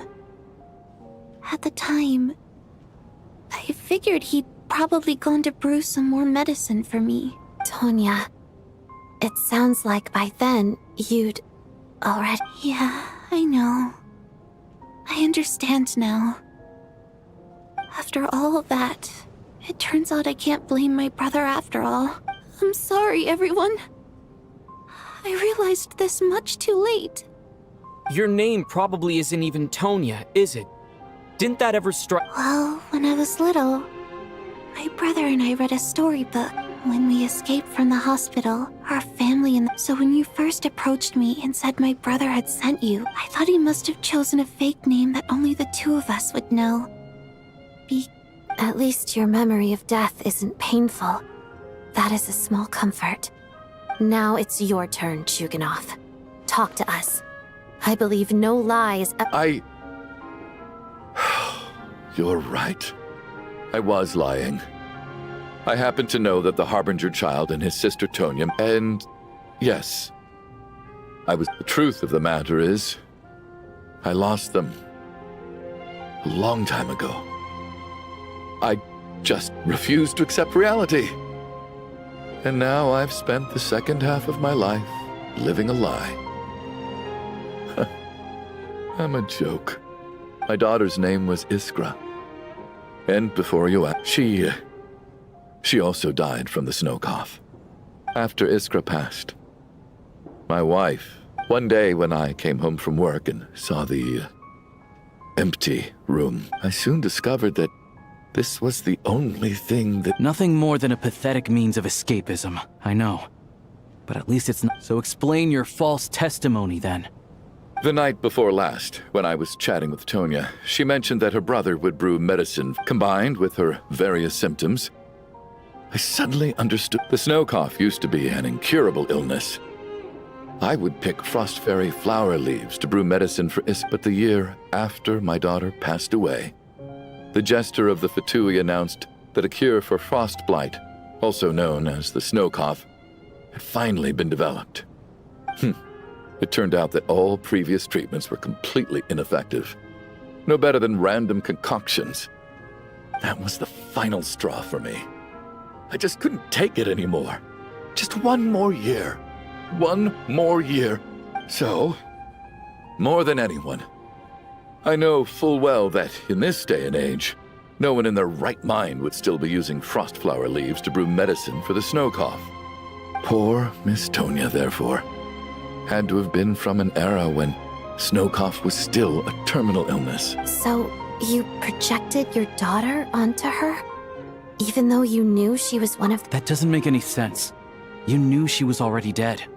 What did you hope to achieve by protecting her? I just don't believe in your crackpot theories, nor do I approve of your actions. How can you just declare a living person dead and throw them out into that snowstorm? Nitia's gone. My good buddy Shram's gone. And now it's Tonya's turn, isn't it? The others I can make my peace with, but little Miss Tonya, here she is, standing right in front of us, alive and breathing, and fighting her own battles. Yet I just want her to live. Once this snowstorm is over, the very moment it stops, I'm going to march out that door and find someone who can fetch the very best medicine for her snow cough. I'll be damned if I'm gonna let you cast her out into the snowstorm before I have the chance to cure her. Not again. Not this time. Not when the cure is right within our grasp.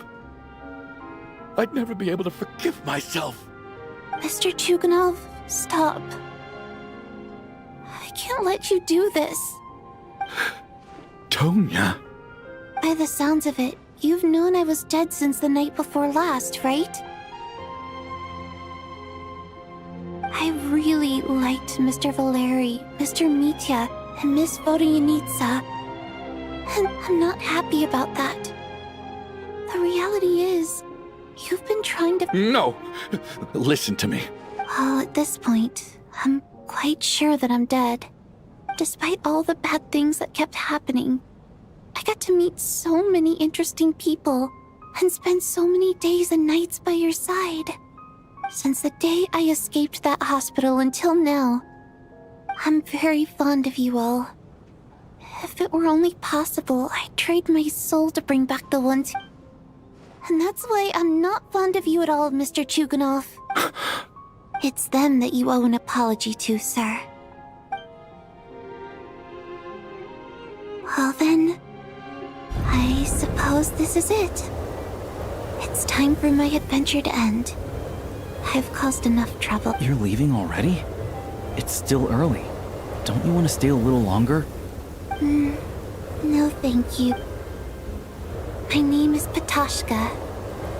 It was nice meeting you all. Feels strange that we're only being properly introduced now that it's time. Tashka.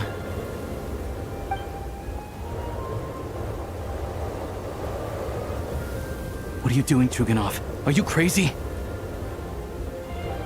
Let me leave. I can't keep lying to myself anymore. In your dreams. Don't think you're getting off that easy when you had a hand in the deaths of so many people. The Fatui have honed quite an array of enhanced interrogation techniques.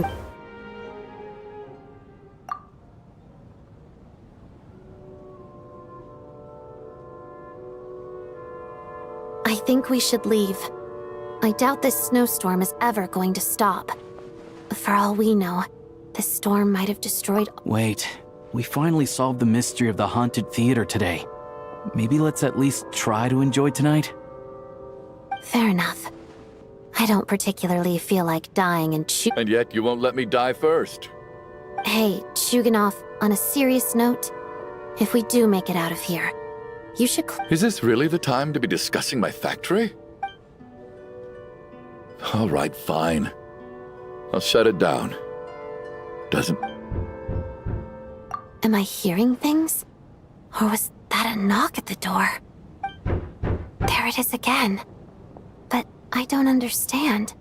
The snowstorm hasn't Should we open the door? Is this it? If the last few days are anything to go by, whatever lies beyond that door at this moment.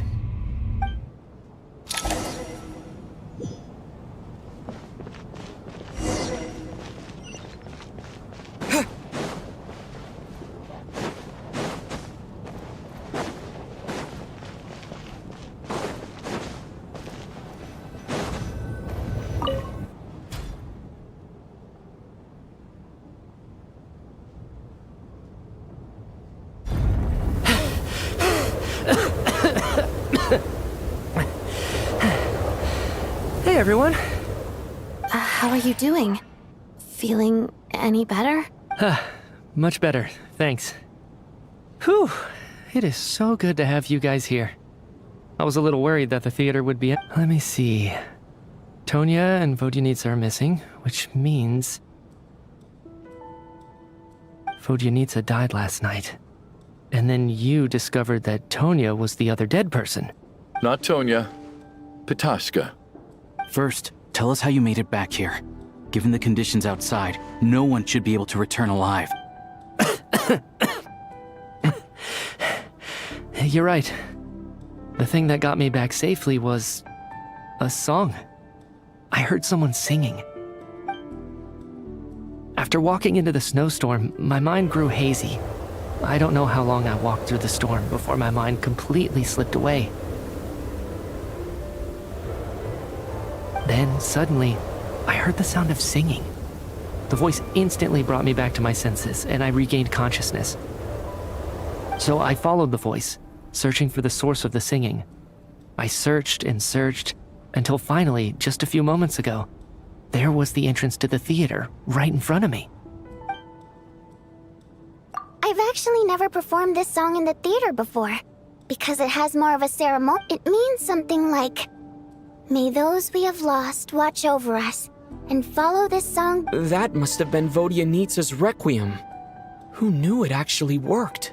That song is meant to guide the souls of the dead. Huh. No kidding. Seemed like when I first stepped out of the theater, I was still quite lucid. My memory of it is still pretty intact. I remember the outside world being completely different than what I'd expected. It was like this was a world where only the snowstorm existed. There wasn't a trace of any humans or buildings ever having been there. I don't know how else to describe it, except to say that it just didn't seem like the real world. And as for the Requiem, if I was guided here by Vodyanitsa's song, it can only, but I didn't experience a clear moment of death while I was out there. Nor do I feel any different now than before I walked into the snowstorm. You don't seem any different to me either. In fact, this is both Shram and Patoshka were clearly deceased, and yet their souls didn't look or feel. This raises a truly terrible thought. Is that really what Mitya is?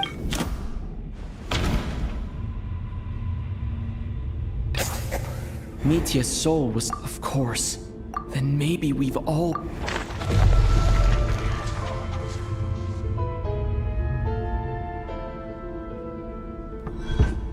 Yes. I think that this is probably the afterlife. What did you say?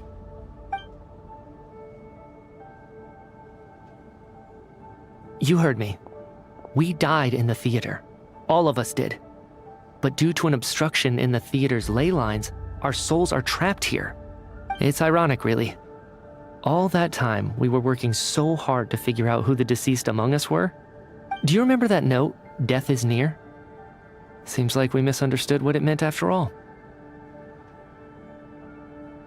Death was nearer than we wanted to think all along. The note simply meant that all of us were already dead. So all our attempts to survive, our search for the deceased... Hard to say.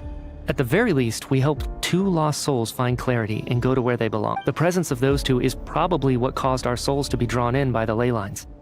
In which case, the deaths... If what you're saying is true, doesn't that make us the... no wonder.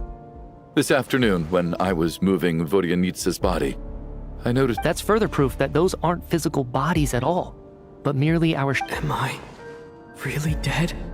This doesn't feel real to me. No, that's impossible. This cannot... I still find it hard to believe that all of us are dead. How exactly did we die in the real world?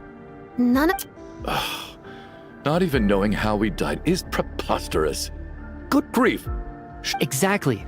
It's hard to rest in peace when you don't even know how you died. It gave me lots to think about as I strode out into the snowstorm.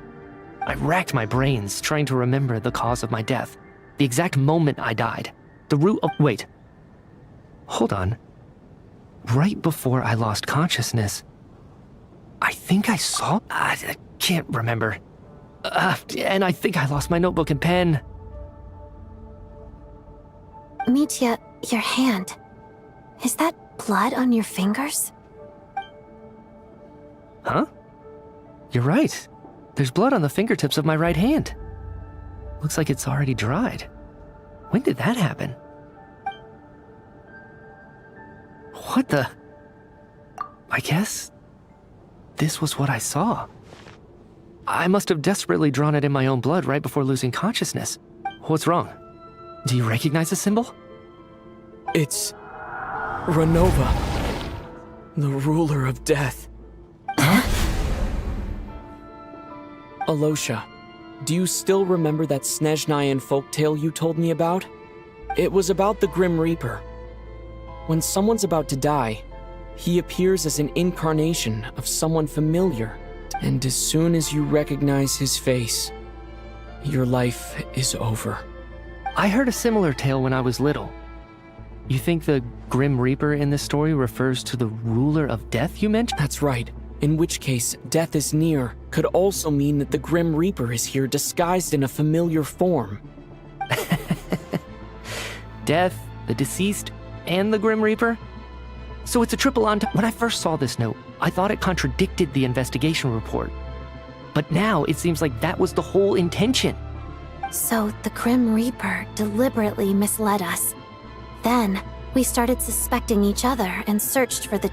By that logic, the one person most likely to be the Grim Reaper in...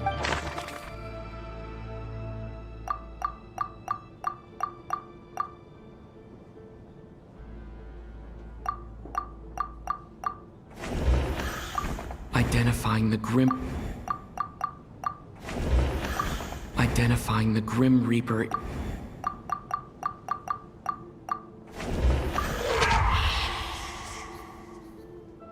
No doubt about it. Looking back at how everyone is...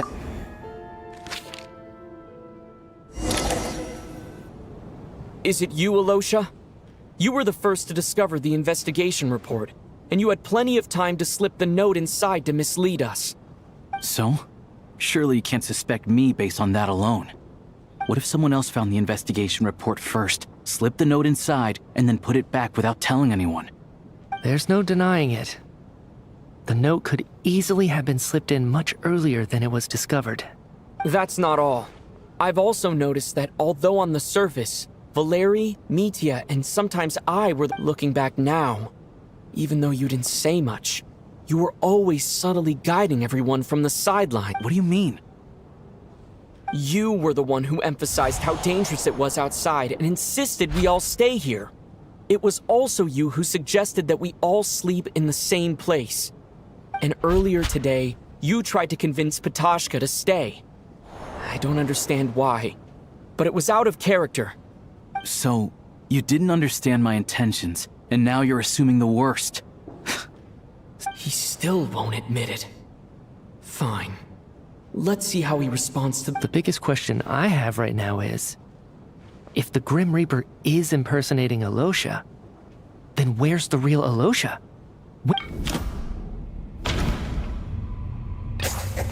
That's right. This was the moment, right at the start.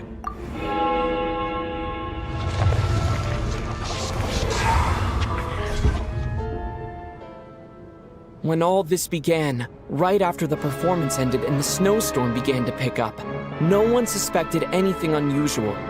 It wasn't until we discovered the bodies the morning after that we realized something out of the ordinary. But it's clear now that the oddities actually started earlier than that, when Dimov walked into the snowstorm and never came back. Right. So Mr. Dimov was the first victim, not Sobolova and Torgov. And if we pinpoint that moment as the beginning of this incident, then Alosha, you are the only person who walked into the snowstorm and came back without the help of... More precisely, Alosha never came back at all. The one who came back was the Grim Reaper. Not bad. Well, since you've backed me into a corner, I suppose there's no point in keeping up the act anymore.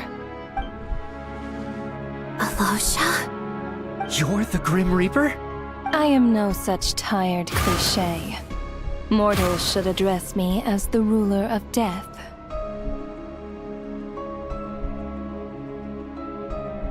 Before being wiped out for good, you identified the two deceased, and even sensed my presence. A commendable achievement. I heard you can ferry souls. Those deaths each night. Were they your doing? Your initial conclusion was correct. Due to the existence of the two deceased, the ley lines yearned to reclaim those long lost. Every night they devoured an equal number of souls to fill the void.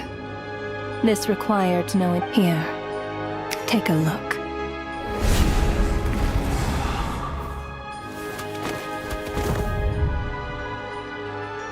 What are you doing? That takes care of today's too. Don't get so worked up. You are already dead, and your souls must return to the ley lines. I know we're already dead. You murdered us, didn't you? Murdered? No. Murder is when mortals usurp my authority. Death is my jurisdiction. If I require someone to die, I need not resort to such laborious methods as murder. You simply met the criteria to trigger my curse of death. I know about the curse of immortality. So there's enough. You cursed us? When? And why would you do such a thing? So often, humans pray to me, begging to know when their death will come and what form it will take. But few people ask why. If you must have an answer. So you're not gonna tell us the truth? Hold your tongue. By all rights, you shouldn't. Those angels from the past are to blame for the reckless renovation of the ley lines here. It's made my work? So trapping us here, making us watch our friends die, that's just another day at work for you? You clearly have a lot of questions. Fine. As a reward for your... After the physical body dies, the soul must return to the ley lines for that person's death to be considered complete. My work encompasses the entire process of death, including, naturally, the guiding of soul. You must also be rather familiar with Natlan's Night Kingdom, I presume? It was I who supported the creation of the Night Kingdom. Here, too, the ley lines connected to the theater underwent some modifications. The angels hoped to make them capable of accommodating the souls of some special but this actually hindered their ability to accept. This effect manifested itself after you died from the curse in the theater, leaving you stranded in the afterlife. But if souls who die from the curse of death fail to return to the ley lines within a short... then they will remain forever suspended between life and death, no longer subject to the authority. So if you don't resolve this matter soon, and see all our souls return to the ley lines before long, we'll escape your control. Mitya is sharp. This must be what Renova was worried might happen, and the reason she got in. But if you have the authority to guide souls, why didn't you just show yourself and get it over with? Why hide among us in the form of a lotion? You seek to understand the mind of a god. This is a theater, and I decided I wanted to watch a show about death. That's why I encouraged you to take the events to the stage. I found myself getting quite immersed. I suppose the entertainment you provided makes up for all the trouble you've caused me by being so defiant in the face of death. There. Are you happy with my answer? Can't say I am. Really? But it fits the stereotypes you humans have about gods. Just moments ago, you were complaining about how infuriatingly complicated your work here has been. Work is work, I get it. There are times when it's a huge pain, but you just have to get it done, right? That's a rather unique perspective for a human. You are in fact correct. Due to the obstruction in the theater's ley lines, there is a hard limit on the number of souls they can revealing my identity too soon would inevitably have led to futile resistance. And there was a risk that any soul... Then there was the issue of the 2 lost souls you called the deceased. The way you resolved that That's what I don't understand. If all of us were souls of the dead, what made their presence among us special? For centuries, they have refused to return to the ley lines, exploiting the issues created by the angel civilization to resist. Centuries of obsession accumulated during this process. You may think of this obsession as the resentment of the dead, and in this quantity, it reached the point where I could not afford to leave it unchecked. But the only way to fix it was to help them acknowledge their own deaths, make peace with their regrets. Only then, with my guidance, could they finally return to the ley lines. Otherwise, you would not like to know what the consequences would have been. I vaguely remember seeing Batashka, but in the most terrifying form. Was that I see your dreams brought you many revelations. So you see, death in fact grants wisdom to mortals. Anyway, giving psychological counseling to lost souls that is more of an angel's role.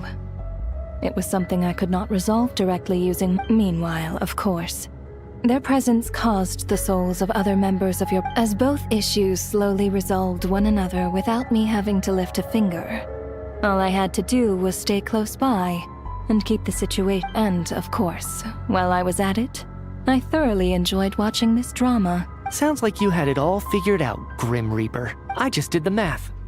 You said there's a hard limit to the number of souls the ley lines here can receive each day. It's 2, isn't it? That much is obvious, even to a fool. It's time to review this whole affair. If the ley lines can only take in 2 people per day,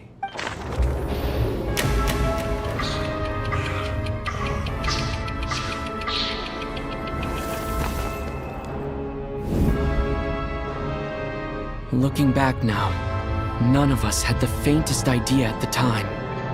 From the moment that staff member named Demoff walked into the snowstorm, the incident had already begun.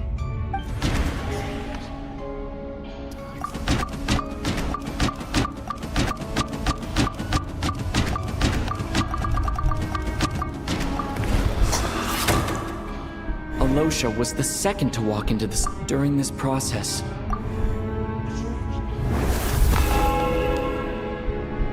During our first night in the theater, everyone was caught up in the novelty of it all. No one could have expected there would be victims the very next morning. Despite all the confusion, and with the help of hindsight, we finally began to realize that something was amiss with the snowstorm.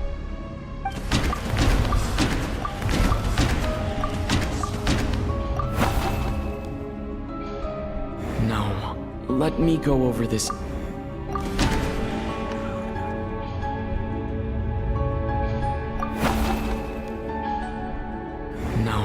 Let me go over the... No.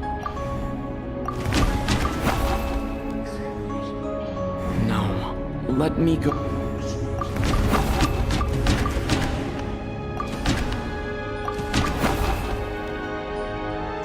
No.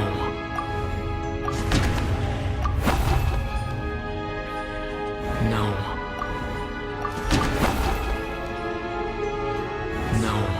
Let me go over this.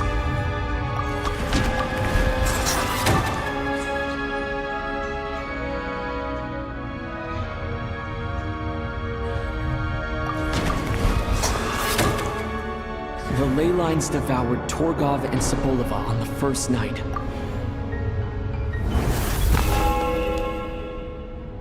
Odette and I spoke a lot that night. 3 people were on watch. But in the morning, we discovered that someone had fallen victim all the same.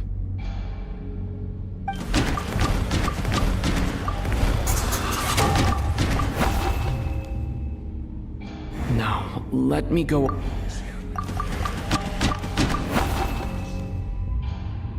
Now, let me go... The deaths of Kulish and Rampana caused unexplainable phenomena occurred. Later, we discovered that there seemed to be an extra person among us, and subsequently discovered the existence of the deceased.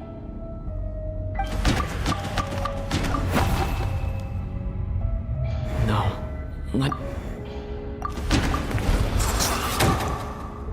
We thought it was all over. No,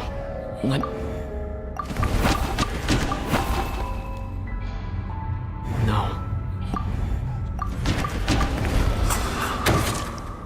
Mr. Schramm realized he was the deceased, and a lot happened today.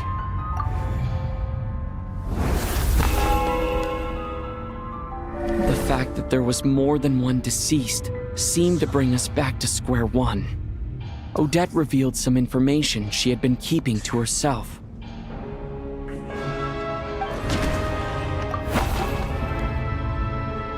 No, let me... As it happened, Patashka filled the girl I thought was...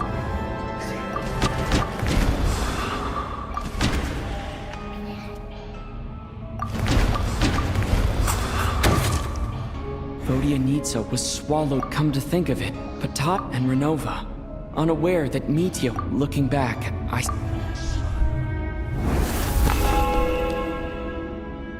No one could have expected anyone who walked into the snowstorm to return. But just after nightfall, Meteor returned, bringing crucial information with him. Various truths began to surface, including that all of us were already dead, and that the ruler of death was here among us. Then, after revealing her true form, Renova callously claimed 2 souls.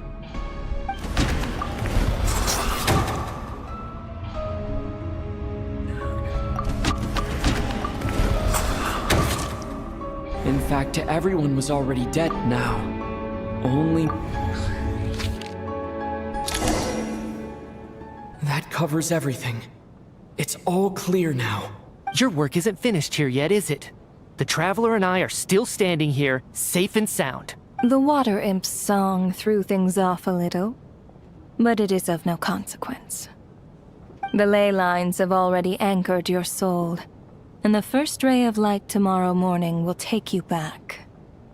I, meanwhile, need to review my attitude towards the Water Imp race. So the reunion in the night that Vodyanitsa mentioned, I suppose that was never meant to be a permanent reunion. That just leaves you, Traveler. My power only allows me to temporarily, and your soul is firmly anchored to your body by your will. For a descender like you, who is not bound by Tevat's rules, your death can only be brought through the most violent of... I have no interest in involving myself with descenders. For now.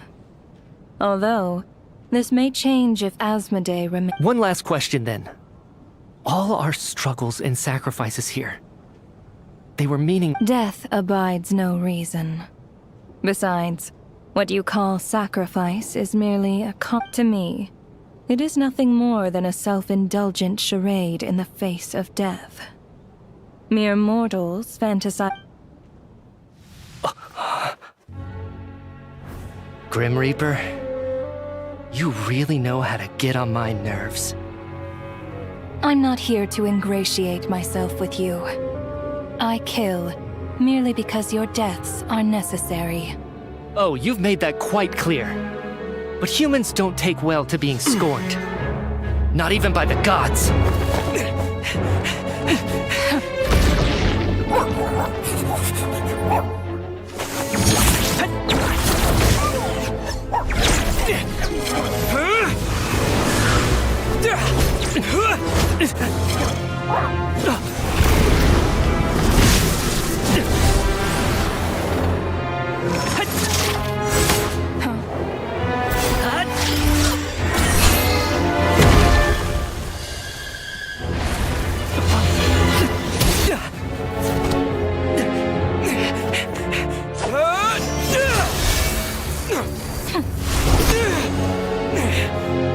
This is futile. You must know that you are powerless against me in my own domain. I suggest that you save your strength. For what? Maybe we can't change it. But if nothing else, we can at least teach you to have some respect for the dead. Audacious.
How are you holding up, Odette?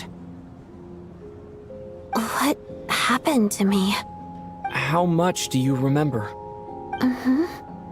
What do you mean? Is the performance over? I can't seem to recall what happened. Has Odette already forgotten?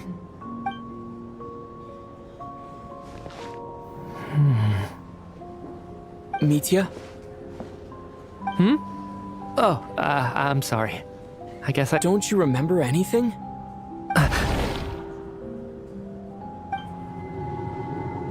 Yeah, I remember now, Conrad. Looks like we guessed right. Just like me when Odette found me at the Armory Palace. For some reason, everyone killed by the ruler of death eventually came back to life. Just with one catch. They forgot what happened while they were dead. Odette and the others have already forgotten everything. Why were you able to remember this time? Could this be the reason? You said this is the ruler of death's symbol, right? I don't see anything there. You don't? Huh. Okay, I guess that makes sense. I carved this into my hand in the afterlife, so it's not visible in the physical world. Does that mean I carved this symbol into my soul? What an unsettling thought. Still, at least I get to remember what happened. I suppose it's a blessing in disguise. What about you, though? The ruler of death mentioned that you're a descender? Is that why you can remember? A full explanation would get complicated very quickly.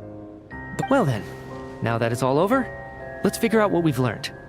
The first thing I notice is that everything here is precisely as we left it, right before our deaths. This confirms that time passes differently in the afterlife than in the real world. They say that right before death, time slows down, and your whole life flashes before your eyes. That must be how you know you have one foot in the afterlife by that point. Anyway, clearly the few days we spent in the afterlife probably only amounted to a few short minutes in the real. This also aligns with previous reports of widespread temporary memory loss among the Armory Palace personnel. Now it seems likely that those were all brief deaths caused by the Grim Reapers, so-called. To those unaware of the truth, dying and coming back to life must feel similar to a short bout of catatonia. This leaves me with a couple big questions. What are the conditions that trigger this so-called curse of death? And why are we resurrected? If nothing else, I think it shows that killing us wasn't her ultimate goal.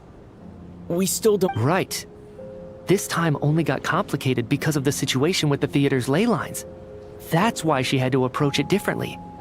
If the previous—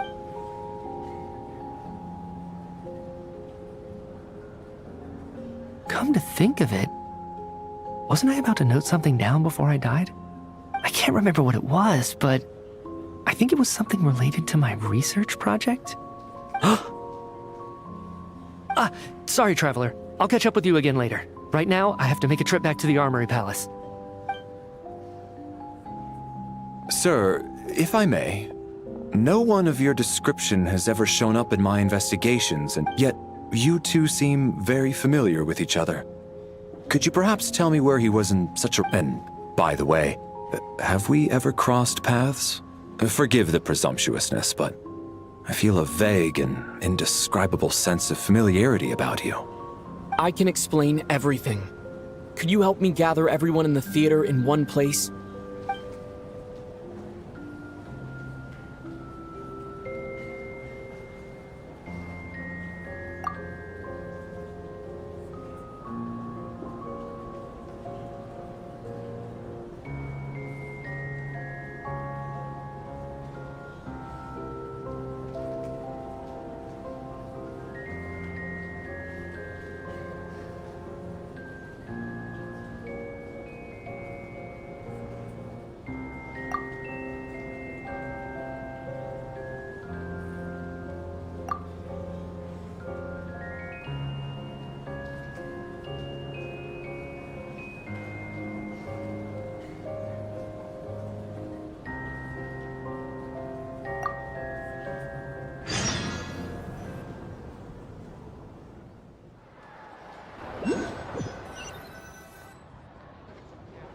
So Chuganov really is going to shut down the factory.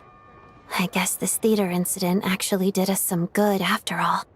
So, you said I promised to take you to the Armory Palace while we were in the afterlife, yes? I believe you.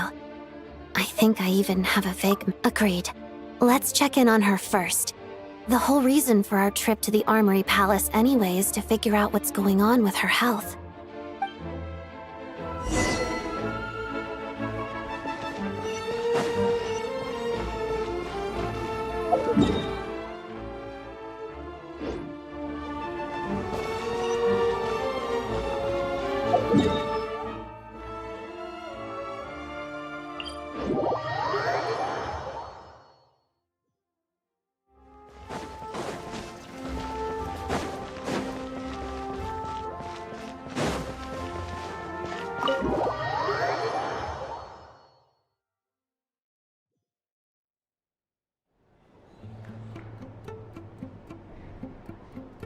I'm finally back, even though a long time has passed from my perspective.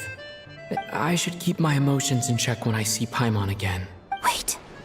The atmosphere here feels off. Shh. Stay quiet. Have we still not been able to notify Child yet? We need new orders. I'm so sorry. Under the circumstances. Tell me, what happened to Paimon? It was the Jester. He came here in person and escorted Miss Paimon away. He's the director of the Fatui. His authority supersedes all others and cannot be questioned. There was nothing we could do. How long ago did he leave? And what was Paimon's status? It was about an hour ago. Miss Paimon was fast asleep at the time. The Jester simply walked off with her as if it was only natural. Do you know where they went? The Armory Palace, most likely. Lord Piero, the Jester, has been overseeing the experiments there lately. I'm surprised he came in person. Whatever his reason for taking Paimon, he'll most likely return to the Then lead the way, Odette. Okay, let's go.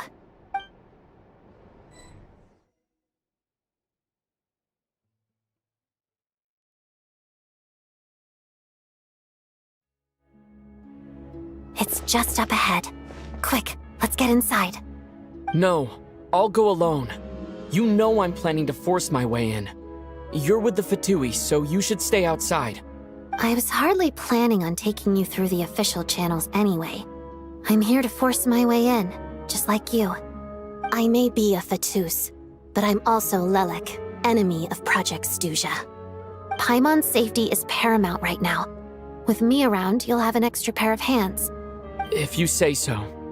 Let's go. There's no time to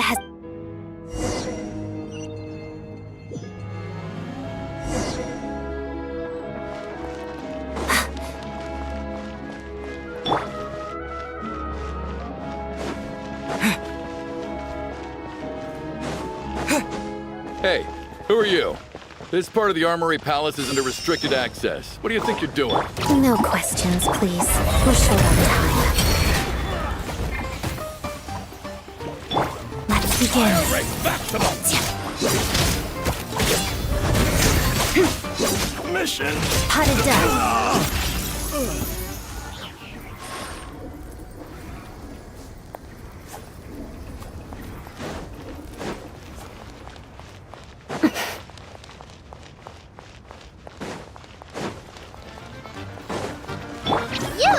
You're up!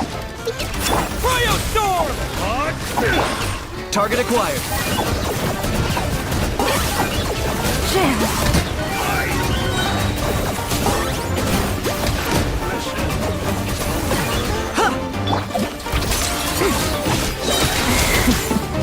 Crystalline Adagio. Nothing but a scratch. No. Gotta stand up.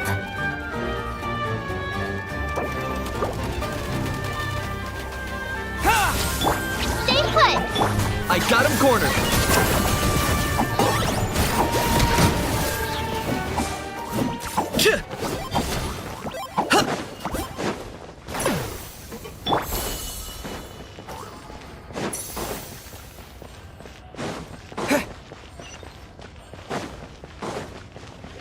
Fear the coming storm.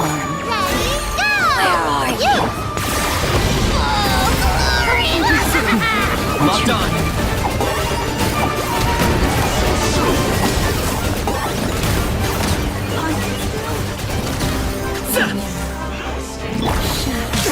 Cryostorm! Condense! The wind rises.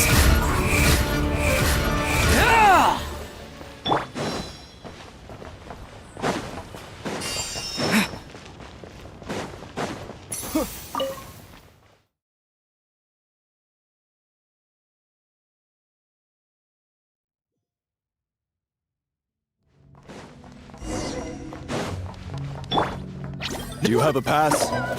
Where are you coming from? So, you're intruders, huh? Don't blame me for what happens next!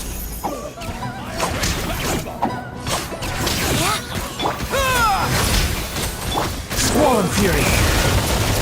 Know your place! Didn't take too long.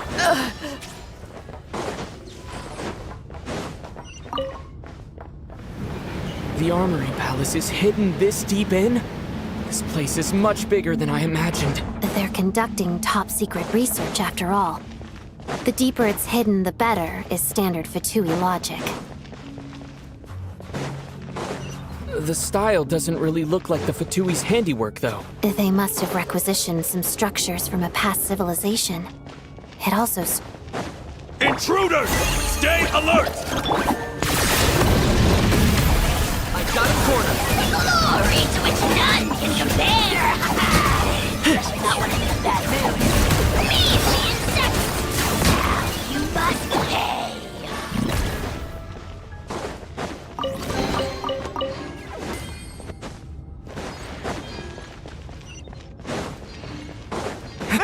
pay! Intruders? Don't come any closer! Just what are you guys trying to do here? I'm gonna fix your skull! I'll freeze you to death! Walks of the snowflakes. Pirouette. Mission over! Condense! Locked on. No one interferes with a jester's work. Couldn't!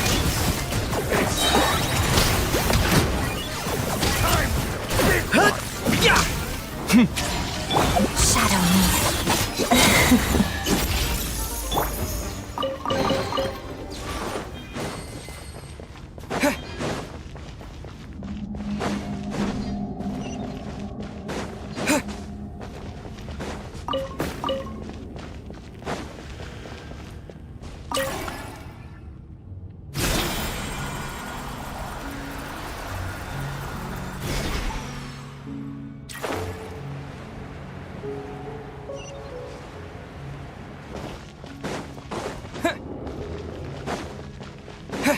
Looks like no one's guarding this place. There's something off about that decoration over there. Look out! Let's deal with these before we move on.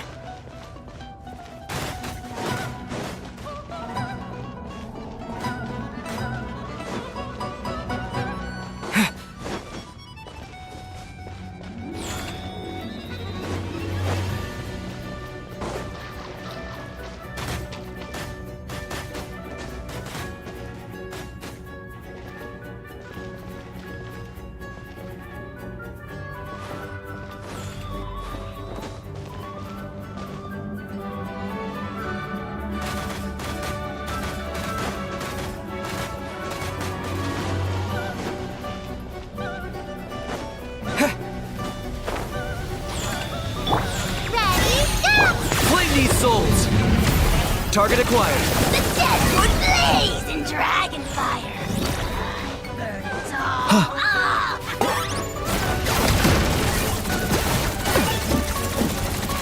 Let's begin.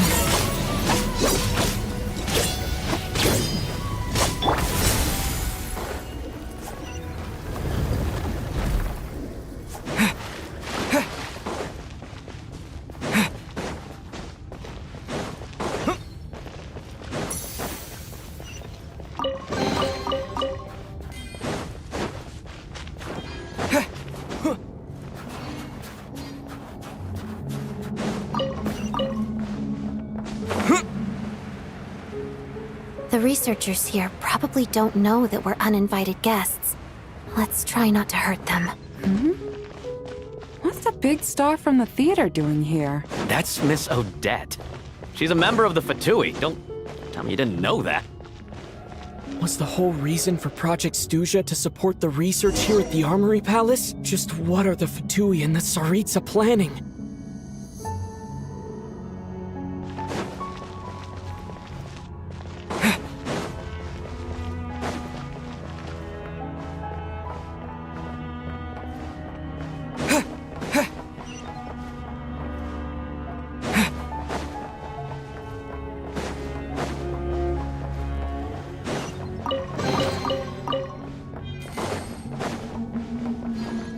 Whoa!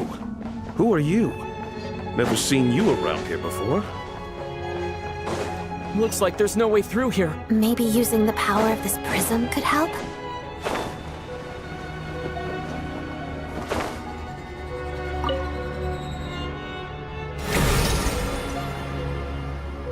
I think I see some images. It's the prism's power at play, causing images of the past to reappear, albeit only as a Paimon. And the Jester. Is this another scene from the past? Yes. It looks quite old, though. I don't think it happened in the recent past.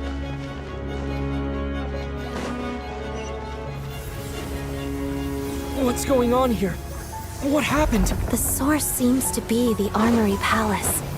They must have started some large-scale experiment. Wait, what if this has something to do with Paimon? We need to hurry!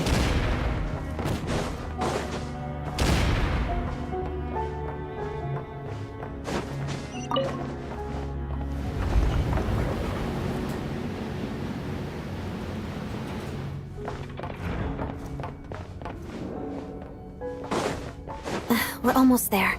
The Armory Palace is just up ahead. Paimon, please be okay.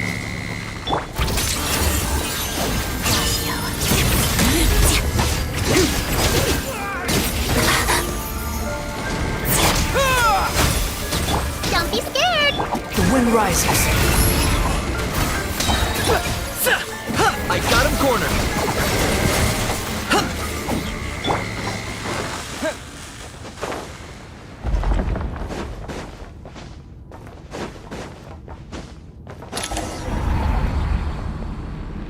What's going on? Wait, I remember this feeling.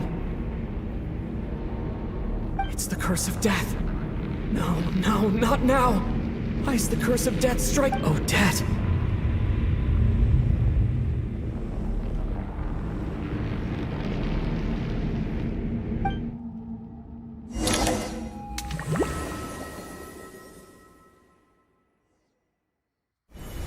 Is this the afterlife again? I need to find a way back to reality. Is that Odette's core Ignis? Could...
Odette?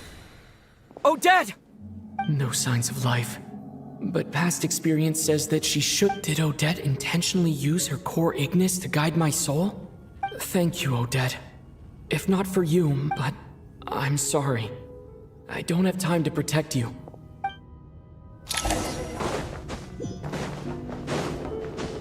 Sure enough, everyone here has been affected by the curse of Paimon! Paimon! No, wait. Paimon probably didn't escape Renova's curse either. She won't be able to respond to me right now. I'll have to find her myself.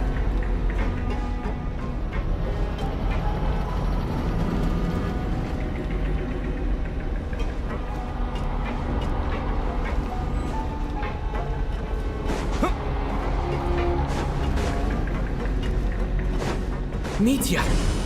Is this the laboratory he works in? What happened here to trigger the curse of death again so soon? I'll have to ask him when he wakes up. Finding Paimon has to take priority now.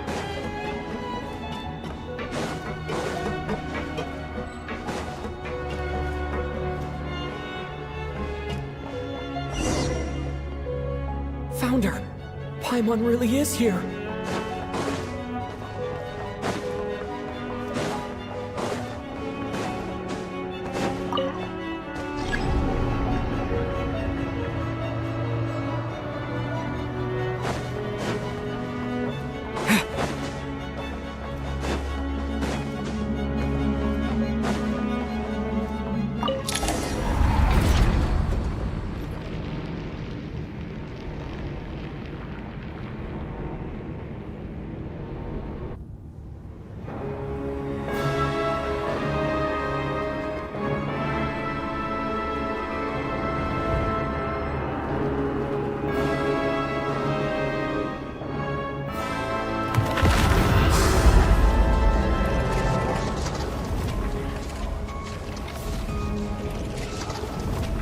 You don't learn, do you? You've already been involved in one mass death, and now you show up at the scene of another. This might have passed for a coincidence the first time, but a second time? Am I to assume you are intentionally interfering in Snezhna? Judging by your expression, it seems that you understand little of what is going on. In that case, a word to the wise. Do not interfere in Snezhnaya's affairs. A civilization that fails to learn its lesson constantly depletes its own worth. And as a descender, you are perfectly suited to be the lifeline to which a dying civilization might... No advice needed. I'll make my own judgments. Suit yourself. When the day of reckoning arrives, not even a descender can hope to escape unscathed. The time for resurrection fast approaches. The mortals here are not yet worthy to behold my form. So that will be all for today.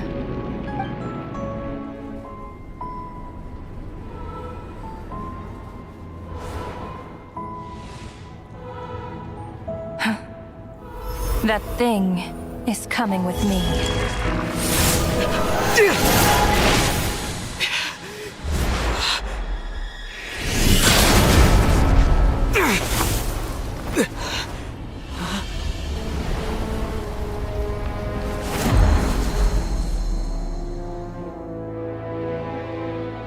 You awoke sooner than I thought. The curse of immortality is stubborn, unable to enter the ley lines, yet not content to remain a spirit. Ruler of death, what do you want? You perplex me. Both you and you. That thing may be a creation of Celestia, but it possesses none of Celestia's power, let alone authority. Your obsession with it baffles me. No matter, the resurrection will soon begin. It's worthless anyway. I'll reclaim it next time.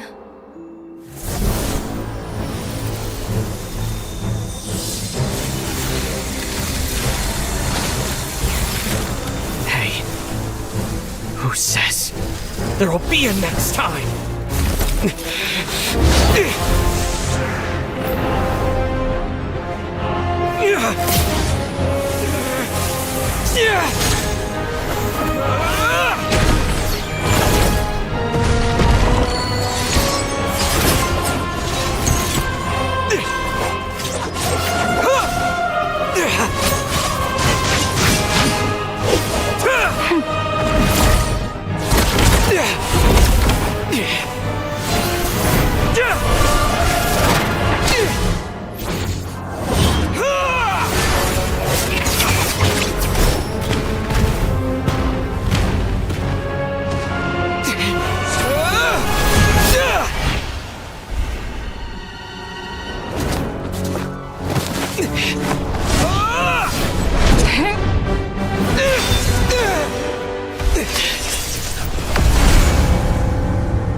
I missed you, Paimon. What are you talking about? We haven't even been apart for that long, have we? It was different this time. You seem to be in pretty good shape. Yeah, Paimon's back in tip-top condition. It's the weirdest thing. Paimon fell asleep earlier, and the jester and that guy talking to him used some kind of energy on Paimon. And she could kind of feel it canceling out that other thing that was making her feel unwell. So, Mitya helped too? Apologies for leaving in such a hurry at the theater earlier. I was in a rush to verify some theories. Rest assured that your companion is perfectly safe. We reversed the effects that the experimental energy had on her. The jester specifically instructed me to do so. I suppose this is our first official meeting, Traveler. I could not let Paimon suffer in her condition for a moment longer, and so I simply took her without explanation. I hope you do not mind. But why would a big shot like you care about what happens to Paimon? As I said when you first arrived in Snezhnaya, we once spent some time together in the distant past. Oh yeah, you did mention that. And Paimon did think you seemed strangely familiar the first time we met. I'm afraid the reminiscing will have to wait. Mitya, let us continue with the report.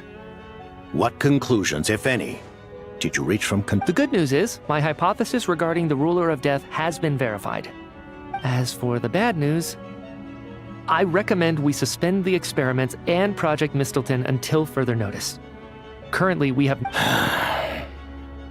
I will trust your judgment. We shall put the project on hold until the Ruler of Death has been eliminated. Wait, what are you guys talking about? You want to get rid of Renova? Like, how? By killing her? By whatever means necessary, so long as it removes the threat she poses to us. Until then, everything we do will be in vain. After what just happened, I've ascertained Renova's goal. Or rather, the trigger condition for the Curse of Death. Okay, let's hear it. What she's doing is blocking Snezhnaya's technological progress, preventing us from possessing any means with which to threaten the heavenly principles. Just like the little lapdog she is. So, any ideas, research, or experiments that lead to technological progress can trigger the curse. Just now, for instance, I was set to launch a final phase energy experiment ahead of schedule. If the experiment was successful, we could have achieved a crucial breakthrough. As expected, though, the moment the experiment began, all the researchers, technicians, and witnesses died from the curse. all that effort, not to mention the energy and materials we relied on Project Stuja to gather for us, went to waste. In the end, nothing was gained. Does that mean something similar happened when we were at the... That's right. During the performance, I thought of an important breakthrough regarding the experiment, so the nature of the curse seems to be something like... when moments of technological... Of course, that meant the curse was normally limited to the Armory Palace. Since outsiders are forbidden from entering, this mass death phenomenon went unnoticed. Until Odette came along. I believe she was the first witness. The curse of death was triggered just before she infiltrated the Armory Palace that day. But you mentioned something about a final stage experiment. Doesn't that mean you actually... That's right. Even with the gods locking certain key components out of reach, humanity can still advance technology in incremental steps accumulated over time. But, as I'm sure Renova anticipated, even incremental progress has its limits, a point where the truth you're seeking must be put to the test in an experiment. You mean the experiment you were just about to do? Yes, we were at a critical juncture, a moment where the quantitative was about to translate into fundamental qualitative change. With this single experiment, we could have brought but now, after already being forced to fumble around in the dark all this time, it feels like we've truly hit an impenetrable wall. As long as Renova's curse of death persists, we won't be able to advance the experiment. And with Project Stuja having been in effect all this time, at our nation's current strength, repeated trial and error is simply only by eliminating Renova first will it be possible to continue advancing our plans. But she's the ruler of death! She can just kill whoever she wants, right? That's gotta be the scariest power ever! We'll see.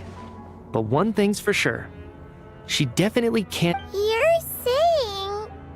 Wouldn't it be easier to just kill all of us researchers for good? Why resurrect us over and over again? Why let us advance our technology to this point?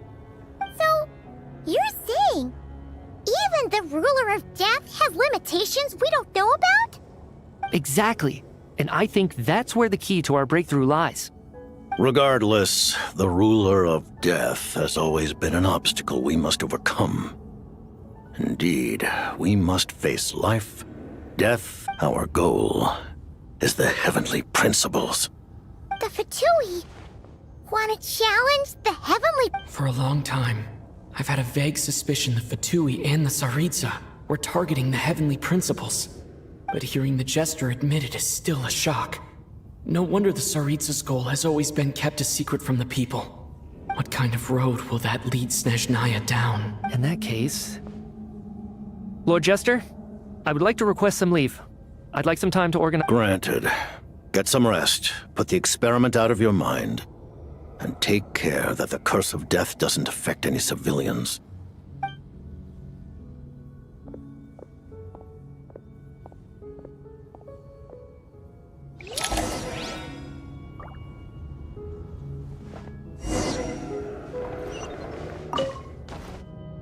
While there is yet time, allow me to offer you my hospitality.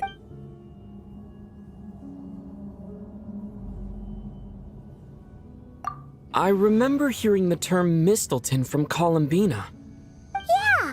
Paimon wanted to ask about that when the name came up just now. What is it? Paimon's heard of Project Stuja, but... As you know, Project Stuja is a series of measures enacted to consolidate our nation's resources.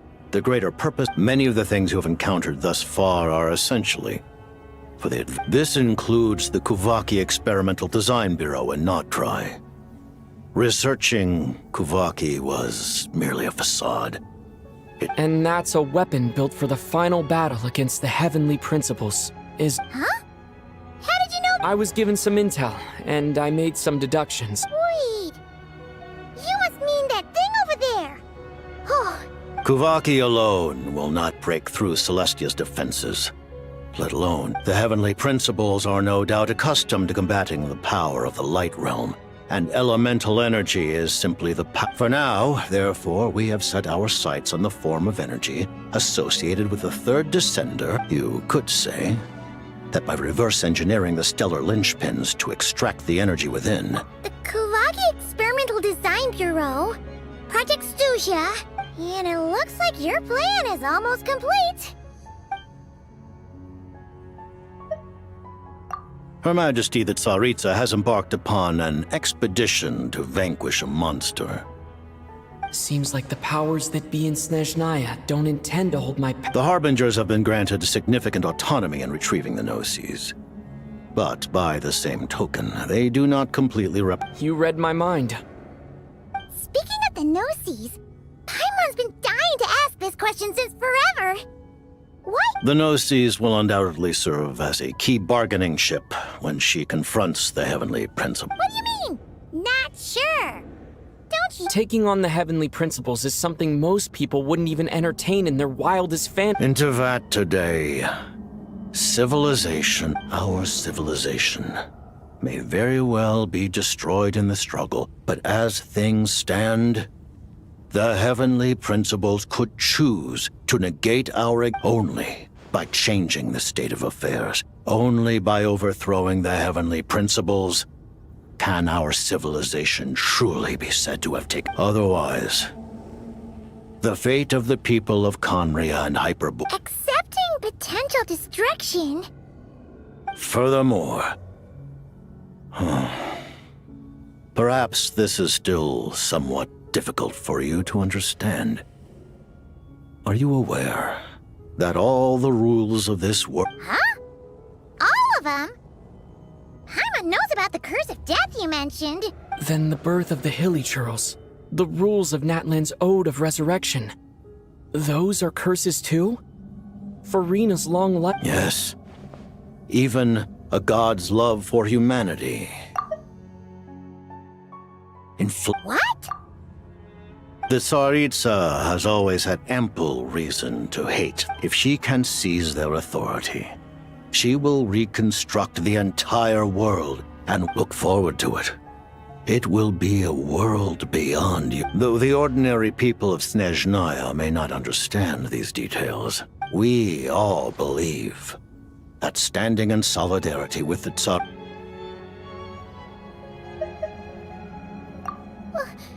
Paimon really doesn't remember.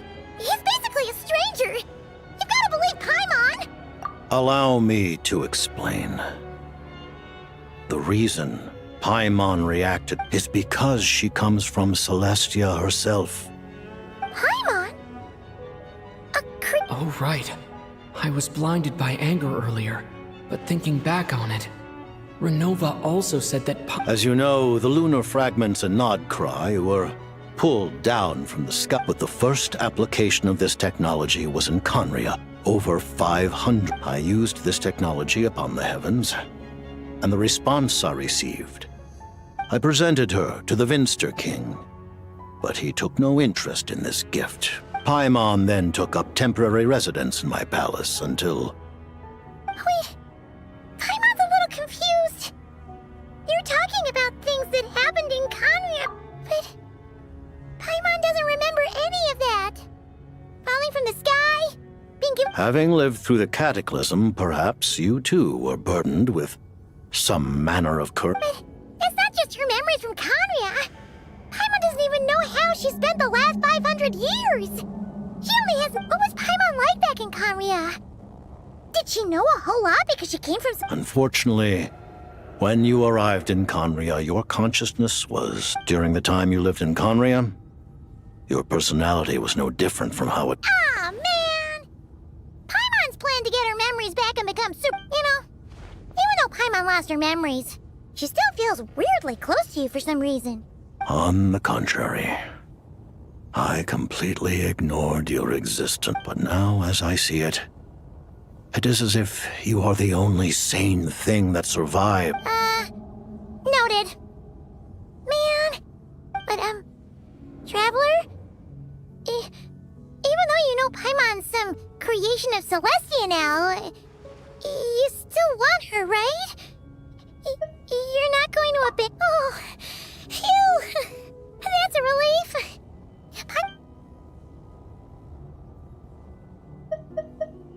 Thank you for telling me so much.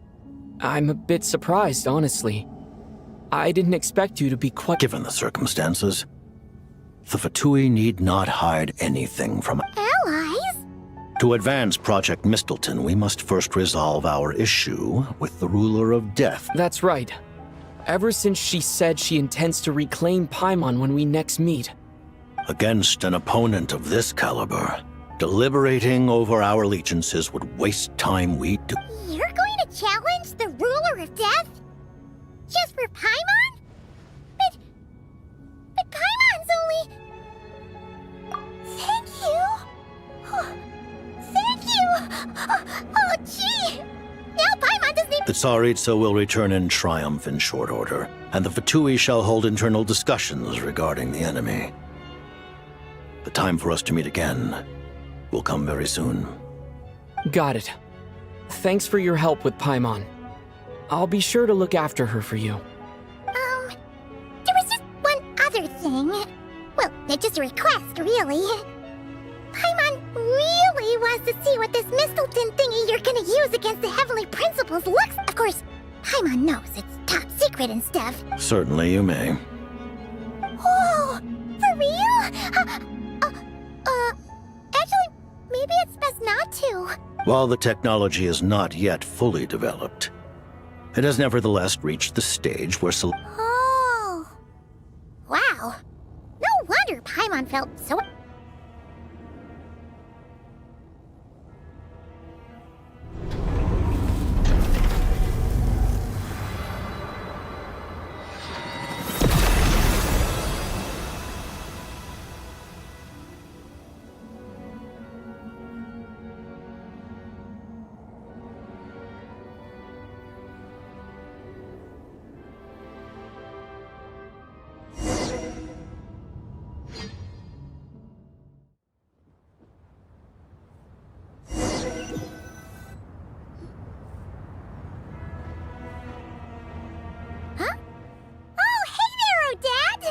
Paimon?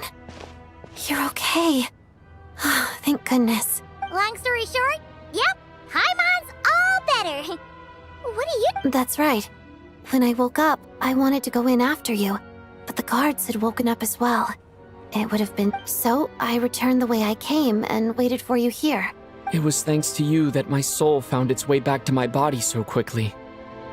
Huh. That actually worked? Nice. I just figured you should be thanking this thing instead. Anyway, and now that things here are all taken care of...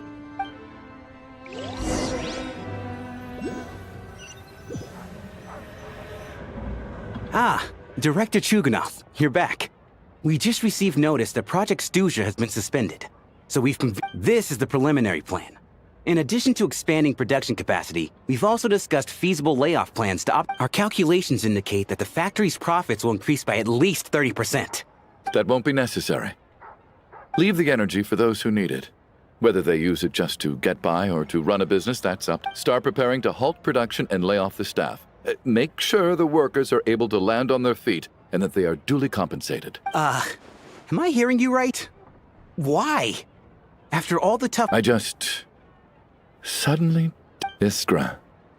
Dear esteemed members of the Rokot, given the effects of Lelek's radical actions upon our organization's reputation and social stability, considering that Lelek did what they did for the benefit of the people, the Rokot has nevertheless negotiated with the authorities, ultimately securing a waiver for all. Lelek will be suspended for a period of time. Depending on their future performance, they may be allowed to adopt. The purpose of this notice is to remind everyone once again that motives, and even with Project Stuja's suspension and our interim operational victory, we must guard against complacency and rashness and work to consolidate the progress we have made so far. We act only for the greater glory and solidarity of our nation. We act only for the greater glory and solidarity of... Looks like it's fun. You mean for us? Just thinking out loud, I've never seen the Snezhnegrad Vecha so lively before.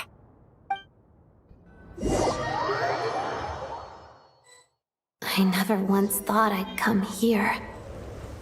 But I understand everything now, Rosaline.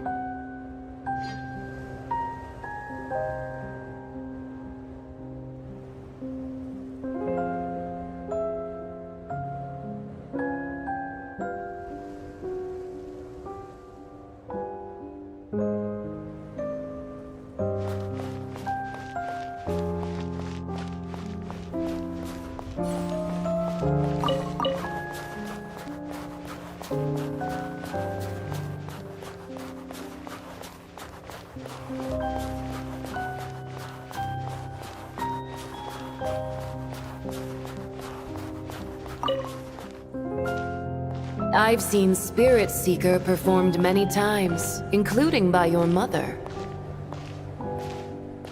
Why do you bring that up all of a sudden? Even though the choreography is always identical,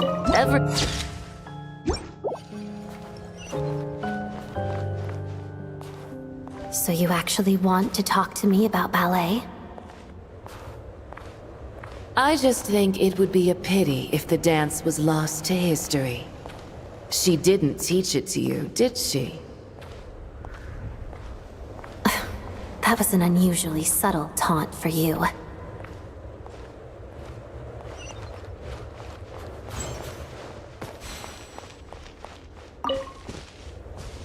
We embraced one another on the snow-swept plains, melting the ruthlessness of time. But when our bodies, in pieces, are cast to the winds, what of our love will remain behind?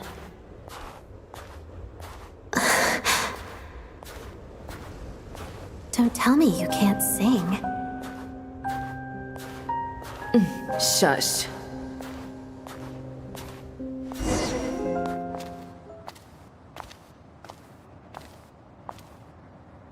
I understand her hatred.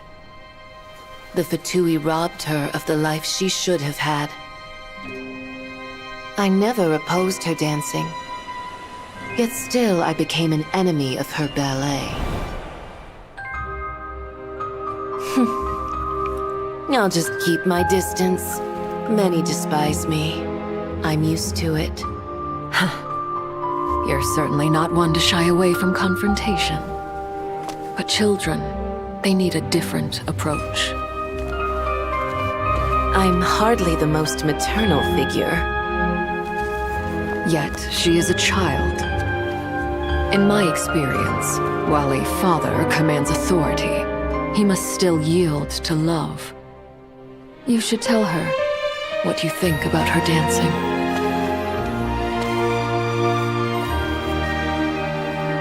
Odette will soon take the stage at the Koralyevsky Theater. This could be your chance. Geonosis secured. It went smoothly. I'll be there.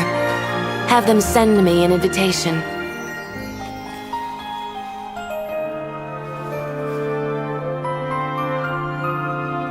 Sadly, things didn't work out. Her final words are inside that block of ice. This? Aren't these for monitoring her subordinates? Not yours. This one isn't her witch's flame, but my two worlds' flames. The two worlds' flames can burn away memories. It was my parting gift to Rosaline.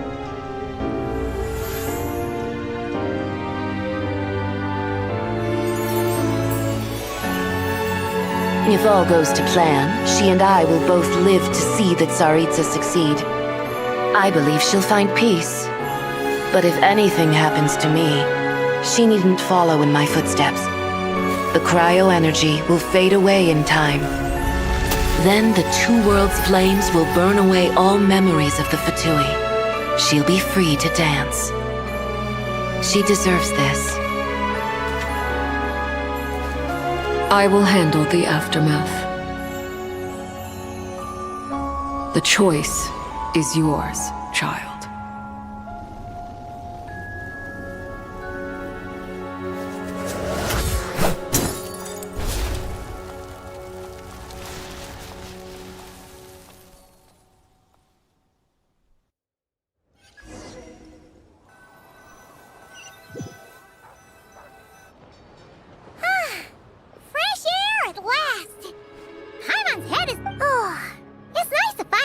Paimon came from, too! And, like, who cares if Paimon's a creation of Celestia? She's probably not anyone, and like you said, this doesn't have to change anything between us. You're not gonna just... Hey! Hurry up! Why are you walking so slowly? You've spent the last few days lying in bed and stuffing your face. I didn't think you'd be able to fly. Says who? Paimon's as agile as ever! They don't call her White Floaty for nothing! Paimon originally wanted to check out the bookstores in Snezhnograd, but she's more in the mood for flying. Wait! They've got light novels from Yai Publishing House here, too! Huh? And this is Paimon's favorite mystery story from Fontaine! The local Snezhnayan books look pretty interesting, too, but also kinda heavy. I thought you were in the mood for flying around. Paimon can read while she flies. Hey! Look at these two dolls! Which do you like better? Alright! Boss, we'll take those! Oh, I thought we were only getting one. There you are. Thanks for visiting. Paimon will grab this, and then... Huh? Huh? Huh?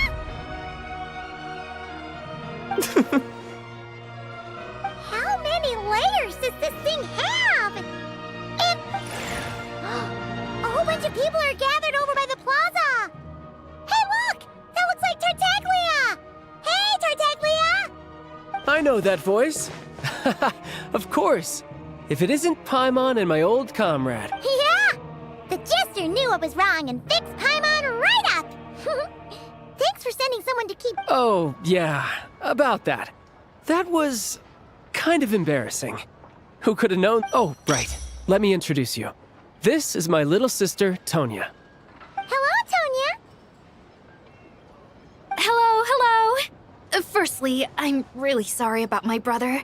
Sounds like he's caused you no end of... Hey now, why'd you have to start with that? Not that it isn't true. So she's the real Tonya. She said you two didn't manage to meet up at the theater. She waited ages for me, and when I didn't show, she got a little worried and went outside. I know, right? He didn't bother to say a word to me. I searched up and down the city for him, and he only told me about it when I finally... I've been rushed off my feet lately, so I didn't get the chance to go home. I just figured the Traveler would fill you in. Well, the snow was bad, and you're never late. So I was really worried about you. I'm sorry, Tonya. I really am. I'll make it up to you somehow. Just... please don't... Although the mix-up led to a series of misunderstandings, it's probably for the best that the real Tonya didn't get caught up. Besides, it's obvious that Tartaglia isn't usually one to break a promise. He only gave his ticket to me because he had... No, it's fine. It just meant I didn't get to see the show in the end. By the way, what did you think? I would say... the best is yet to come. Huh? What kind of review is that? Hey, look!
Add astro. Thank you for. Add astro.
Another test subject. Don't be nervous! Just relax! I'm ready! Fall before me! Oh! Locked on! Free! Keep this! Free!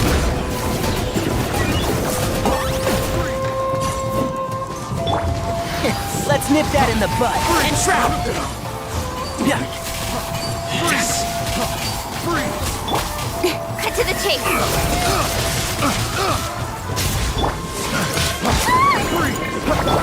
Bow before your king! I got him cornered. The wrong test subject. Cut down. Yeah! I hear everything. Can't see? The wrong test subject.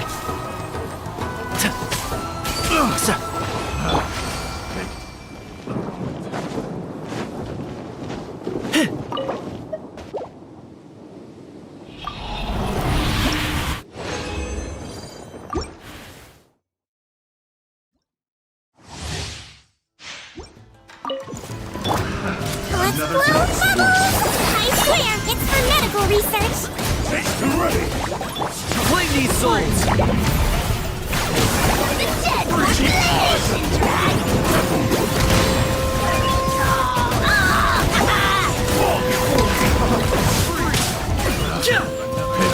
I'll uproot you! And shroud! Cut down! Keep up! Freeze! Floaty, floaty! With sword from shadow! Target acquired.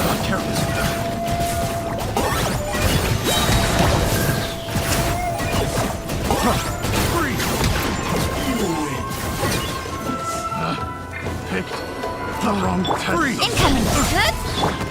Let's blow! Locked on.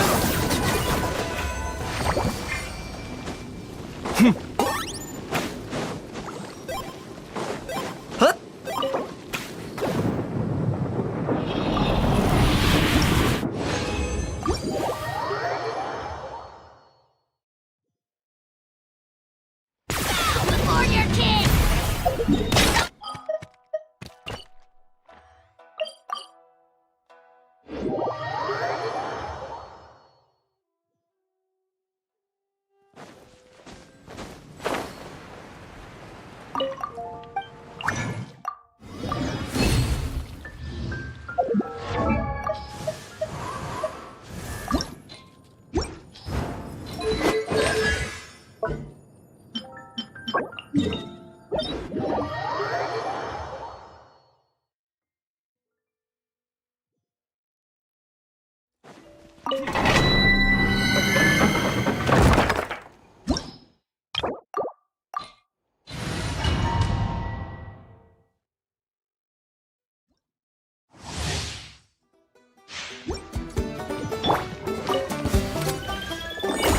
might feel a little prick. Let's nip that in the bud. Nowhere to hide. Don't blink. Hey! Target acquired.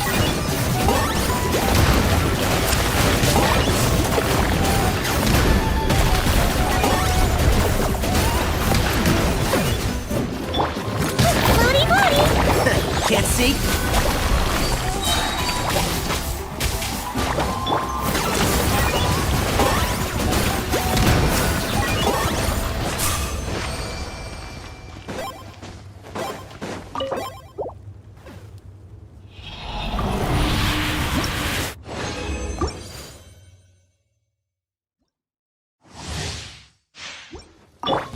Let's float. I hear everything. Enshroud! Claim these souls! I got a corner! It's your soul in sacrifice. Forever hold your peace. Can't see? Yeah. Hi! Yeah! Enshroud!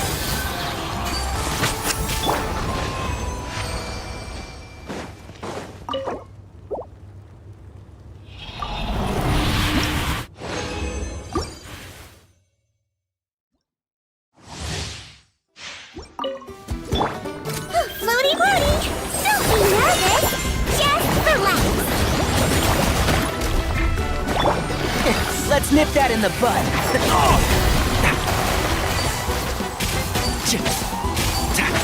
Cut to the chase.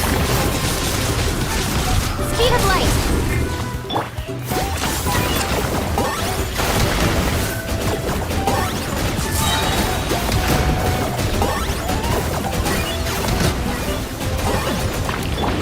Wibbly wobbly. One with the force.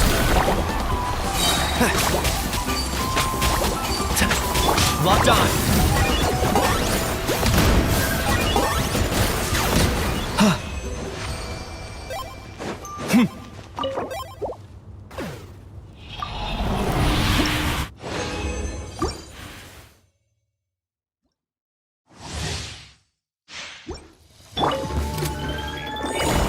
For the Lord of the Night.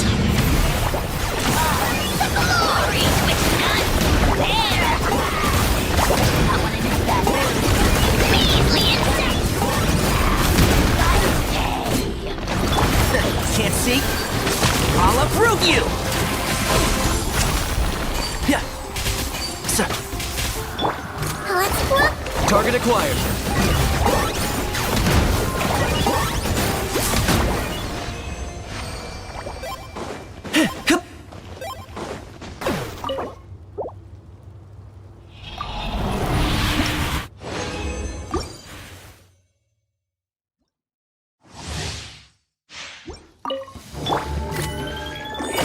I swear it's for medical research. Nowhere to hide. Incoming. Hey! One with the force. Shadow of the past, mind to command. Locked on. Glory to which none can compare. Especially not when I'm in that mood. Measly insects. I hear everything. Enshroud! So.